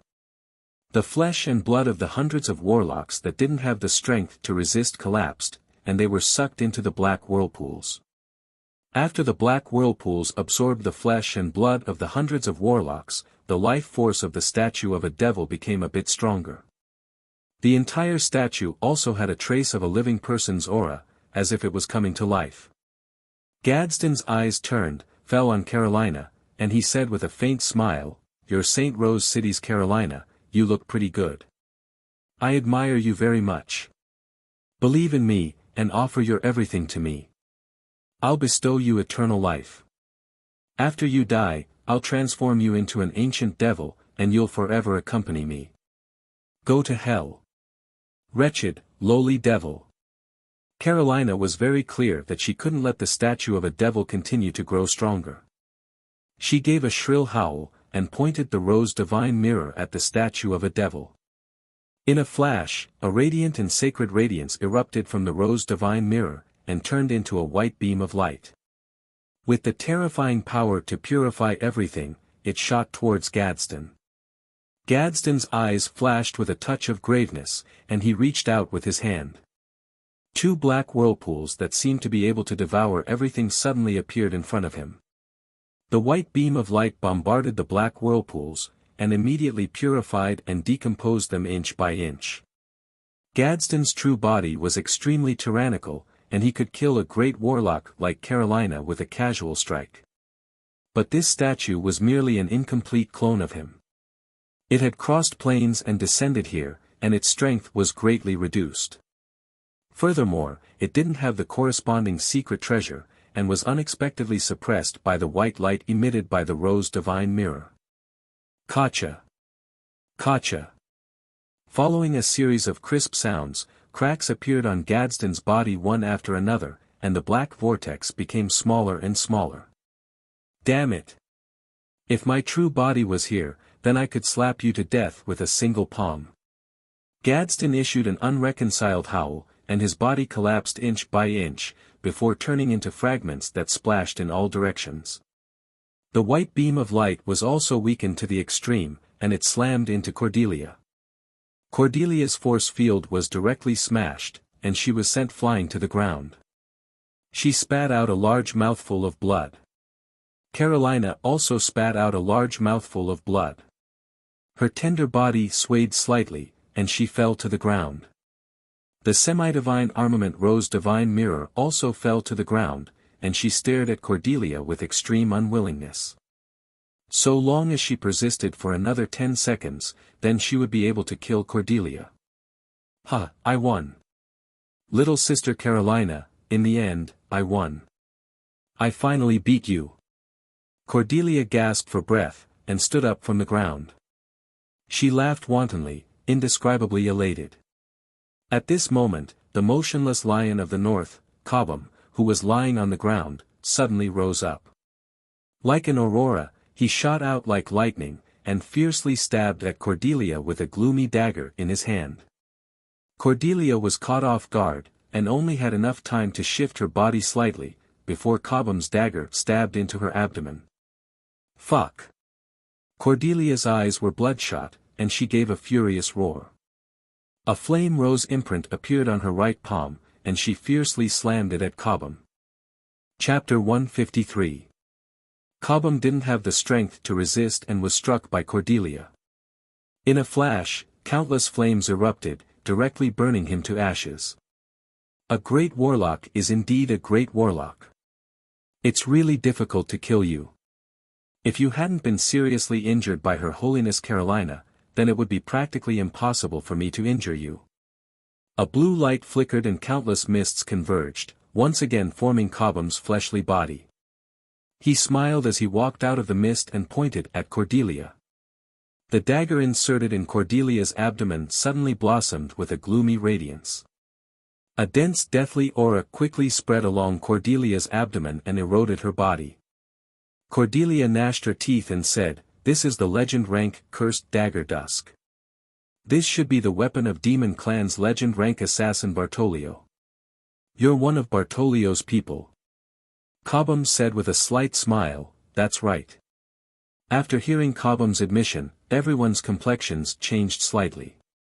Northern Lion Cobham was the banner of Tyrannid Subcontinent's northern region's resistance against the demons. No one would have thought that such a banner of resistance against the demons, a human warlock genius, would actually be a member of Demon Clan. Once this news spread, it would definitely cause a huge shock. Cordelia said with great unwillingness, "Why? I'm an ally of the underworld's allied forces, why would you assassinate me?" "It's very simple, it's because you were seriously injured by Carolina." Cobham gave a slight smile, his eyes blossoming with the flames of ambition as he said, "As long as I kill all of you, then the resources I seize from you will be enough to promote me to a great warlock rank expert. This is a once-in-a-lifetime opportunity." Cobham's eyes flickered with the flames of ambition as he said with a smile, "Bartolio originally wanted me to cooperate with you and wait for an opportunity to eradicate all of your opponents. However, I think that Bartolio would be more interested in a complete rose garden. After killing you, no one will be able to stop me." "Well said, this is indeed a once-in-a-lifetime opportunity." Just then, Yang Feng's cheerful voice came from the grand arena. Cobham's expression changed drastically. He turned around and looked at the remains of the Moffin demonic polar bear. The Moffin demonic polar bear, whose head had already been blasted apart by Cordelia, stood up. It beckoned with its hand, and the head that had been blasted away flew over, directly stabbing into the neck of the Moffin demonic polar bear. Its eyes blossomed with traces of red radiance. As if he had seen a ghost, Cobham looked at Yang Feng and exclaimed, "Weren't you killed by Her Holiness Cordelia? How did he come back to life?" "I was just pretending to be dead to tease you. If that wasn't the case, how could you have performed so well? Ha ha ha. From the Moffin demonic polar bear's bloody maw came Yang Feng's unbridled laughter. Cordelia's expression became very interesting. She gritted her teeth and said, "That's impossible. I clearly saw you become corpses. How could this be?" Yang Feng manipulated the Moffin demonic polar bear to extend a finger and shake it slightly, before giving a long sigh. Uncultured, truly scary. This was an optical dislocation system that utilized the principle of mirrors. Well, to put it simply, it was your eyes that deceived you, understand? In the split second when Cordelia hit him, Yang Feng had activated the Moffin demonic polar bear's feigned death system, deceiving Cordelia with a super-realistic feigned death. Otherwise, the Moffin demonic polar bear wouldn't have been so easily destroyed by Cordelia. When Cordelia heard Yang Feng's ridicule, she was so angry that she almost spat out a mouthful of blood. She was Rose Garden's second strongest expert, extremely knowledgeable and proficient in countless subjects. Now that she was ridiculed by Yang Feng for being uncultured, it made her seethe with anger. If she could move, she would definitely slap Yang Feng to death. Carolina covered her mouth and chuckled. She coughed up several mouthfuls of blood in succession, yet she couldn't stop. Dephilia gave a sweet smile. "This guy is really cunning. I knew that he wouldn't die so easily." Cobham forced a smile and took a step forward, saying, "On Feng Darren, you're indeed worthy of being Steel City's peerless genius. We're not your match. I have a proposal, I hope that you'll consider it. Demon Clan's experts are as common as clouds, it's only a matter of time before they dominate the entire Tyrannid subcontinent. Tyrannid subcontinent's human forces are always scheming against each other, each doing their own thing, they're like a plate of loose sand, they're nothing to be afraid of. Please join our Demon Clan will fully support you in taking control of Rose Garden. The 3 most beautiful roses in the Rose Garden will also be yours." What a cunning thing. Unfortunately, you ran into me. Go to hell. Yang Feng gave a cold smile and his mind moved. The Moffin demonic polar bear's eyes flickered with an ominous glint. In a flash, it erupted with the terrifying life force of a great warlock rank. It waved its huge paw and an incomparably tremendous fluctuation of earth magic power quickly spread. Countless incomparably sharp earth spikes madly stabbed towards the exit of the reception hall. An afterimage flickered and a figure flew out from the exit of the reception hall. It was Cobham himself. In the grand arena, there were 2 Cobhams at once. Under Yang Feng's manipulation, the Moffin demonic polar bear's thick legs flashed madly, the ground shook unceasingly, it suddenly appeared in front of Cobham with a touch of afterimages as swift as a clap of thunder, before fiercely slapping Cobham with its paw. Apart from its weakness of being unable to fly, the Moffin demonic polar bear's battle prowess on the ground was simply comparable to that of a dragon. Its movement speed was also astonishingly fast, surpassing the speed of sound. Cobham's body hadn't reacted yet, when he saw the huge bear paw with a terrifying shadow appear in front of him. Boom! Countless gravel splashed, the huge bear paw slapped empty air and bombarded the ground of the grand arena, blasting open a large hole. What a waste! You can't even handle such a small matter, and you still need me to save you. If it wasn't for the fact that you still have some value, then I would really want to kill you. An extremely callous voice came from behind Yang Feng. Yang Feng's mind moved and he started the scanning device. With a glance, he saw that behind him, the southern goddess of war Jenny, who should have been unconscious, had already stood up. In her right hand was a person, it was the pale-faced Cobham. A terrifying great warlock rank life force spread from Jenny, she was clearly a great warlock rank peerless expert. Yang Feng turned around and said with a dignified expression, "Jenny, are you also Bartolio's lackey?" "Lackey? No, Bartolio and I have a cooperative relationship. Besides, I'm not Jenny, the real Jenny has already died at my hands." Jenny gave a slight smile, her body squirmed and she quickly changed into a beautiful blonde woman with snow-white skin and a sexy figure dressed in a black leather armor. The beautiful blonde woman said with a slight smile, "My name is Ramona. I'm not very famous in the surface world, but in the underworld, I have the nickname of the 100 Faces Witch. Among Tyrannid's subcontinent's 7 great warlocks that died, 2 of them were only succeeded by those freaks with my help." Yang Feng's eyebrows creased slightly as he said, "Why do you want to help the underworld's allied forces?"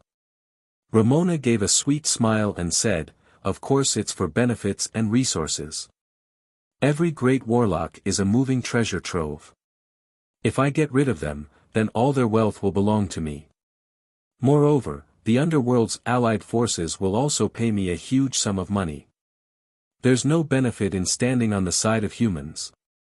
After all, the surface world's big cake has already been divided, it's very difficult for me to have a big bite." Tyrannid subcontinent's resource-rich areas were basically already occupied by people, with the 6 great warlock groups as the core. Warlock groups of various sizes had already divided their spheres of influence. At that time, Yang Feng was barely able to seize a small piece of territory from Fernandro Principality.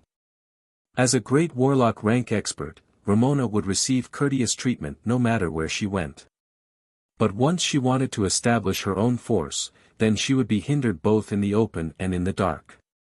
A lot of great warlock rank experts, because of the hindrances both in the open and in the dark, had to spend a lot of energy on secular affairs, before finally slowly becoming mediocre and finding it hard to advance. Ramona's beautiful eyes flashed with a touch of a peculiar glint as she said with a smile, "Yang Feng, your Steel City should understand me very well. If those original warlock groups weren't cleaned up, then how would there be room for us to develop? It would be better for you to have your uncle join us. We'll join hands and swallow Rose Garden, then get rid of Tyrannid subcontinent's 6 great warlock groups one by one and divide their resources." Once she said that, the complexions of everyone in the grand arena changed slightly. Steel City had a great warlock rank expert like Dephilia, as well as 10 mechanized infantry divisions and great warlock rank alchemical golems. Once such a formidable force fell towards the underworld's allied forces, then the situation would become even worse. It might even become a bargaining chip that would decide the outcome of the war between Tyrannid subcontinent's humans and the underworld's allied forces.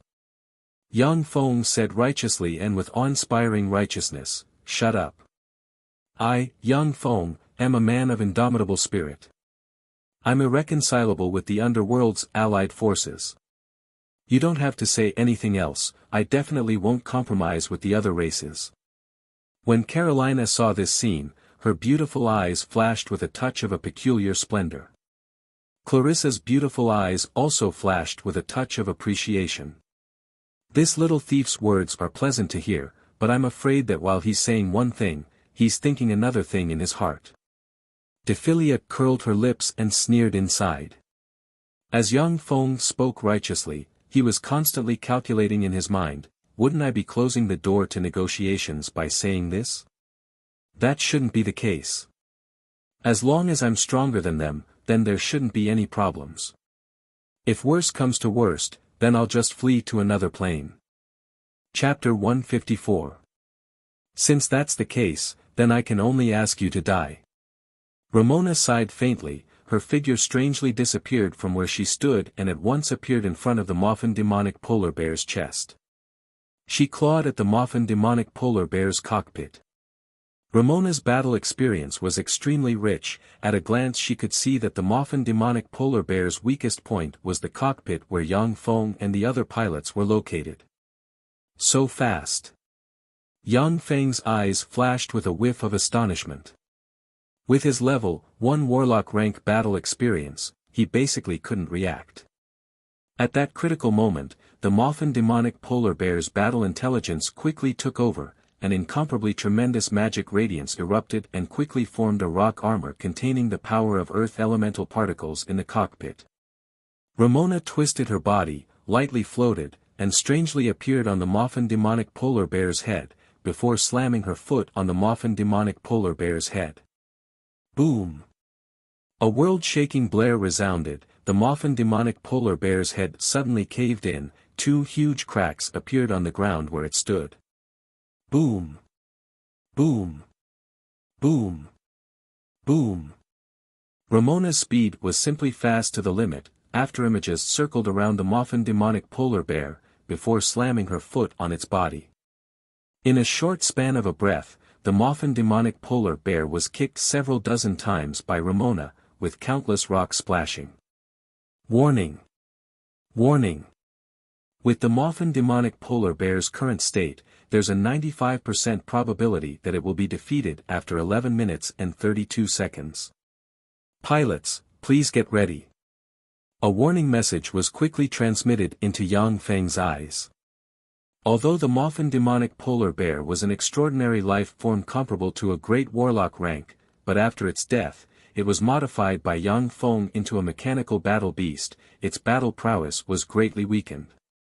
Yang Feng's optical computer database didn't contain Ramona's battle data. He was unable to deduce her next move, he was unable to display the terrifying ability to predict the future. He could only rely on the Moffin demonic polar bear's battle instincts to fight. He was at an extreme disadvantage, being completely subdued by a genuine great warlock like Ramona. Carolina suddenly warned, "She's a body-tempering warlock, don't let her get close, use spells to deal with her." Body-tempering warlocks were a branch of warlocks.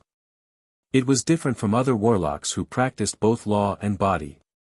The spells that body-tempering warlocks construct in their spiritual sea are spells that enhance their physical qualities, such as the level 1 spell, physical qualities strengthening.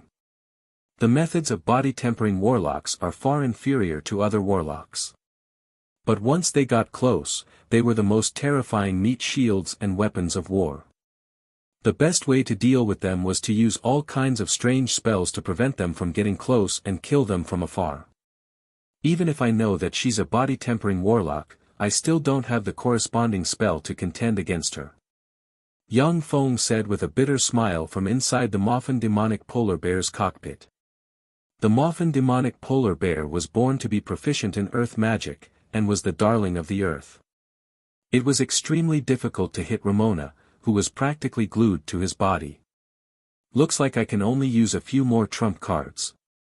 Yang Feng's mind moved. The Moffin demonic polar bear gave a furious roar and launched the level 4 Earth attribute defensive spell, Spike Giant Rock Barrier.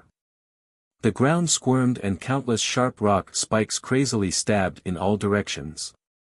Ramona drifted in the air for some distance, as if a phantom. She evaded the countless sharp rock spikes and violently retreated until she was out of the range of the rock spikes. In a split second, a hedgehog-like giant rock barrier with countless sharp rock spikes appeared in the center of the grand arena, covering the Moffin demonic polar bear. Idiot, this kind of spell can't hit anyone, it'll only consume your strength in vain. The might of level 4 spells is enormous, but the consumption is also great. How many level 4 spells can you support? Ramona laughed coldly. Her figure flashed, and she transformed into over a dozen afterimages that flashed over to the enormous rock barrier that was like a hedgehog. Her fists and legs smashed onto the countless rock spikes, causing them to be blasted flying one by one. In a breath of time, Yang Feng consumed 10% of the Moffin demonic polar bear's stored energy, and the giant rock barrier it released was almost destroyed by Ramona. Boom! Suddenly, the giant rock barrier burst open in a flash, countless rock fragments as if shrapnel splashed in all directions. Ramona was slightly startled, her figure retreated briskly, she flew 100 meters away and stared at the giant rock barrier. She saw a blue Dokphin demonic ice wolf appear next to the Moffin demonic polar bear. Ramona's beautiful eyes flashed with incredulity, she exclaimed, "Blue Dokphin demonic ice wolf. You actually have 2 level 4 alchemical golems. Your Steel City's alchemy has actually reached this level." The warlocks in the spectator seats were also dumbstruck, some of them didn't dare to believe their eyes. A great warlock rank alchemical golem was already enough to raise the eyebrows of countless great forces. It had the terrifying power to change the balance of power between 2 great forces. In Tyrannid subcontinent, perhaps only the 6 great warlock groups had a few such alchemical golems hidden in their treasuries, acting as their foundation. Yang Feng gave a long sigh and said, "Ramona, you should leave. If you continue to fight, only death will await you. Seeing that we're both humans, I can let you live." "Hee, what do you mean let me live? You can't kill me, okay?" Ramona covered her mouth and said with a chuckle, "It's very difficult for these 2 alchemical golems to defeat me, and it's even more impossible for them to kill me. You're just a trifling level 1 warlock, don't make me laugh." Ramona was a great warlock who had experienced countless battles in the underworld. There were even quite a few great warlock rank experts who had died at her hands. With her rich battle experience, she could see through Yang Feng's bluff at a glance. Indeed, the blue Dokphan demonic ice wolf is still a bit weak. However, what if I add them? The Mothman demonic polar bear's cockpit opened slightly, radiances flickered, and level 8 bladed troops, gunner troops, shield troops, artillery troops and other primary battle robots appeared in the grand arena at once. In just a few breaths of time, there were 2,000 level 8 primary battle robots in the grand arena. Their electronic eyes flickered with a red radiance as they firmly locked onto Ramona. Ramona's pretty face finally had a slight change of color. With her strength, she could kill her way in and out of the level 8 primary battle robots without anyone being able to stop her. However, after she destroyed 1,000 level 8 primary battle robots, her strength would be greatly weakened. With the 2 great warlock rank alchemical golems seizing the opportunity to mount a sneak attack on her, then even someone as tyrannical as her would have the possibility of dying. Ramona suddenly said with a smile, "So that's how it is. The rumors are indeed true. Steel City's Mechanical Legion is indeed worthy of its reputation. Yang Feng, Israel was killed by your Steel City, right?" Yang Feng was slightly startled within, refusing to admit anything. "What Israel? I don't know this person." "You don't have to deny it." At that time, Israel had chased after Snow White Madam by himself. This matter was done in a very secretive manner, but there were still a few people who were aware of it. Now that Snow White Madam has joined your Steel City, and Israel has already been killed. Therefore, it can be determined that the person who killed him was from your Steel City. You're quite an interesting person. Seeing that we're both humans, I'll remind you that the allied forces from the underworld's races have already set their eyes on Steel City. You're on your own, and be more careful. Ramona smiled as she left behind these words. Before grabbing Cobham, her figure shook, and she rushed out of the reception hall. Fortunately, I didn't force out my final trump card. Yang Feng heaved a long sigh of relief after seeing Ramona being scared away by him. Great warlock rank experts were really too terrifying. Although Yang Feng's Mechanical Legion had the certainty to defeat Ramona, but it didn't have the certainty to kill her. With Ramona's strength, she could come and go as she pleased. It was extremely troublesome. At that time, the reason why Yang Feng was able to kill Israel was because he had heavily injured Israel in advance, and then launched a sneak attack. Only then was he able to kill Israel. Ramona was extremely cunning. As soon as she saw that something was amiss, she would immediately flee, leaving Yang Feng with no way to deal with her. As soon as Ramona left, the grand arena became silent, and a strange atmosphere pervaded the air. Yang Feng manipulated the Mothman demonic polar bear to turn around, its electronic eyes continuously moving back and forth between Cordelia, Carolina and Clarissa, the 3 most beautiful roses in Tyrannid subcontinent. Cordelia's beautiful eyes revolved, revealing her seductive look as she said pitifully, "Yang Feng, save me. As long as you save me, I can marry you and help you control Rose Garden. Furthermore, I can also help you get Carolina and Clarissa, and let you wantonly pick Tyrannid subcontinent's 2 most beautiful roses." Carolina said sternly, "Yang Feng, don't believe her words. Go ahead and kill her. I'll marry Angelina to you, and let you become Rose Empire's first male emperor. Apart from me and Clarissa, whoever you like in Rose Garden, I'll let her serve you. With my support, you're bound to promote to a level 3 warlock within 100 years. At this moment, the person in control of the situation in the grand arena was Yang Feng. If he wanted someone to live, then that person would live, and if he wanted someone to die, then that person would die. Dephilia came out of the block of ice that sealed her, arrived beside Yang Feng, and asked faintly, "What do you plan to do now?" Yang Feng gave a slight smile and transmitted his voice, "This is a heaven-sent opportunity, of course I'll take advantage of it to swallow Rose Garden." If there were no mishaps, then even if Steel City attacked Rose Garden, the odds of victory would still be 50-50. Yang Feng definitely wouldn't risk attacking Rose Garden. But now that Rose Garden's 3 great warlocks were either poisoned or seriously injured, he naturally wouldn't let such a great opportunity slip by. A ray of light flew out of the Moffin demonic polar bear's cockpit and landed on the ground, revealing the silhouette of a level 5 humanoid primary battle robot holding a syringe. The level 5 humanoid primary battle robot strode before Cordelia. Yang Feng said faintly, "Cordelia, give up resisting, I can save your life." Cordelia stared fixedly at the level 5 humanoid primary battle robot, sighed faintly, and gave up resisting. With her current strength, she could still kill a level 3 warlock if she mustered all of her strength. But Yang Feng was hiding inside the Moffin demonic polar bear's cockpit, not coming out, and she couldn't do anything about it. The level 5 humanoid primary battle robot took out a syringe, fiercely pricked Cordelia's snow-white arm, and injected the liquid metal nano-robots into her body. Cordelia's body automatically erupted with a formidable force, killing approximately 1/10 of the liquid metal nano-robots. Ultimately, the liquid metal nano-robots merged with every nook and cranny of her body.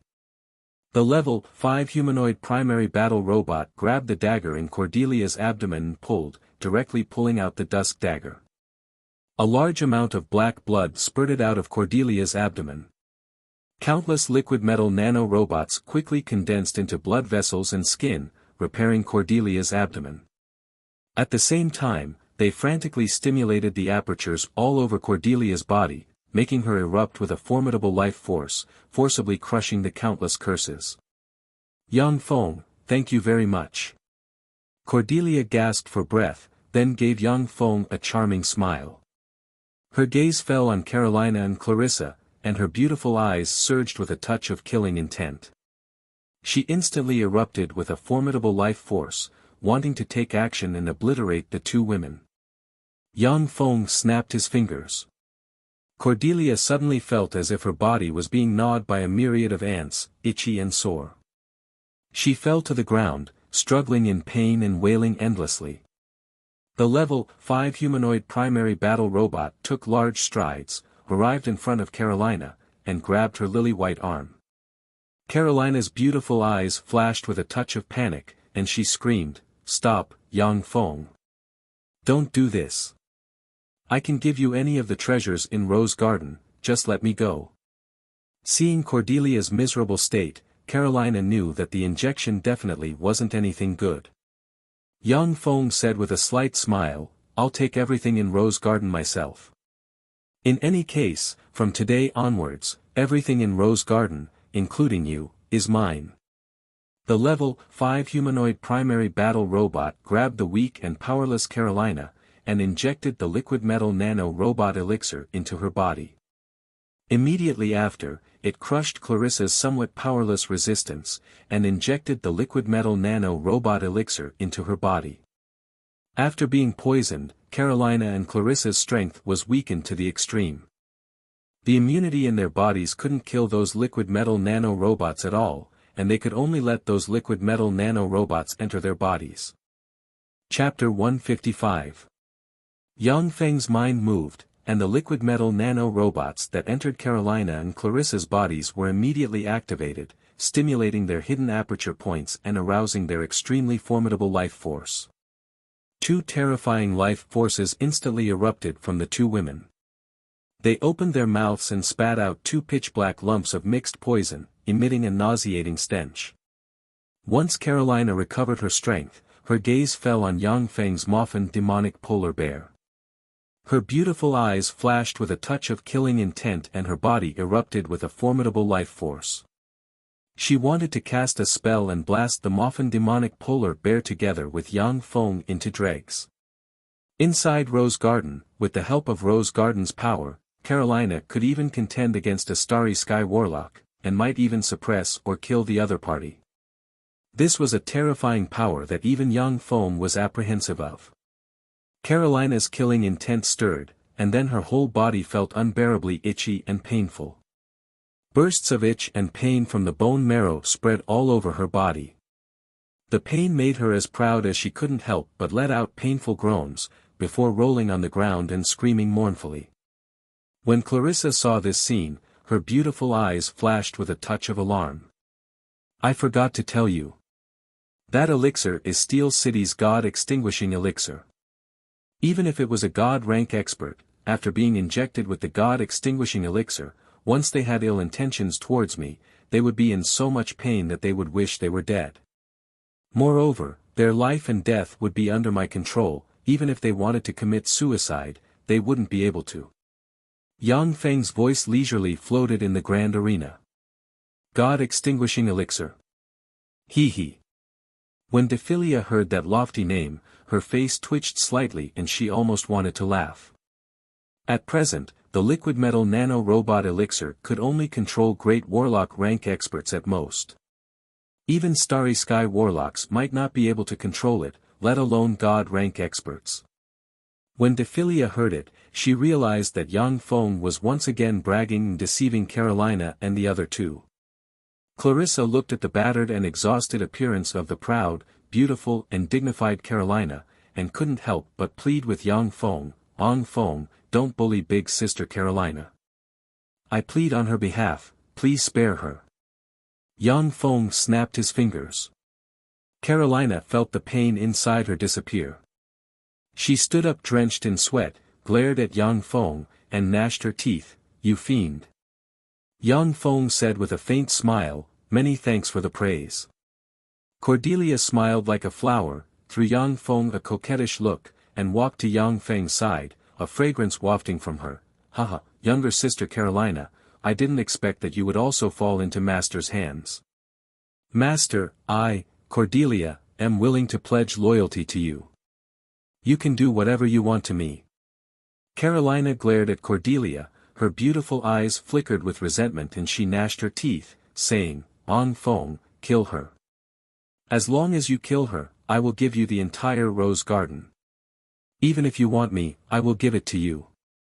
If Cordelia hadn't suddenly rebelled and plotted against Carolina, then Carolina wouldn't have been subdued by Yang Feng. She was a peerless expert infinitely close to the Starry Sky Warlock rank. Moreover, she was Rose Garden's master and dominated all of Rose Garden's forces. Within Rose Garden, she could even suppress Starry Sky Warlocks. Carolina was proud and arrogant. Now that she was under Yang Feng's control, she really wished to tear Cordelia to shreds. When Cordelia heard that, her tender body stiffened slightly, a touch of fear flashed past the abyss of her beautiful eyes, and she looked at Yang Feng. Her fate was now completely at Yang Feng's whim. Carolina was superior to her in every aspect. If Yang Feng abandoned her, then once she fell into Carolina's hands, she would definitely suffer a fate worse than death. Yang Feng said with a slight smile, "Henceforth, the three of you are still good sisters, so get along well. Cordelia, don't worry, I've already given them an order. They can't harm you. As long as they make the slightest movement, they will suffer a fate worse than death. But similarly, you can't harm them, or else you will also suffer a fate worse than death." The liquid metal nanorobot elixir couldn't control people's minds.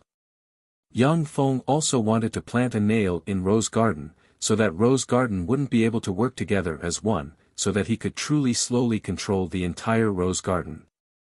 Cordelia had already greatly offended the two women, Carolina and Clarissa. Only by closely following Yang Feng would she have a way out. With Cordelia in Rose Garden, Carolina and Clarissa could only rely on Yang Feng, and wouldn't be able to make him a mere figurehead. "Many thanks, Master." Cordelia was overjoyed. Her tender body went limp, and like a helpless little bird, she fell into Yang Feng's embrace. Carolina's eyes almost spurted flames, and she said extremely frigidly, "Cordelia, you're also a great warlock of Rose Garden, yet you're so servile to a man, do you still have any dignity?" Cordelia retorted sarcastically, "Carolina, you don't have to pretend to be pure and holy. From today onwards, you and I are both master's prey. In the future, we might even meet naked on a big bed." Carolina's pretty face flushed with anger, and she said loudly, "You're so shameless." Cordelia said with a beaming smile, "You're the shameless one. I'm just stating the truth."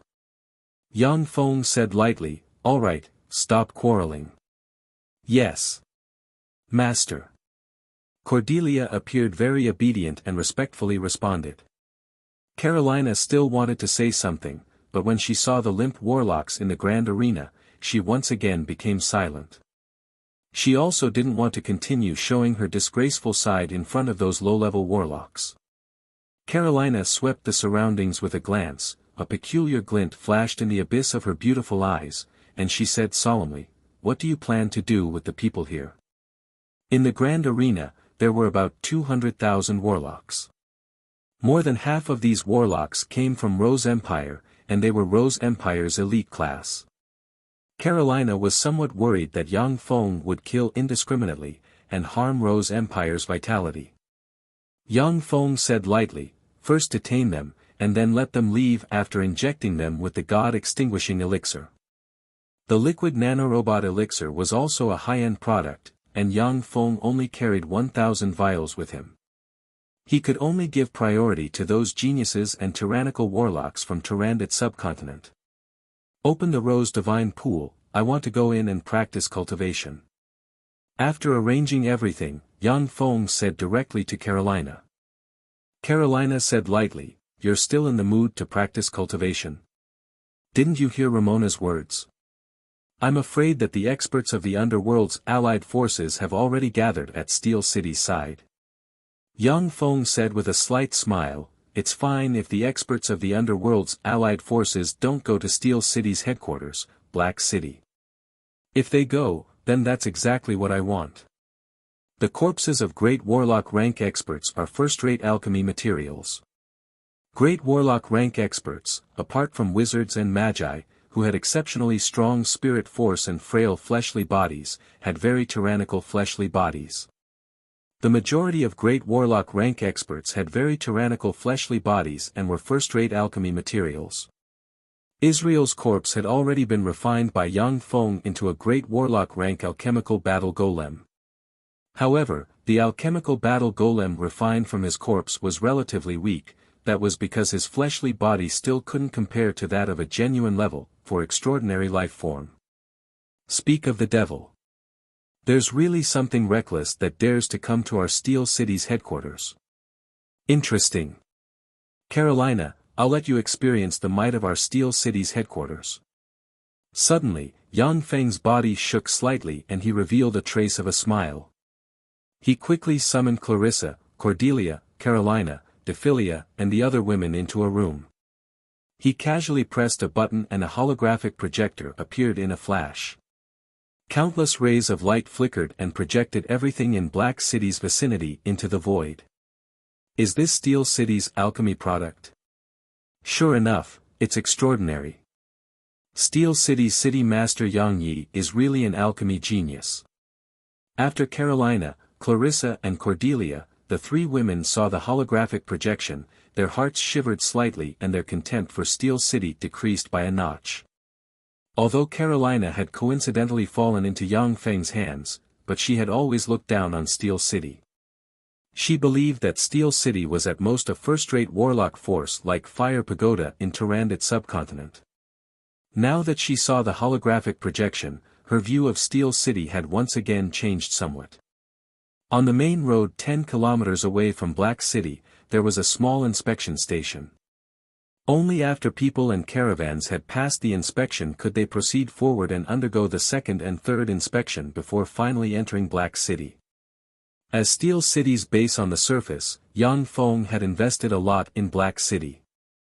He had spent a huge amount of resources to transform it into a huge fortress, with incomparably strict defenses and extremely strict inspections. Over the years, most of the assassins or intelligence personnel who had attempted to enter Black City to cause trouble had turned into broken corpses.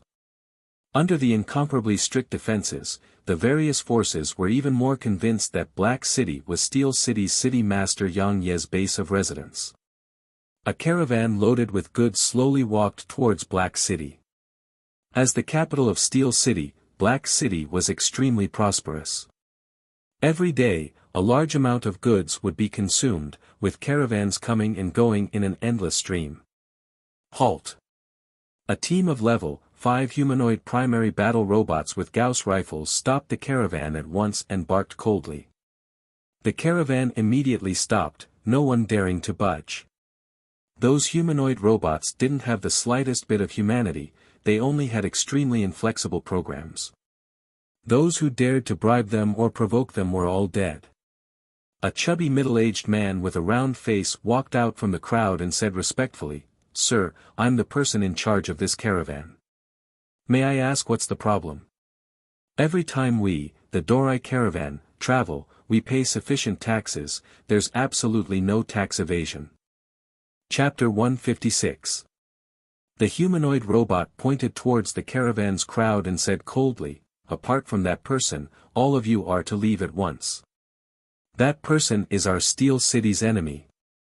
When the people in the caravan heard that, their complexions changed greatly, their legs as if they had grown wings, they ran very fast, scattering like birds and beasts.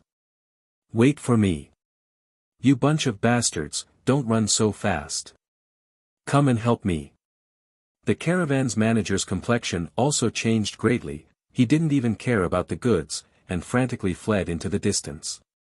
Black City's fighting style was extremely rough, without the slightest regard for the innocent.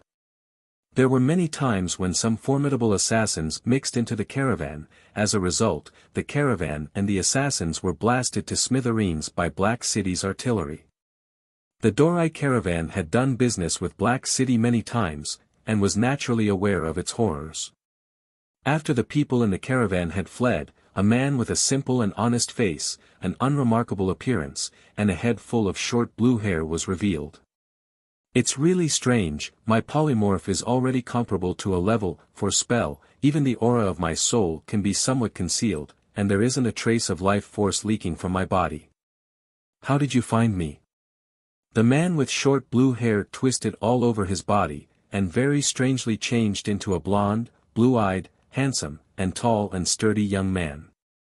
The young man was answered by a dense hail of Gauss machine gun bullets, with countless bullets madly raining down on him. Interesting, these guns already possess the power to threaten level 3 warlocks. Reportedly, in the 6th Warlock dynasty, ordinary people can also use some formidable alchemical secret treasures to display terrifying power. It seems that the legend of Yang Yi obtaining the 6th Warlock dynasty's inheritance is indeed true. The young man casually grabbed several Gauss machine gun bullets, carefully observed them, and revealed a trace of a smile. As soon as the densely packed Gauss rifle bullets flew to the side of the young man, their trajectories were directly distorted, and they shot towards the surroundings. The blonde, blue-eyed man suddenly said in a loud voice, "I'm Demon Clan's great warlock Yi Deng, I came today to request an audience with Steel City's city master Yang Yi. Please come forward for a chat." A loud voice reverberated throughout Black City. Everyone in every corner of Black City could hear Yi Deng's voice. It was as if a god was expounding his holy words in the sky. "If you have something to say, spit it out." An equally loud voice came from Black City. "Those who come from afar are guests. City Lord Yang Yi, is this how your city of steel treats its guests? Why don't you invite me into the city?" Yi Deng flicked his finger, and beams of black light shot into the humanoid robots. Sizzle! Sizzle! The sound of corrosion rang out, and the dozen or so level 5 humanoid robots were turned into a pile of molten iron without any resistance. Yang Ye's voice came from Black City, "I have nothing to talk about with demons. I, Yang Yi, am a human, an upright man.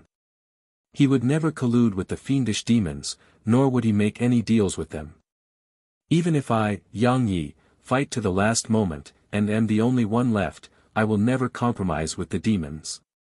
As he spoke, the image of a righteous and unyielding hero of the human race was outlined. What a hero of the human race! Unfortunately, a hero of the human race is a mortal enemy of my demon clan. Yang Yi, although it's a pity, but today is the day of your death. Yi Deng sighed and walked step by step towards the direction of Black City.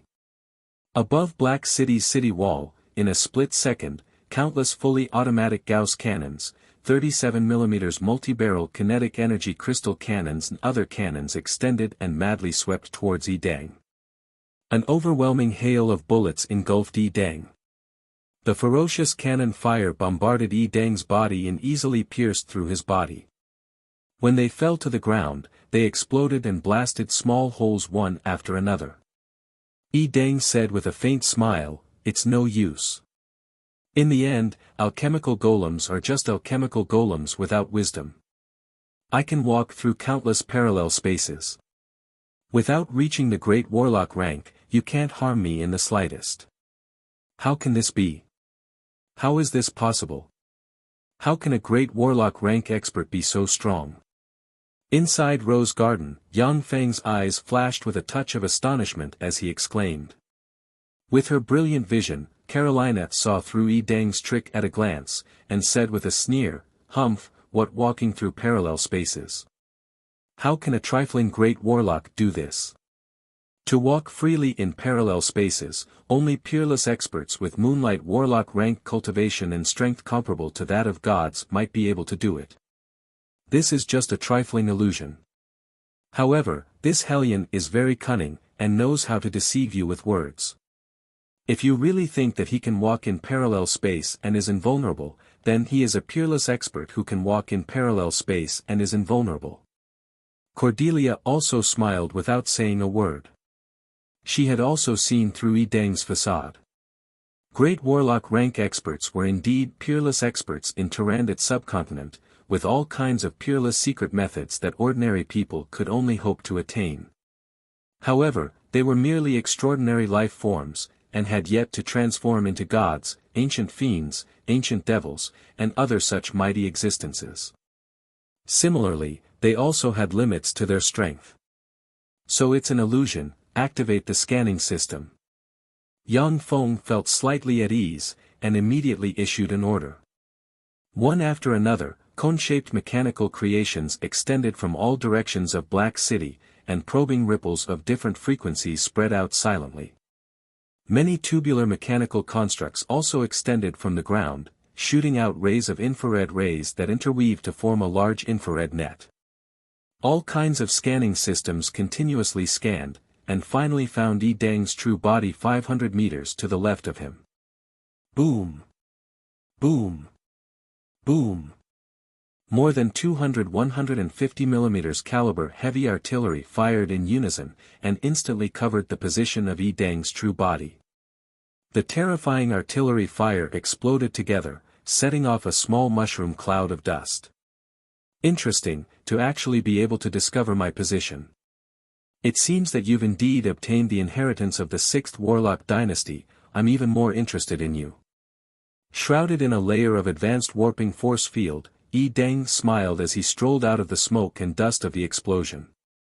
He wasn't injured in the slightest, and even his clothes weren't stained with a trace of dust.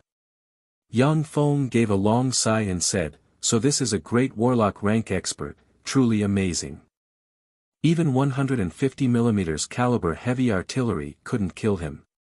From the analysis of the portable fortified stronghold smart computer, Yang Feng understood that Yi Deng hadn't avoided the range of the heavy artillery's bombardment. Yi Deng had braved the might of the heavy artillery's bombardment and walked out from inside. Carolina's beautiful eyes flashed with a touch of graveness. The might of that heavy artillery is equivalent to a weakened version of a level 3 area of effect spell. Its might is too scattered, and basically can't injure a Great Warlock. However, This Deng was actually able to suppress the warping force field to an area of roughly 10 centimeters on the surface of his body. His strength is truly unfathomable. I'm afraid that he's only slightly inferior to me. Deng had just emerged from the smoke and dust of the explosion, when countless Gauss artillery shells immediately engulfed him. The densely packed Gauss artillery shells bombarded Deng's advanced warping force field, causing the warping force field to continuously tremble and almost collapse. Deng's complexion changed slightly, his figure shook, his speed soared to the limit, and like a ghost, he rushed towards Black City's city wall. Within a few breaths of time, Deng braved the countless artillery shells and arrived above Black City's city wall. He flicked his 10 fingers, and as if possessing a life of its own, black threads swept towards the Gauss artillery shells. The Gauss artillery shells were directly cut in half by the black threads and fell to the ground. The corners of Yang Feng's mouth rose slightly, revealing a trace of a smile. Idiot, you'll be struck by lightning if you act pretentious. Boom! Practically at the same time, the section of Black City's city wall that Deng was stepping on issued a world-shaking explosion. A terrifying mushroom cloud rose in a flash, and an extremely berserk shock wave spread in all directions. A badly battered figure flew out from the explosion in a sorry state, and hit the ground, revealing Deng covered in blood, his expression sinister in his battered and exhausted appearance. So ruthless.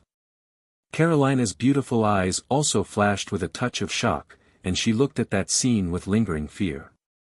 Even a great warlock like Deng was covered in wounds from the explosion, and almost died. If it was Carolina in his place, then she might not have fared much better than him. After the explosion seriously injured Deng, countless Gauss artillery shells madly shot towards Deng from the parts of the city wall that hadn't been destroyed. In a split second, the countless artillery shells exploded on Deng's body, and a copious amount of blood splattered in all directions, looking extremely miserable. Deng continuously spat out a few mouthfuls of blood, clenched his teeth, and silently recited an incantation. His body burst open, and turned into streams of blood-colored mist that dispersed in all directions. Boom! Boom! Boom!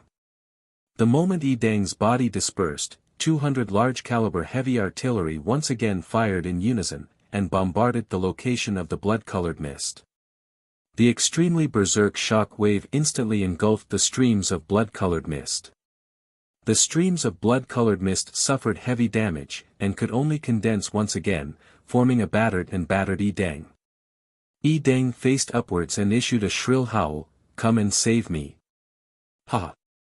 Deng, you also have such a day. Look at your appearance, you're really battered and exhausted. An extremely forthright laughter came from the sky, and a 100-meter-tall giant covered in a layer of huge rock armor dropped from the sky and blocked in front of Deng. The countless Gauss artillery shells bombarded the rock armor, and blasted small holes on it, but were unable to penetrate the several-meter-thick rock armor. The small holes only appeared for a split second, and then began to rapidly heal. Chapter 157. Yang Feng's eyes flashed with a touch of graveness and he said solemnly, "Rock giant, an adult rock giant. The allied forces of the underworld's races really think highly of me, even dispatching such a terrifying existence." A peculiar glint flashed past Carolina's beautiful eyes as she caught a flaw in Yang Feng's words. Giants were terrifying extraordinary life forms on par with dragons, they were terrifying life forms with few rivals of the same rank. At that time, when Tyrannid subcontinent had attacked the plane of giants, it had similarly suffered heavy losses. Among the 8 great warlock dynasties, only the first 7 great warlock dynasties had conquered the plane of giants. The 8th warlock dynasty, Dawn dynasty, had also conquered many planes, yet it didn't dare to behave atrociously in the plane of giants. This 100 meters tall rock giant was an adult rock giant. It was definitely a terrifying life form comparable to a dragon. The countless Gauss cannons rumbled madly, blasting small holes in the rock giant's armor, but the armor quickly repaired itself, basically unable to injure the rock giant in the slightest.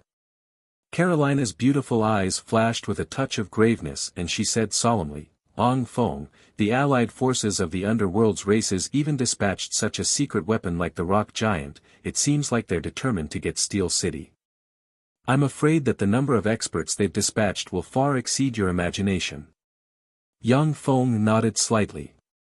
After the portable fortified stronghold was built, a large part of Shizu's technology had been unlocked. Black City had already been fortified by him, with countless weapons. One or two great warlocks were basically unable to breach Black City. Eden looked up and shouted, Cheyenne, if you don't show up, then I'll immediately turn around and leave. Am I not here? A bell-like chuckle resounded, and the coquettish and beautiful great matriarch of the Dark Elves, Cheyenne, whose every move was shrouded in a layer of charm, walked out with a flower-like smile and a fragrance wafting from her. Behind Cheyenne followed three handsome, tall and sturdy young men, their eyebrows brimming with endless arrogance. Eden's pupils constricted slightly, his eyes flashed with a touch of apprehension and he said solemnly, 3 great black dragons, Cheyenne, you actually brought out your dark elven trump card, the 3 great black dragons. It seems like you attach great importance to Steel City's city master Yang Yi. The heroic rock giant looked at the 3 young men behind Cheyenne with a hint of fear in his eyes. The 3 black dragons were the Dark Elves' ultimate weapons in the underground world, as well as the strongest weapons they used to suppress other resistance forces. In the underground world, there was no power that didn't know of the 3 dark dragons worshipped by the Dark Elves, James, Creed, and Briar. Cheyenne smiled sweetly and said, That's right, Steel City's city master Yang Yi belongs to us Dark Elves. As for the other treasures in the City of Steel, we can divide them equally. Heh, just who does Steel City's Yang Yi belong to? Once we break through the City of Steel, we can use our own methods to fight over him. There's no point in agreeing on it in advance. With a sneer, a handsome middle-aged man slowly walked out from the side and coldly stared at Cheyenne's group. Cheyenne's beautiful eyes flashed with a touch of fear, and she said in a deep voice, Napman, do you really want to compete with me? This handsome middle-aged man was Tyrannid Subcontinent's Undead Hellion clan's Undead Hellion monarch Napman. He was a peerless expert ranked in the top 5 of the underworld's allied forces, and his strength was infinitely close to that of a Starry Sky warlock. Napman said with a faint smile, Why should we fight over something that we haven't even gotten our hands on? There are still a lot of human clan's peak experts glaring covetously from the sidelines. It would be better for us to first join hands and get rid of them. Then we'll talk about the rest. Cheyenne pondered for a moment, then swept a small hill on the right with a glance and nodded, saying, That's right, let's first join hands and get rid of those human clan flies hiding nearby before talking about the rest. You lowly and petty races, even if you join hands, you're still doomed to die. If you obediently surrender, then we can still spare your lives and let you linger on at death's door. Accompanied by a cold snort, an old man with white hair and beard, dressed in a red warlock's robe with a golden thread on the cuff slowly walked out of the hill and looked at Cheyenne and her entourage with an extremely haughty expression. Next to the old man was a middle-aged man with short blonde hair and an ordinary appearance, seemingly without any distinguishing features. Cheyenne said with a charming smile, Grant and Boxer from White Elephant's Ivory, did the 2 of you come to throw away your lives? There were as many as 7 great warlock rank experts from the underworld's allied forces. Moreover, these 7 great warlocks were peak great warlocks. With the 7 of them joining hands, they were absolutely certain that they could kill Grant and Boxer. Grant, who was dressed in a red warlock's robe, said lightly, Of course, it's not just the 2 of us. There's also Savage Claw. A tall and sturdy man with a big beard, extremely sturdy muscles, and mysterious tattoos on his upper body, along with an aged woman dressed in a blue warlock's robe and a man with a small and thin stature, resembling a skinny monkey, walked out from the side. Napman's eyes flashed with a touch of graveness and he said lightly, Camus, Hallie, Eben of Savage Claw, you've really invested a lot for Steel City's Yang Yi. However, just by relying on the 5 of you, you still aren't our match. That's right, just by relying on the 5 of us, we can at most escape unscathed in front of you. However, it's not just the 5 of us who are coveting Steel City's inheritance. Black Dragon Pagoda, Eyes of Justice, Warlock College Antalya, they've also dispatched great warlock rank experts. The big-bearded Kamis gave a heroic smile and casually flicked his finger, before 3 cyan magic radiances instantly shot towards 3 different directions. As soon as the 3 cyan magic lights fell on the 3 incomparably spacious areas, they set off waves of ripples. Obviously, there was something concealed in the 3 open spaces. Cheyenne and the other experts from the underworld's allied forces at once focused their gazes on the 3 open spaces. Seeing that they could no longer continue to conceal themselves, the experts in the 3 open spaces also shed their disguises. In one of the 3 open spaces, there was a young man dressed in a white warlock's robe, with an arrogant expression on his face, standing loftily. In one of the open spaces, there was a middle-aged man with short blonde hair, a handsome appearance, and a scholarly temperament. There was a middle-aged man with long gray hair, a haggard appearance, and a corpse-like appearance. In another open space, there were 2 men and 1 woman. The 2 men and 1 woman had blonde hair and blue eyes, the man was handsome, the woman was beautiful, and their temperaments were extremely extraordinary. Napman's eyes flashed with a touch of ridicule, and he sneered, Eyes of Justice's Uhtred, Warlock College Antalya's Clifford and Connell, Black Dragon Pagoda's Carlo, Paris, and Nina. Steel City's City Master Yang Yi is a genius of your human clan, a pillar of support against our underworld's allied forces. I didn't expect that there would be so many human clan experts coming to capture him. Your human clan is really united. Yang Feng's eyebrows creased slightly, and he said in a low voice, My goodness, this is just a trifling 6th Warlock Dynasty's inheritance, how could it attract so many experts? Warlock College Antalya and the other 5 great warlock groups had existed for thousands of years, and possessed countless secret methods. Among them, there was no lack of peak secret methods passed down from the eras of the 8 great warlock dynasties. According to reason, there was no need to covet the 6th warlock dynasty's secret methods.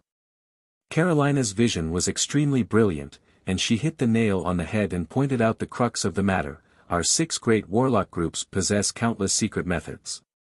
However, many of those secret methods can only be cultivated until the Starry Sky Warlock realm at most. They gathered in your Steel City in order to see if the 6th Warlock Dynasty's secret method obtained by your uncle Yang Yi has any secret method to advance to the Starry Sky Warlock rank. Moreover, your uncle can refine level 2 Warlock rank golems on a large scale. In our Tyrannid subcontinent, this kind of alchemy can almost be called a golem grandmaster. Coupled with the addition of a great warlock like Snow White Madam, your Steel City has already become a formidable existence that can threaten our 6 great warlock groups. They naturally won't give you the time to continue developing. In addition, your Steel City merely has a 3-story tall warlock pagoda, and its defensive strength is too weak. That's why they were tempted, and gathered their experts in order to flatten your Steel City in one fell swoop. This kind of thing isn't uncommon in the past thousands of years.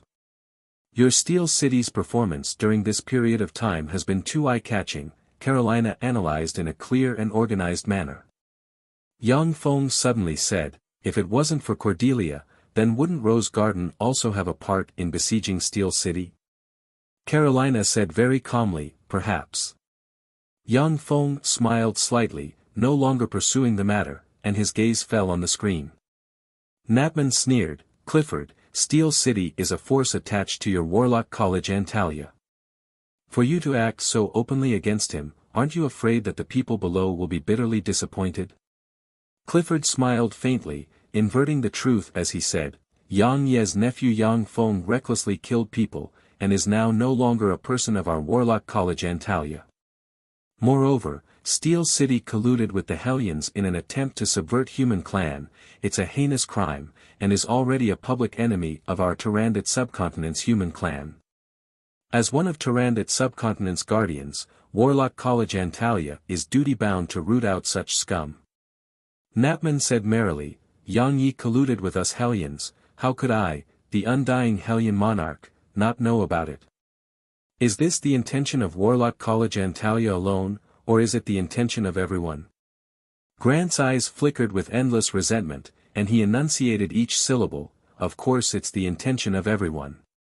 Steel City colluded with the Hellions, it's a heinous crime, and only death awaits them. Our White Elephant's ivory definitely won't let such scum of human clan off, we'll definitely exterminate them, not leaving a single one alive.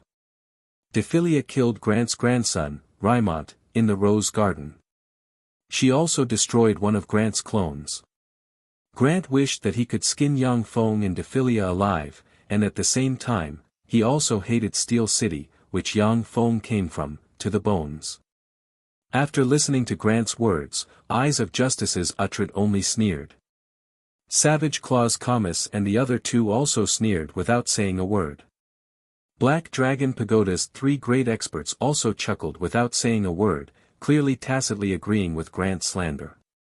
Yang Feng's complexion was ashen as he said furiously, truly inverting the truth. Our Steel City has clearly made great contributions in resisting the underworld's allied forces, how can they invert the truth and frame us?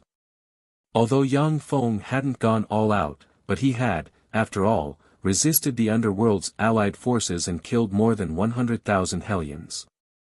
Now that Grant and them were inverting the truth and framing him, the anger within him couldn't be contained. Carolina's beautiful eyes flashed with a touch of pity, and she said lightly, this is the reality. In Tyrannid subcontinent, our 6 great warlock groups are the strongest, and we're the rule makers.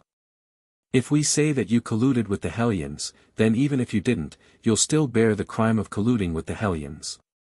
If we say that you didn't collude with the Hellions, then even if you did, there won't be any problems. Napman burst into laughter and said, "Ha, Yang Yi, did you hear that? These shameless human warlocks have already condemned you for colluding with the Hellions. The entire Tyrannid subcontinent's human forces are your enemies. The only way out for you now is to surrender to our demon clan. I'll personally change your blood meridians and let you become a noble member of our undying Hellion clan. After the Hellions dominate the continent, you'll also be given a piece of territory to rear those lowly and shameless humans." A righteous and upright voice sounded from Black City, those who walk different paths cannot make plans together. I, Yang Yi, am an upright man. Even if I'm condemned by 1,000 people, even if I die, I still won't change my conviction. A true man, what a pity. Kamasa's eyes flashed with a touch of a complicated glint and he sighed slowly. Each of the 5 great human warlock groups' great warlocks were experts who had stood out after countless cruel competitions. Since they had already made up their minds to destroy Steel City, then they absolutely wouldn't waver. Yang Ye's indifferent voice came from Black City, I indeed have the 6th Warlock Dynasty's secret method inheritance. Moreover, this secret method inheritance can be practiced until the Moonlight Warlock realm. However, I'm the only one with this secret method inheritance. There are so many of you, so how are you going to divide it? As soon as this remark was made, the atmosphere became somewhat strange. Everyone wanted the 6th Warlock Dynasty's secret method inheritance, but in the end, only one person could obtain it. The experts gathered here all harbored ulterior motives. Just the camps alone were divided into 2 major camps, and the 2 major camps were further divided into 7 or 8 smaller camps.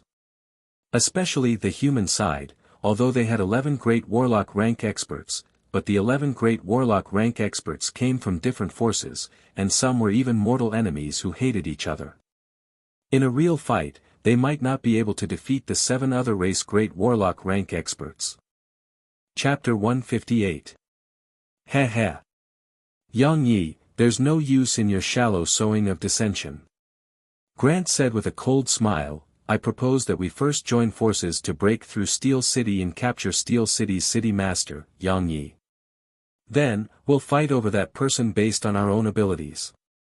Otherwise, while we're fighting to the death here, Yang Yi, this waste who isn't even a great warlock, would take advantage of us. That would be laughable.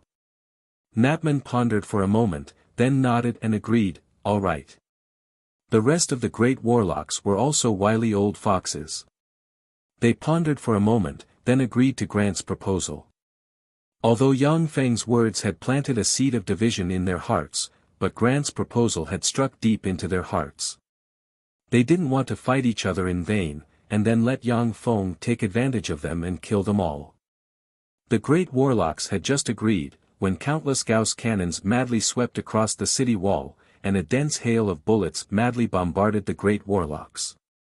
The great warlocks were shrouded in a layer of warping force field.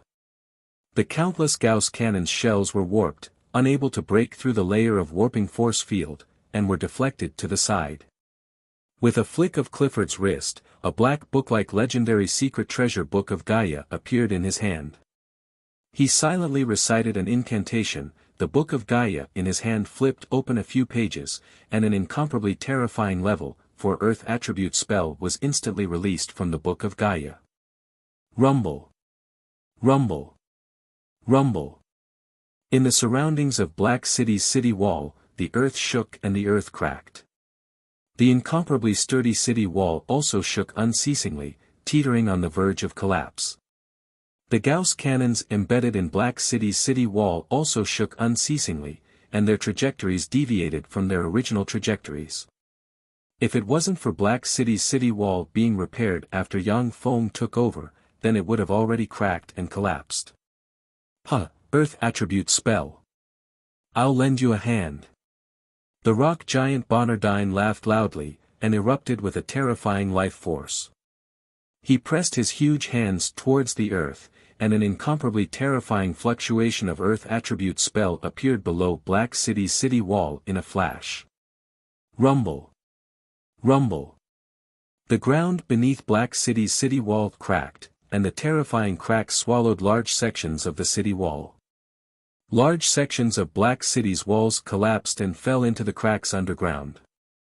I'm afraid there's a large number of explosives buried inside Black City's walls. Let me break them. Connell smiled and took out a legendary-level magic staff, the Flaming Staff. He chanted an incantation and pointed the staff at the sky. A huge amount of fire elements quickly gathered in the sky, then turned into balls of fire, falling from the sky and pouring down on the ground. Connor pointed to the sky and silently recited an incantation. Violent gales blew and swept the fireballs into the cracks in the ground. The fireballs bombarded the walls of Black City. Connor waved his hand, and oil snakes that were more than 10 meters long suddenly flew out and fell into the crack in the ground. When they came into contact with the fireball, they started burning frantically and completely engulfed Black City's wall. The crack in the ground suddenly ignited with countless flames. Under the terrifyingly high temperature, all kinds of weapons installed inside Black City's wall madly exploded. Yang Feng smiled bitterly and sighed, great warlock rank experts are really amazing. The most terrifying enemy isn't a single great warlock, but a group of great warlocks. Those great warlocks joined hands, and with just a few targeted level 4 spells, they destroyed the first line of defense that Yang Feng was so proud of. If it was a mortal army, then even a million-strong army, they still wouldn't be able to climb Black City's city wall. Eden, who was riddled with scars from the explosions, also recovered his full strength under the nourishment of all kinds of healing spells and powerful elixirs. Along with rumbling sounds, 300 Falcon heavy-duty assault helicopters rose into the sky, and as if raindrops, fired air-to-surface missiles madly bombarded the more than a dozen great warlocks. Pretty good aerial weapons. Unfortunately, your opponents are too strong. Kamas gave a heroic smile, waved his hand, and a 13 long level, for extraordinary life form lightning giant serpent flew out, its whole body flickering with lightning. The lightning giant serpent's whole body flickered with lightning, and as if it had turned into a lightning ray, it entered the 300 Falcon heavy-duty assault helicopters. Boom! Boom! Boom! Boom! One after another, the Falcon heavy-duty assault helicopters fell from the sky, before exploding madly, and turning into huge fireballs. 10,000 level 8 bladed troops, gunner troops, artillery troops, and shield troops formed a mixed mechanical legion, killing their way out of Black City. The 3 black dragons behind the dark elven great matriarch Cheyenne, James, Creedon, and Briar jumped into the air. Their bodies shook, and they immediately returned to their original forms, turning into 3 adult black dragons with a body length of approximately 17 to 18 meters. The 3 adult black dragons opened their mouths, and 3 dragon breaths blasted into the mixed mechanical legion. In a split second, the mixed mechanical legion's primary battle robots activated their level 2 protective covers. But under the bombardment of the 3 adult black dragons' dragon breaths, the level 2 protective covers burst like bubbles, and then turned into ashes under the dragon breaths. The 3 dragon breaths destroyed more than 300 primary battle robots at once. The great warlocks creased their eyebrows slightly after seeing this scene. Knapman praised, "What amazing mechanical golems. The most important thing is that there are so many of them. If there were only 1 or 2 great warlocks, they might not be able to handle so many mechanical golems. They're just ants. Watch as I destroy them." The rock giant Bonardine gave a wild laugh, then extended his hand and made a grabbing motion. The ground surged, and countless stones quickly condensed, before quickly condensing into an up to 100 meters long giant rock club in his hand. Bonardine gave a wild laugh, then rushed into the mixed mechanical legion, before brandishing the giant rock club and randomly smashing it. Wherever the club smashed, the primary battle robots were smashed into pieces, before collapsing. A bunch of idiots. You're here to attract the firepower, so that I can seize the opportunity to capture Yang Yi. Grant gave a cold smile, then his figure shook. He left behind an embodiment, while his true body stealthily shot towards Black Cottage's Warlock Pagoda. "Humph, I knew that these shameless humans are unreliable." Knapman's gaze inadvertently swept towards Grant's direction, before he snorted coldly and his figure shook slightly. He left behind an avatar standing in place to cast Fireball and other simple spells, while his main body swept towards Black Cottage's Warlock Pagoda while stealthily moving towards it. One by one, the great warlocks with ulterior motives unleashed their secret methods, and stealthily shot towards Black Cottage's Warlock Pagoda. Only the rock giant Bonardine, the lightning boa, and some embodiments were left to destroy the primary battle robots. There were hundreds of small fortifications built around Black Cottage's Warlock Pagoda. Once they sensed Grant's approach, each of the hundreds of small fortifications extended 20 railguns. Radiances flickered, and as if meteors, several thousand railguns crazily shot towards Grant. Humph. Even though this alchemical item's might is great, but it's useless if it can't hit its target. Grant gave a cold smile, then silently recited an incantation and cast the level 4 spell short distance spatial jump. In a flash, he disappeared from where he stood, and appeared in the center of the hundreds of small fortifications. The several thousand railguns at once missed their target, and directly blasted open a huge hole where Grant had originally stood. Grant didn't tangle with the hundreds of small fortifications. He silently recited an incantation and cast short-distance spatial jump. His body once again disappeared in a flash, and appeared in front of Black Cottage's Warlock Pagoda. His tremendous spirit force swept towards Black Cottage's Warlock Pagoda, looking for Yang Ye's figure. Found him. Grant's eyes flashed with a touch of delight, and he blasted a fist at the wall of Black Cottage's Warlock Pagoda. With a punch, he blasted through the pagoda's wall, and directly rushed into the deepest room of the Warlock Pagoda. In the deepest room of Black Cottage's Warlock Pagoda, there sat a middle-aged man with black hair and yellow skin. His appearance was almost identical to Yang Feng's fabricated Yang Yi, and he similarly had the cultivation of a pinnacle level 1 warlock. Beside Yang Yi stood 16 level 8 primary battle robots. When they saw Grant appear, 10 beast-type bladed troops brandished their high-frequency oscillation blades and slashed at Grant. Grant's eyes flashed with ecstasy, he pointed with his finger, and 16 petrification rays were shot from his hand, and shot at the 16 level 8 primary battle robots. The 16 level 8 primary battle robots were immediately petrified, and turned into 16 stone statues. Grant extended his hand towards Yang Yi, and shouted sternly, Yang Yi, you've finally fallen into my hands. Immediately hand over the control of all the alchemical golems to me, or else I'll kill you. Yang Yi at once erupted with a warping force field. But the warping force field couldn't resist Grant, and was easily grabbed by Grant as if he was grabbing a chick. Yang Yi raised his eyebrows and said righteously, Grant, if you have the guts, then kill me. If I, Yang Yi, furrow my eyebrows, then I'm not a man. As for the control of these alchemical golems, even if you kill me, I won't hand them over to you. Carolina swept Yang Feng with a glance, and said sarcastically, your uncle Yang Yi is a good man, very different from you. I've never had an uncle called Yang Yi, okay? Yang Feng muttered within. Carolina gave Yang Feng a glance, and her gaze was filled with contempt and disdain. Your uncle has been caught, yet you, the nephew, are still calmly watching the show. Your uncle really doted on you in vain. Chapter 159. Clarissa, Cordelia, and the other women looked at Yang Feng, their gazes flashing with a touch of peculiarity. From anyone's point of view, Steel City's city master Yang Yi was extremely benevolent towards his only kin, Yang Feng.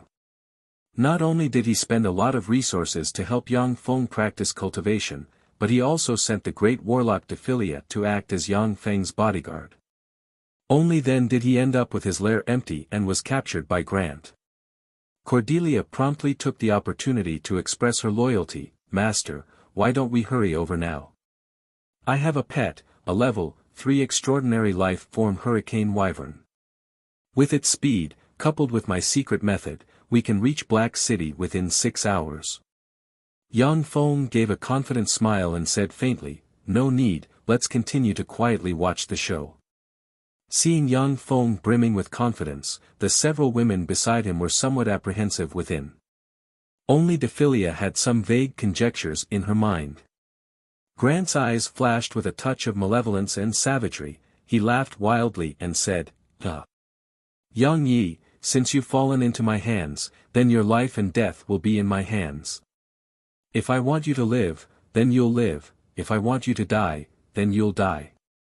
I'll interrogate the 6th Warlock Dynasty's secret method from your mouth, then use the 5th Warlock Dynasty's secret method to refine you into a living dead to vent my anger. The 5th Warlock Dynasty was also called the Death Dynasty. During the 5th Warlock Dynasty, the world of warlocks mainly researched the mysteries of life and death. Living dead, undead legion, death god legion, demonic corpses, stitched corpses and all kinds of freaks that hovered between life and death were created. The secret methods passed down from the 5th Warlock Dynasty were extremely strange and cruel, containing countless cruel and strange secret methods that could make people wish they were dead yet unable to live. From the shadows in the corner of the room, a figure suddenly erupted and fiercely blasted a palm at Grant's back. An incomparably formidable life force erupted in a flash, forming an incomparably formidable life protective cover around Grant. The palm contained an incomparably dense death aura, easily piercing through Grant's life force protective cover and blasted his back. The protective life force field also slowed down the speed of the palm, giving Grant a split second of time. He took the opportunity to crush a magic scroll. When the magic scroll shattered, Grant's body also disintegrated and quickly flew to one side, before condensing into a human form. Traces of black chi spread across Grant's face, and traces of black blood flowed from the corner of his mouth. Clearly, he had not completely avoided that attack just now. Grant gnashed his teeth and said, Napman, it really is you. How despicable, to actually sneak attack me from behind. Napman smiled faintly and said, in terms of despicableness, who can compare to you humans? The scene of inverting black and white, pointing fingers at a deer as a horse, and framing a human hero as a traitor was simply too marvelous. If it weren't for you humans having internal strife and scheming against each other, I'm afraid our demon clan would have been annihilated long ago. Ever since the Time Lord founded the first Warlock dynasty, there were 7 successive Warlock dynasties. Human warlocks stood at the apex of many planes, suppressed gods and demons, and conquered one plane after another. If it weren't for the human warlocks constantly having internal strife and scheming against each other, then the demons would have already been wiped out by the human warlocks. The demons would have already been wiped clean by the human warlocks. Since that's the case, then you'll die here. Grant's eyes flashed with a touch of a cold glint. With a flick of his wrist, a huge white elephant statue suddenly flew out, before disintegrating and entering his body, before condensing into a perfectly round and sparkling white full-body armor. Originally, Grant's life force was inferior to Napman's by a large margin. But after putting on the white full-body armor, the formidable life force emitted from his body was unexpectedly not inferior to Napman's. Napman's eyes flashed with a touch of graveness, and he said in a deep voice, "White elephant armor, this is a replica of the semi-divine armament white elephant armor. It looks like it should be a replica of one of the 5 legend rank white elephant armor, right?"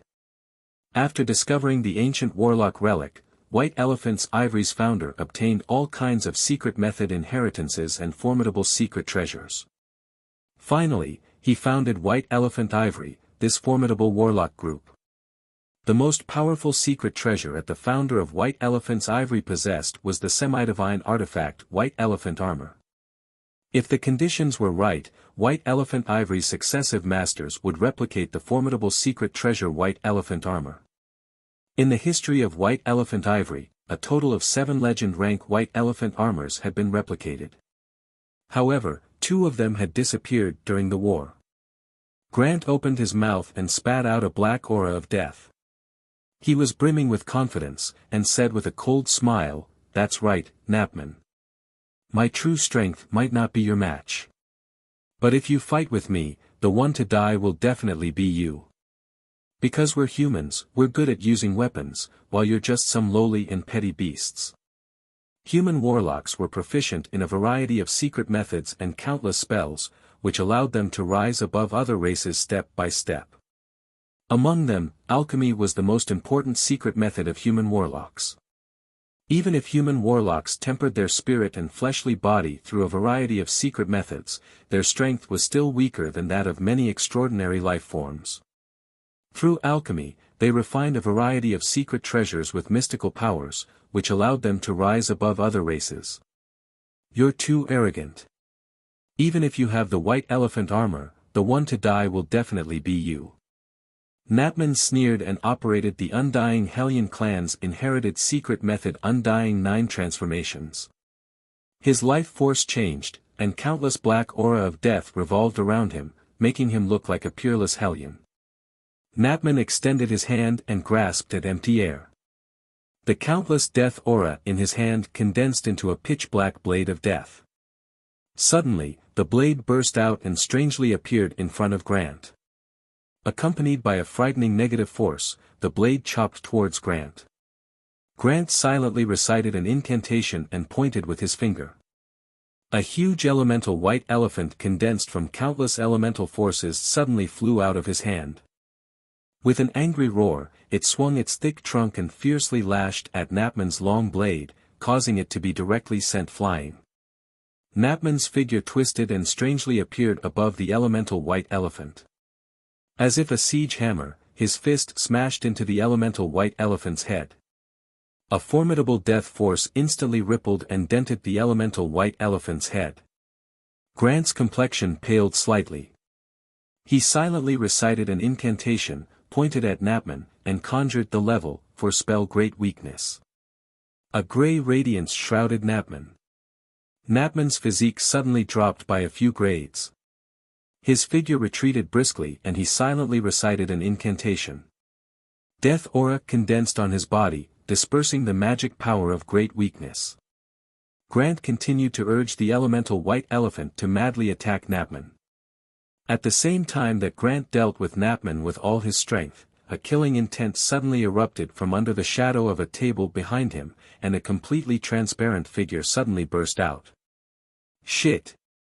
Grant's complexion suddenly changed greatly. In a flash, his life force erupted. The white elephant armor flickered with radiance, and a formidable protective cover appeared on his body. A dagger easily pierced through the protective cover of the white elephant armor and stabbed into the white elephant armor, issuing an ear-piercing sound. The dagger barely managed to cut open a hole on the white elephant armor and stabbed into Grant's body. Grant slammed a backhand on the transparent figure, sending it flying and crashing into the wall. A peerless beauty with wheat-colored skin and a slender figure dressed in the phantom knight armor was revealed. She had short blue hair and was sexy and alluring. Bursts of weakness instantly spread throughout Grant's body. He had a splitting headache, his spirit was almost on the verge of collapse, and traces of black chi welled up on his face. Shadow Goddess Melia. Grant was greatly alarmed. He knew that he had been stabbed by the legend-rank curse dagger, Shadow Dagger. He frantically gathered his spirit force and poured it into the white elephant armor. A powerful sacred and radiant force erupted from the white elephant armor and poured into Grant's body, directly dispersing the curse within Grant's body. But in that split second, Napman took advantage of the split second when Grant was distracted to strangely appear in front of Grant. He slammed his palms into Grant's chest, and violent death force poured into Grant's body. Even though the death force was weakened by 70% by the white elephant armor, the remaining 30% still corroded a large area of Grant's flesh and blood, and broke several of Grant's sternum. The elemental white elephant's trunk also slammed into Napman, breaking several of his ribs, and slammed into the wall of the Warlock Tower, smashing it into pieces. Grant tore a magic scroll to shreds, and a spatial fluctuation enveloped his body. He gave Napman a resentful glance, and then disappeared in a flash. Napman sighed with some regret. Unfortunately, he was wearing the white elephant armor, or else I would have killed him. The warlocks of the 6 great warlock groups have too many life-saving trump cards. It's really not easy to kill one of them. Napman and the Shadow Goddess Melia's joint sneak attack had practically forced Grant into a hopeless situation. Even in such a hopeless situation, he was still able to escape. Grant's strength could be well imagined. That guy Grant got away. Boxer, lend me a hand. After we catch Yang Yi, how about we divide the spoils? Kamas gave a heroic smile and entered the Warlock Pagoda along with Savage Claw's 2 great Warlock rank experts. He stared fixedly at Napman and Miria. The Shadow Goddess has also come. Just as well, you can die here. Chapter 160. Boxer said coldly, all right, I'll cooperate with you and get rid of these 2 strange clan beasts. After Hamis gave a wild laugh, he silently recited an incantation. His body flickered with magic radiance, and at once transformed into an up to 8 m tall land fierce beast behemoth with long silver-white fur, sharp fangs, and claws as long as 3 m. Behemoths were first-rate extraordinary life forms comparable to dragons and giants. On land, they could even tear dragons to shreds. Their only weakness was their low magic resistance and their inability to fly. Withdraw. When Napman saw Hamis transform, his complexion changed greatly, his figure retreated briskly, and he shouted sternly.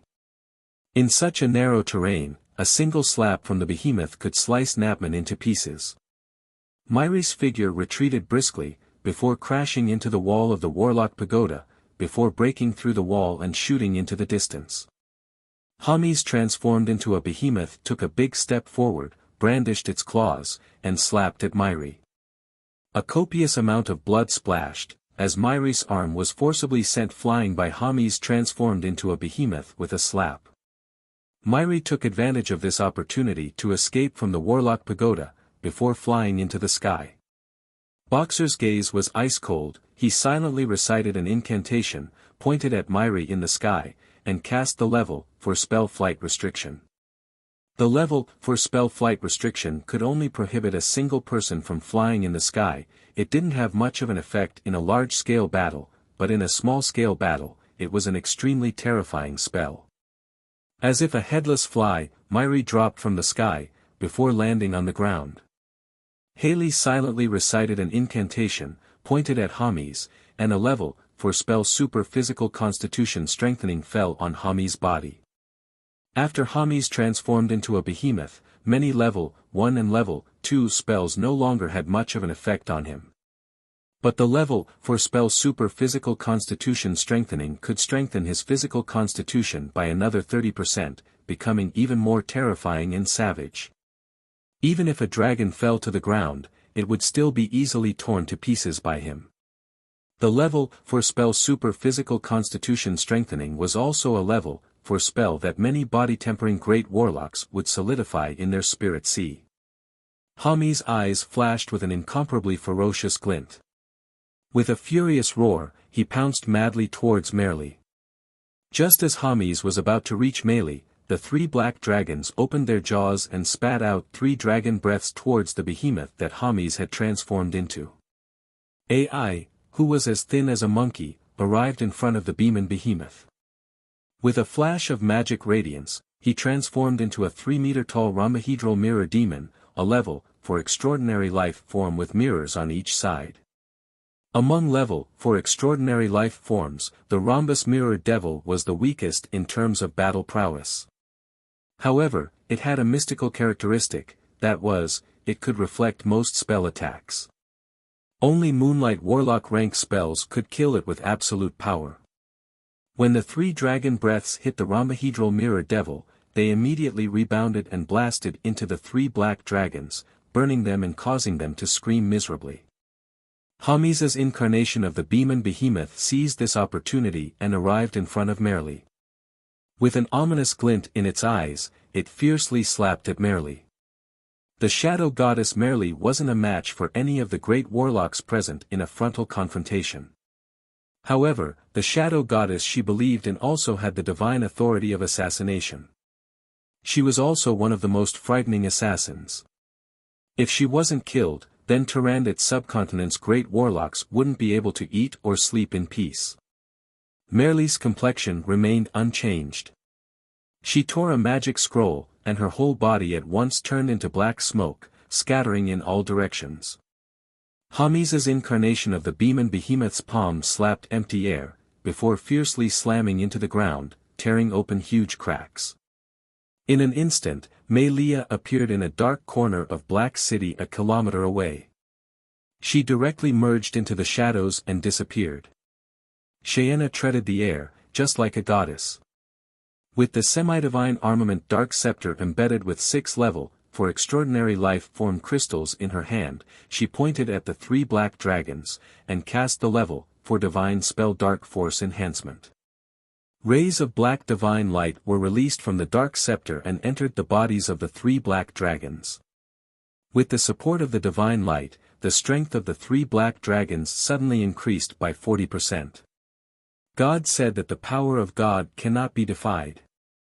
Evil heresy is bound to be punished by God. With the Dark Scepter in her hand, Cheyenne's peerlessly beautiful face flashed with a touch of incomparably holy radiance.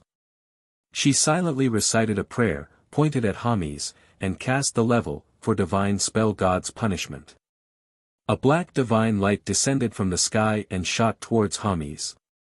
The rhombohedral mirror devil's complexion changed greatly. It rolled, changed back into its human form, and dodged to one side. Priests, high priests, and other existences drew support from the power of God, and the power of God was by far superior to that of spells. Every god, even if they were feeble divine force rank gods, possessed power comparable to that of human moonlight warlocks. The level of power was by far beyond the limits of what the rhombohedral mirror devil could bear. If Eben were to forcibly resist the level 4 divine spell, then only death would await him. When the black divine light shone on Hami's, the behemoth Hami's embodiment issued pained roars. Its silvery white fur began to turn black, large tracts of flesh began to corrode, and eerie white bones were exposed. Different types of gods controlled different divine domains and laws, and the divine power they bestowed were also different in attack methods. Lolth was the ruler of the Dark Elves, and the laws she controlled contained a portion of the law of darkness. Her divine power attacks also carried the characteristic corrosiveness of darkness divine power attacks. Hamis clenched his teeth, his body shook, and he returned to his human form. But at this moment, he looked as if he had been tossed in sulfuric acid. There wasn't a single piece of good skin on his body, and a large part of his back had caved in, exposing eerie white bones. Hamis took out the legend-rank secret treasure Lionheart shield brimming with a simple and unadorned aura, and raised it towards the sky. A cyan elemental lion flew out from the Lionheart shield, and fiercely clashed with the black divine light. The moment the black divine light was extinguished, the cyan elemental lion also collapsed. Haley silently recited an incantation, pointed at Hamis, and conjured the level 4 water element spell Healing Water. Streams of blue healing water at once entered Hamis' body, and his corroded skin and flesh quickly recovered at a speed visible to the naked eye. Although Tyrannid subcontinent's warlocks couldn't compare to priests who drew support from the power of God in terms of healing, but they were still extremely outstanding. Compared to priests, they were only slightly inferior. In terms of healing, some first-rate life warlocks even surpassed priests. The 3 black dragons opened their maws, and 3 incomparably terrifying dragon breaths shot towards Haley. Haley's complexion changed greatly, and she tore a magic scroll to shreds. In a flash, she disappeared, and reappeared 300 meters away. Suddenly, Black Dragon Pagoda's Carlo's figure shook, and he appeared in front of Yang Yi. He grabbed Yang Yi, and his figure flashed. He madly shot towards the outside of Black City, without paying attention to Hamis and the others, who were suppressed. "Carlo, hand over Yang Yi." Clifford stepped out from the side, and pointed at Carlo with the legend-rank magic staff Black Glorious Staff in his hand. A black arrow shot out from a corner, and shot towards Carlo as if a shooting star. "Clifford, I'm your opponent." Pyrrhus, who had cast Black Dragon Morph and transformed into a half-dragon half-human freak, erupted with a terrifying life force. He extended a dragon-like claw, and crushed the black arrow. Nina, who had also transformed into a half-dragon half-human, walked out with a smile on her face, and blocked in front of Connell. There was no deep hatred between Black Dragon Pagoda and Warlock College Antalya, but they still wouldn't let go of this opportunity to fight over Yang Yi. Eyes of Justice's Uhtred stepped out from the side, blocked in front of Carlo, and said coldly, "There's still me, Carlo. Hand over Yang Yi. I'll let you go. If you want Yang Yi, then come and snatch him with your own ability." Carlo laughed wildly, and at once transformed into a half-human half-dragon freak.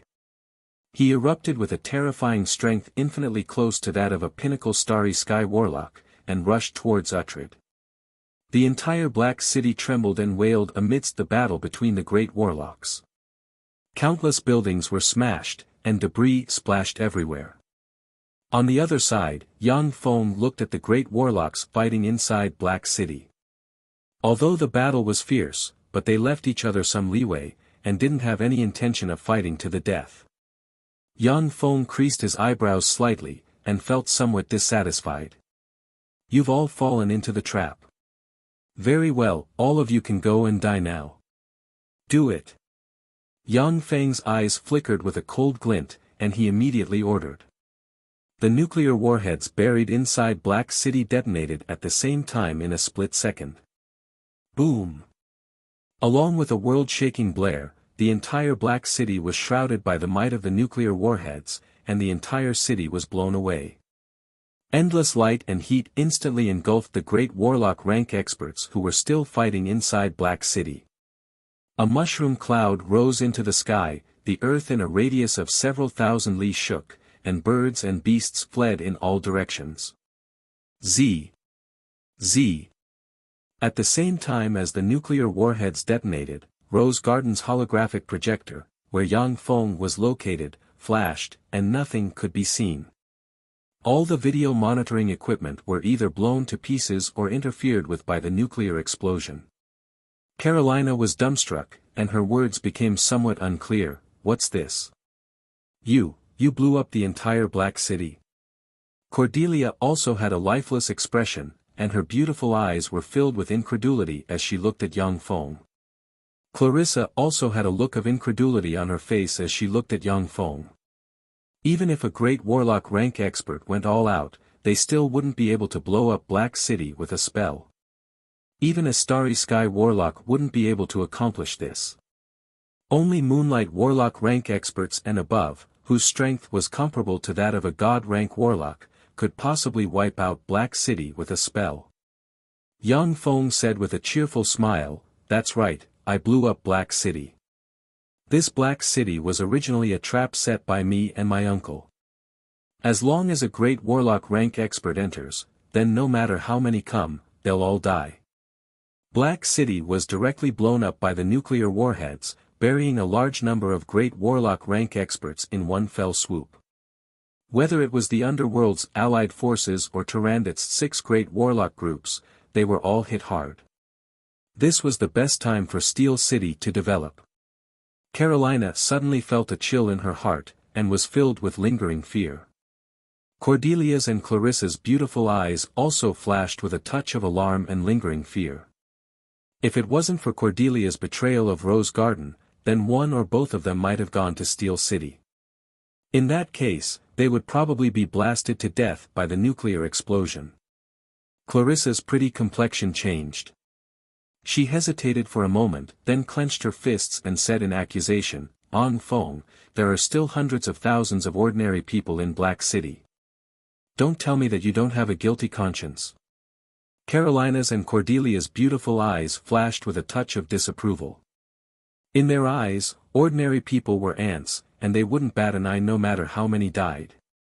Putting aside their standpoint, they were even very appreciative of Yang Feng's act of killing more than a dozen great warlocks at the cost of hundreds of thousands of lives. Yang Feng said with a slight smile, "I've already made preparations in advance. There's only one living person in Black City, the rest are all alchemical golems refined by my uncle." Clarissa heaved a sigh of relief and said apologetically, "I'm sorry, I misunderstood you. You're a good person." If he was a good person, then there wouldn't be any bad people in the world. Defilia gave Clarissa a somewhat odd glance and muttered within. Among Rose Garden's 3 great warlocks, Carolina and Cordelia were extremely capable, scheming, and experienced experts. As for Clarissa, she had a pure heart and was not a scheming person. She belonged to Carolina's faction, she was somewhat silly and didn't struggle for power. This was how she could become one of Rose Garden's 3 tycoons, and the weakest one at that. Carolina creased her eyebrows and asked, "What's the matter with your Uncle Yang Yi?" As great warlocks, Grant and the others definitely wouldn't be unable to distinguish between a human and an alchemical golem at close range. Yang Feng said with a slight smile, "The one who died was indeed a human warlock that I had captured. I only helped him with a cosmetic surgery and then modified his memories. There were absolutely no fluctuations of magic on his body. Even if it was a great warlock rank expert, if they didn't use a special spell to investigate, then they also wouldn't be able to see through the mysteries within." Carolina and the other women suddenly realized that a small cosmetic surgery had made those great warlocks make a wrong judgment. After hearing this, Carolina couldn't help but admire Yang Feng a bit more. Chapter 161.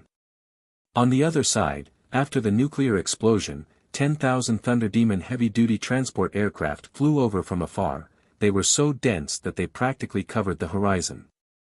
Bladed troops, gunner troops, artillery troops, and shield troops descended from the sky with parachutes and began to search for the remaining enemies.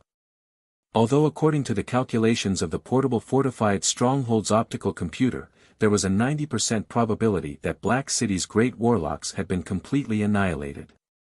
However, there was still too little information on great warlocks.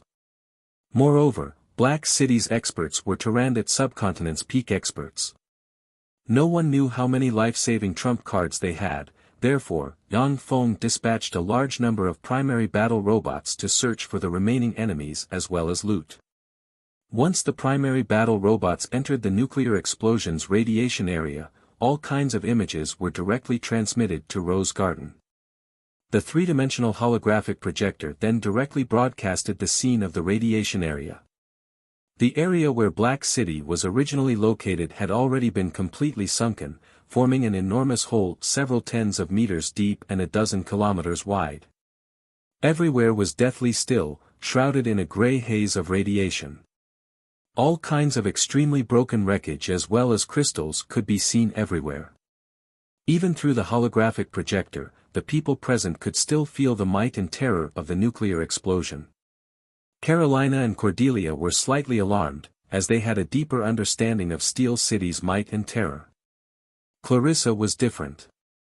Although they were forced to obey Yang Feng, but from time to time, thoughts of rebellion emerged in their minds. The stronger Steel City was, the harder it was for them to rebel against Yang Feng. Life signs detected. There are living beings. All of a sudden, the electronic eyes of a search robot flickered with red light and issued a prompt. The nearby 200 engineering robots quickly arrived at a spacious flat land and began to quickly dig underground. After digging for approximately 100 meters, a huge bald head appeared above the ground. Rock giant Bonardine, according to the analysis, it should have launched its innate ability at the moment of the nuclear explosion and entered the ground, thereby luckily escaping. Immediately inject it with a god-extinguishing elixir. An icy voice of analysis was transmitted from the holographic projector. One of the engineering robots extended a drill bit and pierced it into the head of the rock giant Bonardine. The drill bit started drilling frantically, creating a large hole in the rock giant's head, before injecting the liquid nano-robots into its body. The life force of the rock giant Bonardine was extremely formidable. But after the nuclear explosion, although it barely escaped, it was seriously injured and fell into a coma. It could only be at the mercy of the engineering robots. When the liquid metal nano-robot elixir entered the body of the rock giant Bonardine, it immediately fused with its body and began to slowly repair its body. The rock giant Bonardine was an extraordinary life form comparable to a dragon. Yang Feng was very happy to be able to capture it. Once it joined Steel City, then Steel City's strength would skyrocket. The engineering androids quickly dug, and soon dug out the rock giant Bonardine from the ground. Although Bonardine had luckily escaped the nuclear explosion, his hands had been blasted into smithereens, his eyes had been blinded, and more than half of the bones in his body had been shattered. He was barely hanging on by relying on the terrifying physique of a giant. If Yang Feng hadn't treated it, it would have lingered on in pain for 10 days before dying. Carolina and the other women shuddered inside when they saw Bonardine's miserable state. In terms of physique alone, Bonardine was definitely the strongest level, for extraordinary life form. Carolina was known as one of the experts closest to the Starry Sky Warlock rank, but in terms of physique alone, she definitely couldn't compare to Bonardine. Outside Black City, Bonardine had already been seriously injured by the nuclear explosion's shockwaves. If they were in Bonardine's place, then they might have already died in the nuclear explosion. Discovered a secret treasure. A few engineering androids quickly moved and found a piece of broken white full-body armor. Carolina's beautiful eyes flashed with a touch of incredulity and she exclaimed, "Isn't this one of White Elephant Ivory's 5 Legends white elephant armors? If I remember correctly, it should have been worn by Grant, and Grant should have escaped." Yang Feng said with a faint smile, "What's so hard to guess? Although he escaped, but he didn't go far. He just temporarily escaped from the scene." The engineering robots scanned for a while and said, "White elephant armor, legend rank secret treasure, 38. 2% damage, can be repaired. With the current resources, after repair, its defensive strength will be reduced by 20% compared to the original." Yang Feng's eyes lit up and he laughed loudly, That's great. Immediately repair this White Elephant battle armor." White Elephant armor was one of White Elephant Ivory's 5 legend rank armors, and it was also recognized as one of the best armors in Tyrannid subcontinent. Even after repair, its defensive strength would be reduced by 20% compared to the original, but White Elephant armor was still a very powerful armor.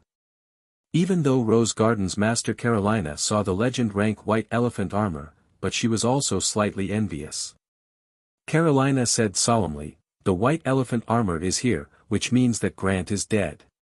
Since he died at the hands of Steel City, White Elephant Ivory definitely won't let you off."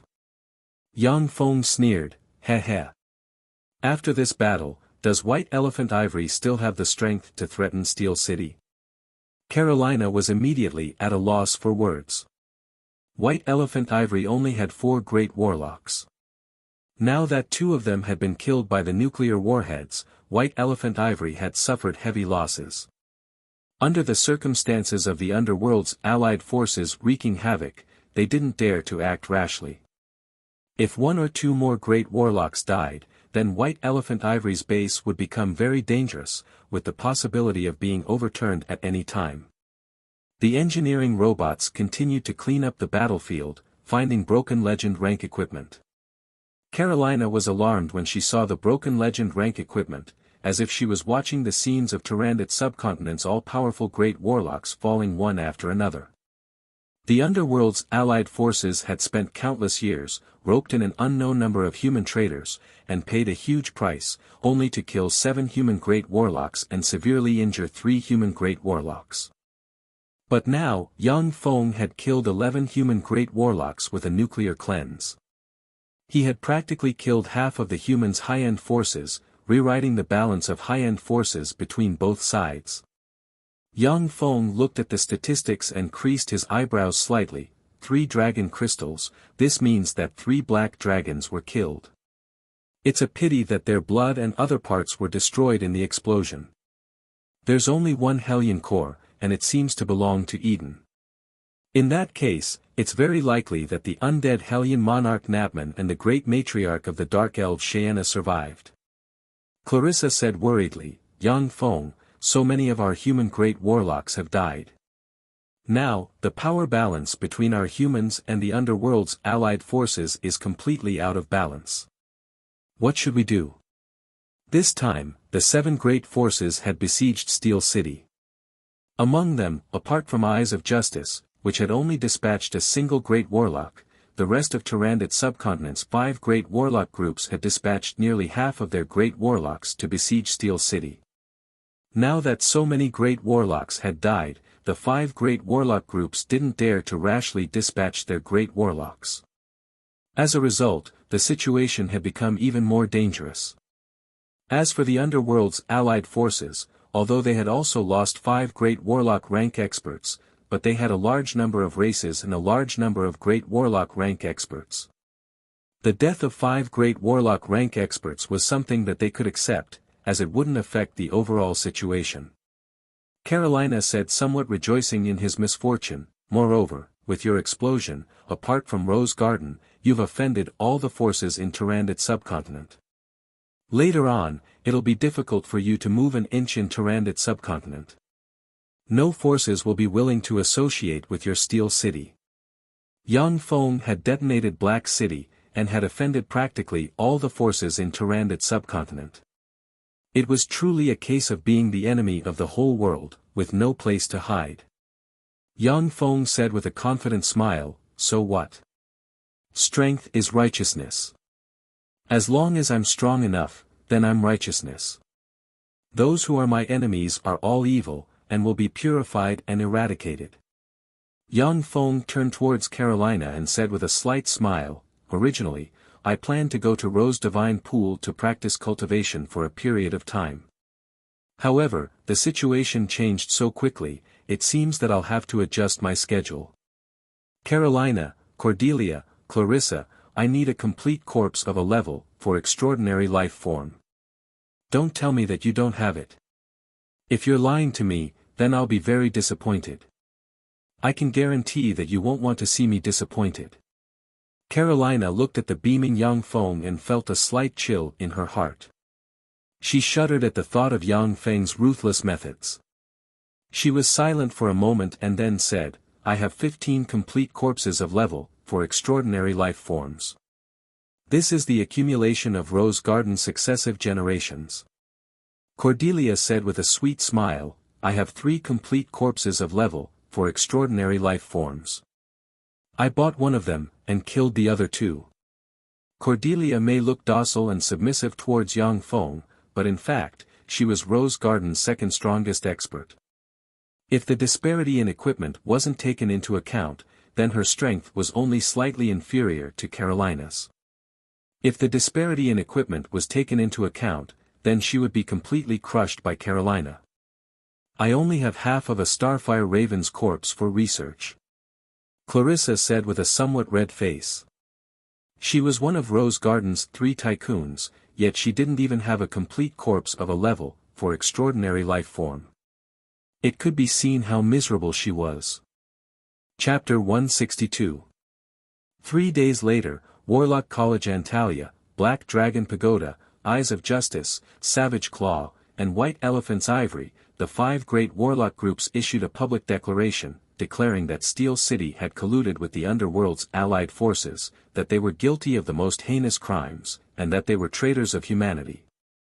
The 5 great warlock groups called on all forces to sever their dealings and connections with Steel City. Otherwise, they would be regarded as traitors of humanity and would be punished. As soon as that declaration was made, the entire continent was shaken. This was the first time in several thousand years that the 5 great warlock groups had collectively declared another warlock group to be a traitor to humanity. Warlock College Antalya, Black Dragon Pagoda, Eyes of Justice, Savage Claw and White Elephant's Ivory, these 5 great warlock groups' forces were already close to half of Tyrannid subcontinent's human clan's forces. In addition to the large and small warlock groups attached to them, they could completely mobilize about 2/3 of Tyrannid subcontinent's terrifying forces. Under the orders of the 5 great warlock groups, practically all human forces severed ties with Steel City. Less than a day after the 5 great warlock groups declared Steel City to be traitors of humanity, the Underworld's allied forces also publicly declared that Steel City was the fiercest enemy of the Underworld's allied forces. Anyone who could bring back the heads of Steel City's city master Yang Yi, his only kin Yang Feng, and the others would be provided with a huge amount of resources, and would go all out to groom them into a great warlock rank expert. The declaration of the Underworld's allied forces was like a fierce slap to the faces of the 5 great warlock groups. It made their accusations against Steel City a complete joke. However, there were still no human forces that dared to disobey the orders of the 5 great warlock groups and trade with Steel City. Fernandro Principality, Bailu City. Fernandro clan headquarters, in a conference hall. In that conference hall sat all the elders of the Fernandro clan. A solemn and deathly silent atmosphere permeated the conference hall. Lamik said gloomily, "Let's discuss what we should do now." Elton immediately said, "Then what is there to discuss?" Warlock College Antalya, Black Dragon Pagoda, Eyes of Justice, Savage Claw and White Elephant's Ivory, these 5 great warlock groups had already declared Yang Feng to be an enemy of humanity. Those who collude with him are all traitors of humanity. We should immediately make our position clear and join the side of the 5 great warlock groups. Many of the Fernandro clan's playboys nodded in agreement. The 5 great warlock groups represented Tyrannid subcontinent's most formidable forces. Fernandro clan was simply unable to contend against them. One had to know that Fernandro clan only had 2 level 2 warlocks, and one of them had even died at Yang Feng's hands. Currently, the entire clan only had Lamix as a level 2 warlock. The experienced elders looked at Elton and the others with gloomy expressions, as if they expected better from them. Lamix's face darkened. He wanted to reprimand the useless Elton. Helena glared at Elton and berated him sternly, "Idiot, the 5 warlock groups aren't existences that we can contend against. Similarly, the City of Steel is not an existence that we can contend against. With the power of Steel City, they could casually dispatch a mechanical army to wipe us out. Even if Jessica married Yang Feng, Steel City still wouldn't give up on hunting us down for her sake. No matter which side we offend, there's no way out for us, that's our biggest problem." Elton blanked, and then said with some fear, "In that case, no matter what we choose, there's no way out." Helena glared angrily at Elton, you just realized. The atmosphere of fear and deathly stillness in the conference hall became even more intense. Everyone's eyes flickered with anxiety and fear. A young man called Conwell proposed, "Sir Patriarch, why don't we leave this place and directly seek refuge with Savage Claw?" Lamech said without batting an eyelid, "Go on." Conwell said resolutely, "Although Steel City is powerful, but when compared to the 5 great warlock groups, they're still not on the same level. Even if they have Snow White Madam, they only have a single great warlock, which isn't enough to contend against the 5 great warlock groups. They're bound to be defeated." Many elders in the conference hall nodded silently. The 6 great warlock groups had dominated Tyrannid subcontinent for millennia, and their enemies had already turned into the dust of history. Although Steel City wasn't an existence that Fernandro Principality could contend against, but it still wasn't necessarily a match for the 6 great warlock groups. Conwell said loudly, "We only have to abandon Fernandro Principality's foundation, take all our wealth and leave this place, seek refuge with Savage Claw, and then look for a secret place to hide. After Steel City is destroyed, we can re-establish our warlock family. If we stay in Fernandro Principality, only death awaits us." The few official warlocks in the conference hall looked at Conwell and revealed a trace of satisfaction. Although they didn't want to abandon Fernandro Principality, but as long as they were alive, then everything was possible. If they stayed in Fernandro Principality, then they would be caught in the cracks, only death awaits them. Lamech said lightly, "I obtained a piece of information. Not long ago, Warlock College Antalya, Black Dragon Pagoda, Eyes of Justice, Savage Claw, and White Elephant's Ivory, the 5 great warlock groups dispatched 11 great warlocks to Black City to capture Steel City's city master, Yang Yi. The Underworld's allied forces also dispatched more than 7 great warlock rank experts to capture Steel City's city master, Yang Yi." Once these words were spoken, everyone's gazes in the conference hall at once concentrated on Lamech's.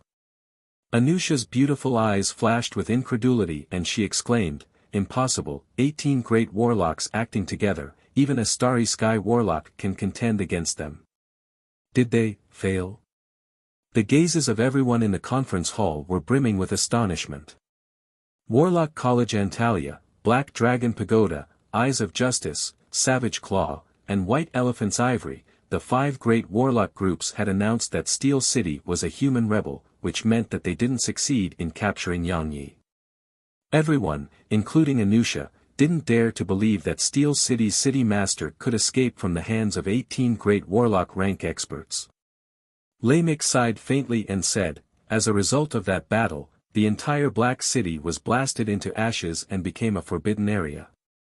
Of the 18 great warlocks, 15 perished." Conwell was dumbstruck as he repeatedly shouted, "Impossible. How is that possible? Even if all of Black Dragon Pagoda's great warlocks were dispatched and used semi-divine rank secret treasures, it would still be impossible to kill 15 great warlocks. Impossible. How is that possible? How is that possible? 15 great warlock rank experts, how could Steel City kill them? Impossible. Isn't this information fake? How is that possible? 15 great warlocks. That's a great warlock with godlike strength. How could they be so easily killed by Steel City? That's impossible." Panicked and disorderly voices of doubt sounded in the conference hall. No one believed this information. In Tyrannid subcontinent, there was absolutely no force capable of killing 15 great warlocks at once. Every great warlock had countless life-saving trump cards. Furthermore, they would choose to escape when they saw that the situation was anything but reassuring. They were the most difficult enemies to deal with. The allied forces of the Underworld's races had spent countless years, dispatched countless spies to infiltrate the human world, spent countless painstaking efforts, poisoned, besieged, assassinated, and stopped at nothing to assassinate 10 great warlocks. Of the 10 great warlocks, 3 were merely seriously injured, while only 7 were truly dead. The allied forces of the Underworld's races had spent countless painstaking efforts to kill 7 human great warlocks. But now, a trifling Steel City had actually killed 15 great warlocks. This was simply a myth. Lei Mix said lightly, this information was sent back by Jessica.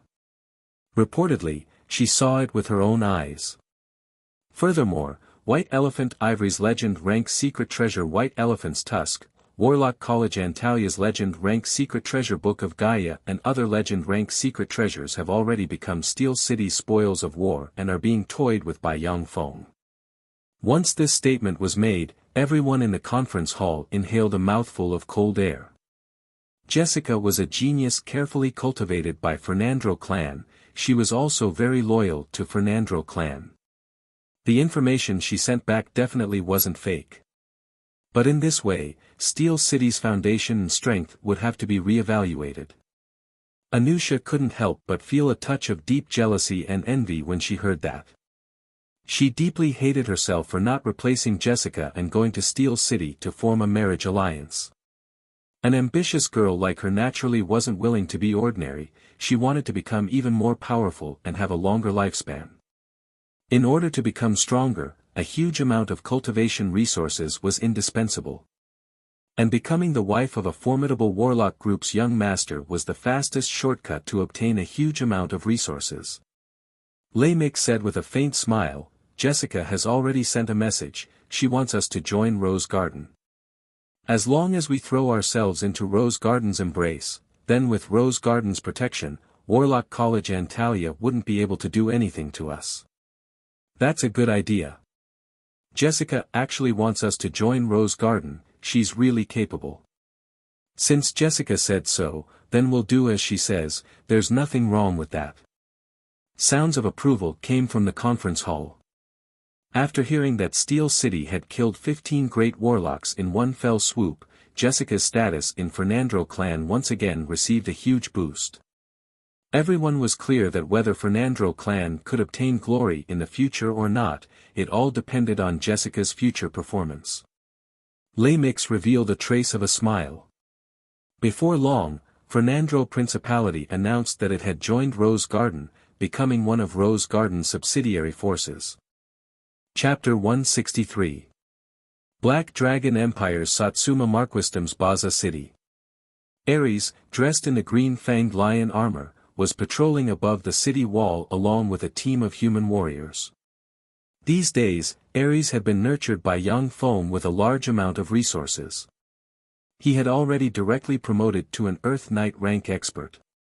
Coupled with his authority, his entire person had undergone earth-shaking changes, and he had stabilized his position as the commander of Baza City's city guards. Suddenly, rumbling sounds of propellers and aircraft engines came from afar. Thunder Demon heavy-duty transport aircraft, are they the reinforcements sent by Sire? Ares raised his head and saw the Thunder Demon heavy-duty transport aircraft flying from afar.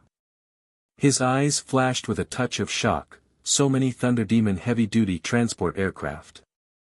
In the sky, nearly 10,000 Thunder Demon heavy-duty transport aircraft were flying over under the escort of several thousand Falcon heavy-duty assault helicopters. So many Thunder Demon heavy-duty transport aircraft. They're the reinforcements sent by Sir Lord. Could it be that Sir Lord wants to wage war against those evil dark elves? Above the city wall, the human warriors looked at the Thunder Demon heavy-duty transport aircraft flying in the sky. Their eyes flashed with a touch of shock, and they discussed spiritedly. Baza City's human warriors had already gone through Yang Feng's scientific education. They already had an understanding of the various weapons produced by Steel City, and were no longer ignorant wastes. Thunder Demon heavy-duty transport aircraft descended from the sky and landed within Baza City's barracks. A variety of weapons were disembarked from the Thunder Demon heavy-duty transport aircraft. A large number of robots transported a large amount of supplies from the Thunder Demon heavy-duty transport aircraft. After all the supplies were unloaded, the 10,000 Thunder Demon heavy-duty transport aircraft immediately took off. Under the escort of the Falcon heavy-duty assault helicopters, they flew towards Green Rock City. Ever since Black City had been cleansed by nuclear warheads, Green Rock City had become the new center of Steel City that Yang Feng had created. There was also a large amount of supplies stored in Green Rock City, waiting to be transported. "Greetings, sire." Ares arrived beside Yang Feng, bowed towards him in a knight's salute, and said respectfully. Yang Feng's eyes flashed with a touch of a peculiar glint, and he said in a deep voice, "Ares, I've already made up my mind to launch an expedition into the underworld and directly attack the nests of those dark life forms. Are you willing to follow me to the underground world and destroy the lair of those dark creatures?" Ares immediately felt his blood boil, and he said boldly, "My lord, Ares is willing to follow you and kill all enemies for you." Now, those dark elves and other dark creatures were wreaking havoc in Tyrannid subcontinent. Countless people had died tragically in the hands of those dark creatures. Tyrannid subcontinent's 6 great warlock groups were forced by the underworld's allied forces to the point where they didn't dare to leave their nests. Yang Feng's proposal to attack the root of the problem and destroy the nest of the darkness life forms made Ares' blood boil. He only wanted to follow Yang Feng and fight to the end. Yang Feng nodded in satisfaction and said, "Very good. Assemble the troops, prepare for battle, and wait for orders." Alex replied loudly, "Yes, Master." Fishtooth City, a former human city, had become the home of dark elves. On the city walls of Fishtooth City, a large number of human slaves were building the city walls, their faces haggard and their eyes numb. They built the city walls higher and higher, stronger and stronger. Outside of Fishtooth City's city walls, there were extremely thick extraordinary plants full of sharp thorns, venomous spike blood-sucking rattans.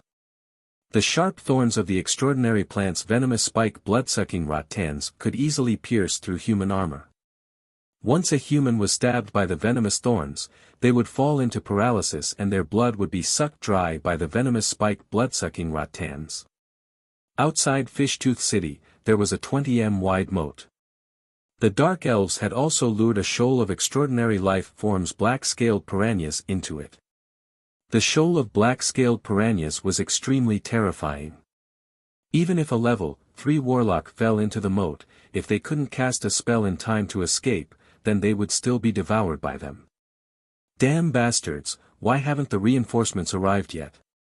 Within Fishtooth City's city master's mansion, Biska had an anxious expression on her face, her beautiful eyes filled with haggard, and she couldn't help but curse. Ever since she was defeated by Yang Feng, Biska had taken her troops and holed up in Fishtooth City, continuously requesting reinforcements from the underworld's allied forces. But with the underworld's allied forces sweeping through Tyrannid subcontinent, there weren't any extra troops to dispatch to her. They only had her defend Fishtooth City and replenish her with 2,000 dark elven warriors. Biska was very clear that her troops couldn't withstand Yang Feng's mechanized legion. Therefore, these days, she had nightmares of Yang Feng's army attacking and the scene of her being killed. A dark elf with a panicked expression ran to Biska's side and shouted, "Darren, it's bad. Darren, Satsuma Marquisdom's Lord Rex is leading his troops to attack." "What? He's attacking?" Biska was both startled and angry, but also seemed to have a trace of relief. She immediately changed into her armor and walked towards Fishtooth City's city wall. When Biska arrived at Fishtooth City's city wall, she saw a dense crowd of level 8 beast-type bladed troops moving towards Fishtooth City's city wall. Biska looked at the dense crowd of level 8 beast-type bladed troops, her scalp turned numb, and she cried out, "Fuck, how come there are so many high-level alchemical battle golems? I'm afraid that the battle strength of these battle golems is comparable to that of a level 1 warlock." The strength of alchemical battle golems was generally directly related to their size. Those level 8 beast-type bladed troops were as tall as 6 as tall as a 2-story building. According to Tyrannid subcontinent's common sense, such alchemical golems generally possessed the terrifying battle strength of a level 1 warlock. The pretty faces of the dark elves watching from above the city wall turned pale, traces of fear flashing in their beautiful eyes. "Break the city wall." Yang Feng swept Fishtooth City with a glance from within the dense crowd of beast-type bladed troops and ordered extremely domineeringly. Now that Steel City's strength had been exposed, there was no need for him to continue hiding. Now that he was the enemy of the whole world, he had to rapidly expand and crush all resistance with absolute power. That was the way of the king. The dense crowd of level 8 beast-type bladed troops suddenly started and charged towards Fishtooth City at a terrifying speed comparable to that of a top-notch sports car. Under the charge of the 10,000 beast-type bladed troops, the entire earth shook. Biska shouted at the top of her lungs, "Release the arrows! Release the arrows!" Countless arrows were shot from above the city wall, madly shooting towards the beast-type bladed troops like raindrops. Dark elves were natural archers, their talent in archery by far surpassed that of humans. The dense rain of arrows locked onto the beast-type bladed troops with extreme precision. A despairing scene appeared. The bodies of the beast-type bladed troops flashed with radiance and transparent protective covers suddenly appeared. When the arrows of the dark elves hit the transparent protective covers, they were immediately ricocheted, unable to harm the beast-type bladed troops in the slightest. Seeing this scene, the eyes of the dark elves above the city wall flashed with a touch of despair. The extraordinary archery of the dark elves was their magic weapon to subdue the enemy. No one knew how many experts had fallen under their archery, but now the beast-type bladed troops were unexpectedly able to disregard their archery. It simply made them despair. Biska shouted loudly, "Catapults! Alchemical heavy crossbows!" 20 alchemical heavy crossbows were pushed onto the city wall, and 6 long crossbow bolts were instantly shot from the alchemical heavy crossbows, bombarding the protective covers of the beast-type bladed troops. The wooden crossbow bolts were instantly disintegrated, splashing in all directions and scattering on the ground, unable to even stop the beast-type bladed troops. Although the beast-type bladed troops couldn't withstand a single blow from great warlock rank experts, but they were absolutely terrifying existences comparable to pinnacle level 2 warlocks. However, they were absolutely terrifying existences comparable to pinnacle level 2 warlocks. Ordinary alchemical heavy crossbows were basically incapable of destroying their protective covers. There were still 30 catapults in Fishtooth City. Boulders fell from the sky, smashing towards the beast-type bladed troops. The beast-type bladed troops waved their arms and casually pushed the boulders falling from the sky to the side. Biska shouted sternly, "Cast! Fireball! Shadow Ray! Spider Web! Petrification Ray!" The dark elven wizards in Fishtooth City successively cast a variety of spells, bombarding the beast-type bladed troops. The spells merely set off ripples on the bodies of the beast-type bladed troops, before disappearing without a trace. The auxiliary spells Spider Web, Grease, and the like merely caused a little inconvenience to the beast-type bladed troops, delaying their pace of attack. Within a dozen seconds, the engineering robots rushed to Fishtooth City, then quickly spread out and built steel pontoon bridges, passing through the moat and directly arriving at Fishtooth City. Boom! Boom! Boom! 300 artillery troops launched a blanket artillery barrage towards Fishtooth City. The terrifying artillery barrage instantly smashed Fishtooth City's city wall to pieces. The 10,000 beast-type bladed troops rushed in through the gap blasted open. The Dark Elves were worthy of being elites trained in the underworld's cruel racial wars. Even under such a huge disadvantage, they still launched an attack against the beast-type bladed troops. But the Dark Elves' attacks had no effect. They couldn't break the defense of the beast-type bladed troops. The beast-type bladed troops casually hit the Dark Elves with their electric batons, causing the Dark Elves to faint one by one. Biska clenched her teeth and gave the order to retreat, retreat. Everyone retreat at once. Biska promptly abandoned the other races, and led the remaining 5,000 Dark Elven elites to scavenge everything that could be used as mounts, before quickly fleeing outside. The other races that remained in Fishtooth City surrendered if they didn't die. The entire Fishtooth City fell into enemy hands in less than an hour. After the beast-type bladed troops captured the entire Fishtooth City, they didn't stop in the slightest. They rushed out of Fishtooth City and continued to pursue the Dark Elves led by Biska. Enter the city. Yang Feng pointed towards Fishtooth City with a beautiful commanding sword and said solemnly. Victory! Victory! The 8,000 Baza City's city guards following behind Yang Feng at once issued earth-shaking cheers. Everyone looked at Yang Feng with eyes brimming with adoration. 0 casualties. Yang Feng captured the heavily garrisoned Fishtooth City with 0 casualties. Such a feat could be rated as simply terrifying. Even a peerless general of the Black Dragon Empire couldn't capture the heavily garrisoned Fishtooth City with 0 casualties. Such a feat was absolutely heaven-defying. Under Ares' command, the 8,000 trained Baza City's city guards directly entered Fishtooth City, gathered the captives and rescued the human slaves. When the human slaves saw the human army, they burst into tears and wailed in grief. Many of them had their families ruined by the other races, and hated the underworld's dark races to the bone.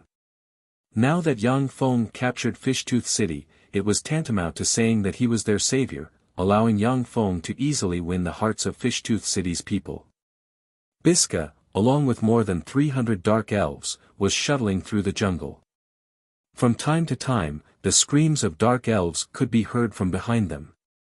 With a haggard expression, Biska cursed somewhat crazily, "Bastards, those bastards are truly vile, they don't give people a way out." After Biska escaped from Fishtooth City, she took the dark elves and fled towards the entrance to the underworld. But she hadn't escaped far, when the mechanical bladed troops chased after her from behind and started fighting with her. Biska promptly ordered, "I order everyone to immediately disperse, find a way to break out of the encirclement, and report today's intelligence to Beverly Darren." The dark elves following Biska dispersed at once, fleeing in all directions. Suddenly, screams sounded, making Biska's heart turn slightly cold. She had just taken a few steps, when 6 beast-type bladed troops pounced at her from the side, madly besieging her. Before long, Biska also fell to the ground and became a captive. Demonic Snake Fortress. Inside a luxuriously decorated villa, the commander of Demonic Snake Fortress, one of the 13 clans' matriarchs, Beverly's eyebrows creased slightly as she looked at the intelligence in her hands. Satsuma Marquisdom's Rex launched an attack on Fishtooth City. Moreover, he wants to attack Demonic Snake Fortress. How is this possible? Biska isn't a good-for-nothing, how could she send such a ridiculous intelligence? Beverly hesitated for a moment, but still made a decision. Demonic Snake Fortress has already been impenetrably managed by us. However, this matter is of great importance, it's better to consult Great Matriarch Cheyenne. For Beverly to be able to become one of the 13 clans' matriarchs, it wasn't only because she was a formidable level 3 warlock, but also because she handled matters very cautiously. If it was an ordinary dark elven commander, then they would absolutely ignore this somewhat ridiculous intelligence. Chapter 164. Beverly's figure shook, and she disappeared from her original bedroom, before strangely reappearing in a secret room. On the wall of the secret room, there was a magic crystal mirror. Beverly silently recited an incantation and pointed at the magic crystal mirror. A blue magic radiance flickered on the magic crystal mirror. "Beverly, what's the matter?" Cheyenne's voice came from the magic crystal mirror. However, her tone revealed a strong sense of impatience. What the hell happened? What happened to the great matriarch? Beverly was somewhat bewildered. Cheyenne was the most outstanding great matriarch among the dark elves. Usually, he had a kind and holy image, as if everything was under his control.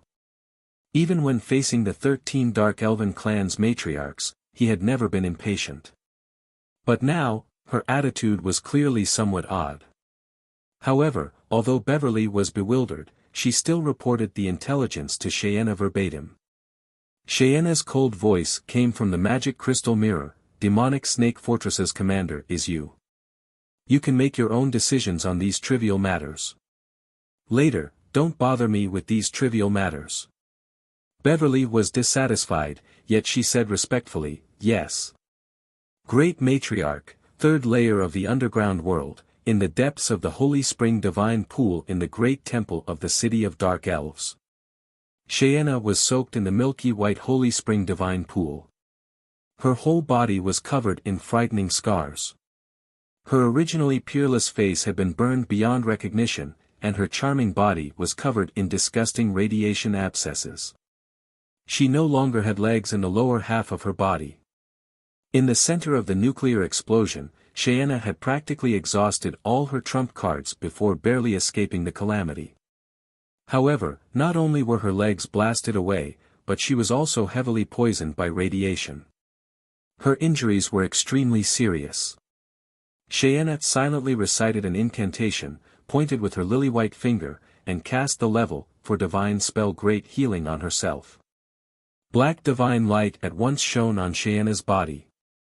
Under the effect of the power of the divine spell, Cheyenne issued extremely painful groans. Every time the power of the divine spell dispelled a bit of radiation, she felt as if someone was stabbing her body with a knife. The power of the gods was one of the top powers in this world. Even radiation could be dispelled. However, that divine power was incomparably domineering. When it clashed with the radiation, it would similarly bring about great pain. Under the effect of great healing, the radiation abscesses on Cheyenne's tender body burst open, and then slowly healed, repaired, and once again became as smooth as jade. However, after using greater healing, Cheyenne was tormented to the point of panting. Her face was filled with pain, and she didn't have the strength to cast a second greater healing. Cheyenne's face was ferocious as she shrieked, "Damned Steel City, damned Yangyi, I will tear you to pieces, I will tear everyone in Steel City to pieces." After venting for a while, Cheyenne could only helplessly collapse in the deity's pool and cry softly. The dark elves were filled with betrayals, conspiracies, and massacres. Cheyenne was currently in a weakened state and didn't dare to trust anyone. Once she exposed her weakness, what awaited her would be an extremely miserable fate. Even those who were originally loyal to her would directly bite back at her. At this time, Cheyenne's heart was filled with regret that she couldn't resist the temptation and personally went to Steel City. If not for that, she wouldn't have suffered such heavy injuries.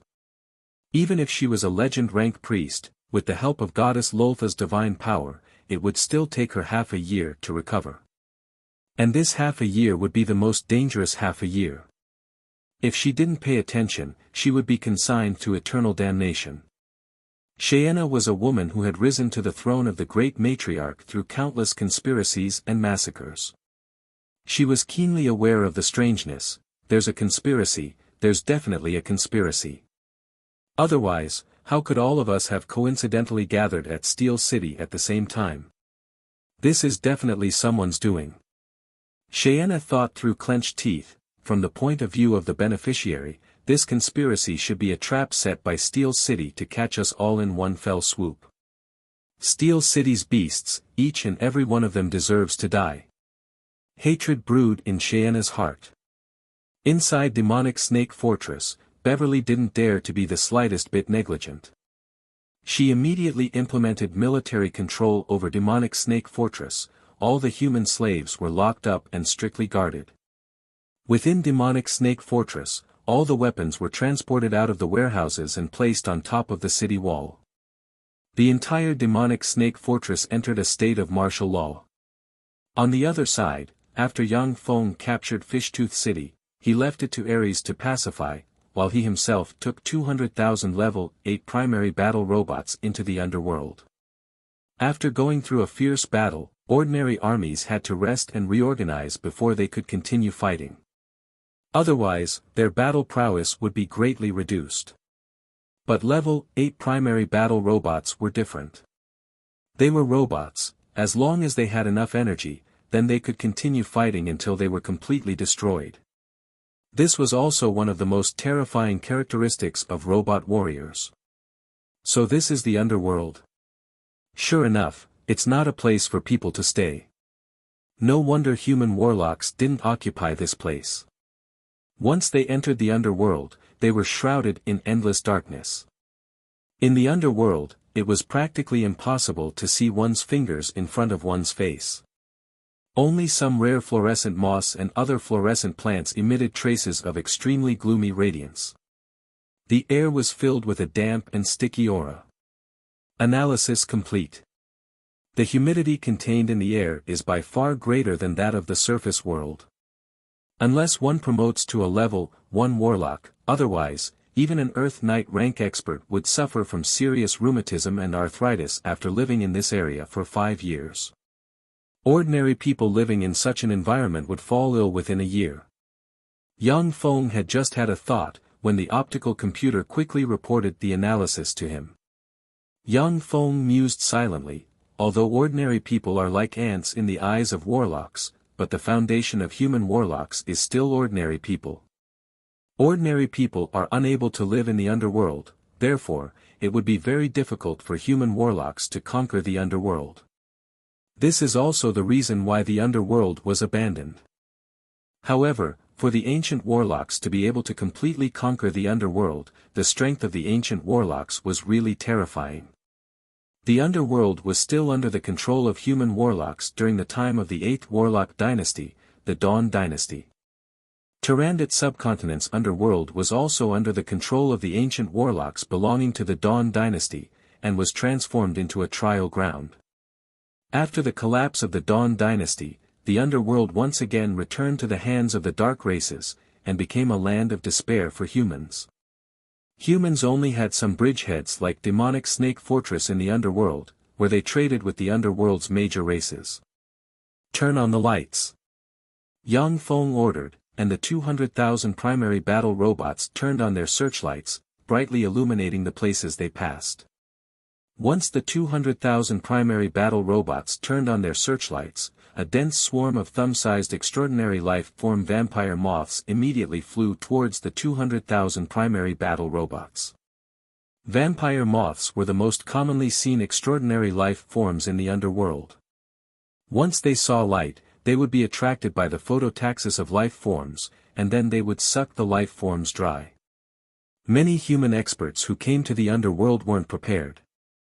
Once they lit torches or similar light sources, they would attract countless vampire moths.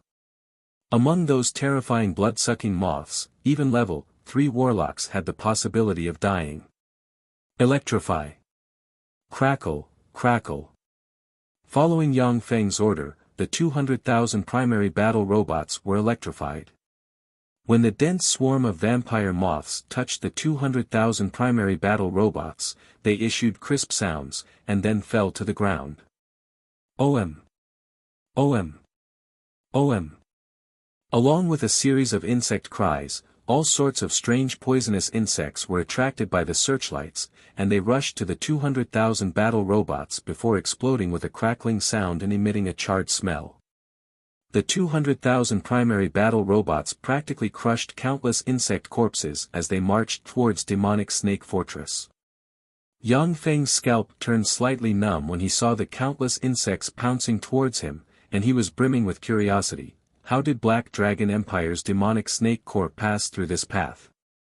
With so many strange insects, even 100,000 strong army would be wiped out before they could even reach demonic Snake Fortress. In the underworld, there were practically endless poisonous insects. If Yang Feng was leading a human army, then even a 100,000 strong army would have been killed by the poisonous insects by now. Even if the 200,000 primary battle robots had thick armor, but there were still a lot of them that had their armor bitten through by the poisonous insects. The poisonous insects of this world were different from the poisonous insects of Earth. In the world of warlocks, many of the poisonous insects were extraordinary life form rank poisonous insects. The most powerful poisonous insects could even easily kill a great warlock rank expert. Fortunately, there weren't such powerful poisonous insects in the first layer of the underworld, which allowed Yang Feng to tread on the countless insect corpses and proceed forward. Yang Feng sighed somewhat regretfully. I originally wanted Ares to lead troops to fight alongside me, but it seems like that won't be possible. If he were to lead troops, then only death would await him. Yang Feng wanted to nurture Ares' ability to lead troops, and nurture him into a general. Like this, when he went to explore other planes in the future, he wouldn't be without manpower.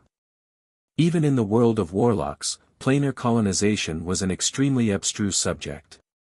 In planar colonization, sometimes warriors with neither strong nor weak strength played the most important role. You're tuning in to the Han Li's Wuxia Adventures YouTube channel. We're so grateful for your support, and don't forget to subscribe to join us on this incredible journey through captivating stories. Your generosity through donations truly makes a world of difference, as it's the primary source of revenue that allows me to expand and enhance this channel for you. Thank you from the bottom of my heart for being a part of this adventure.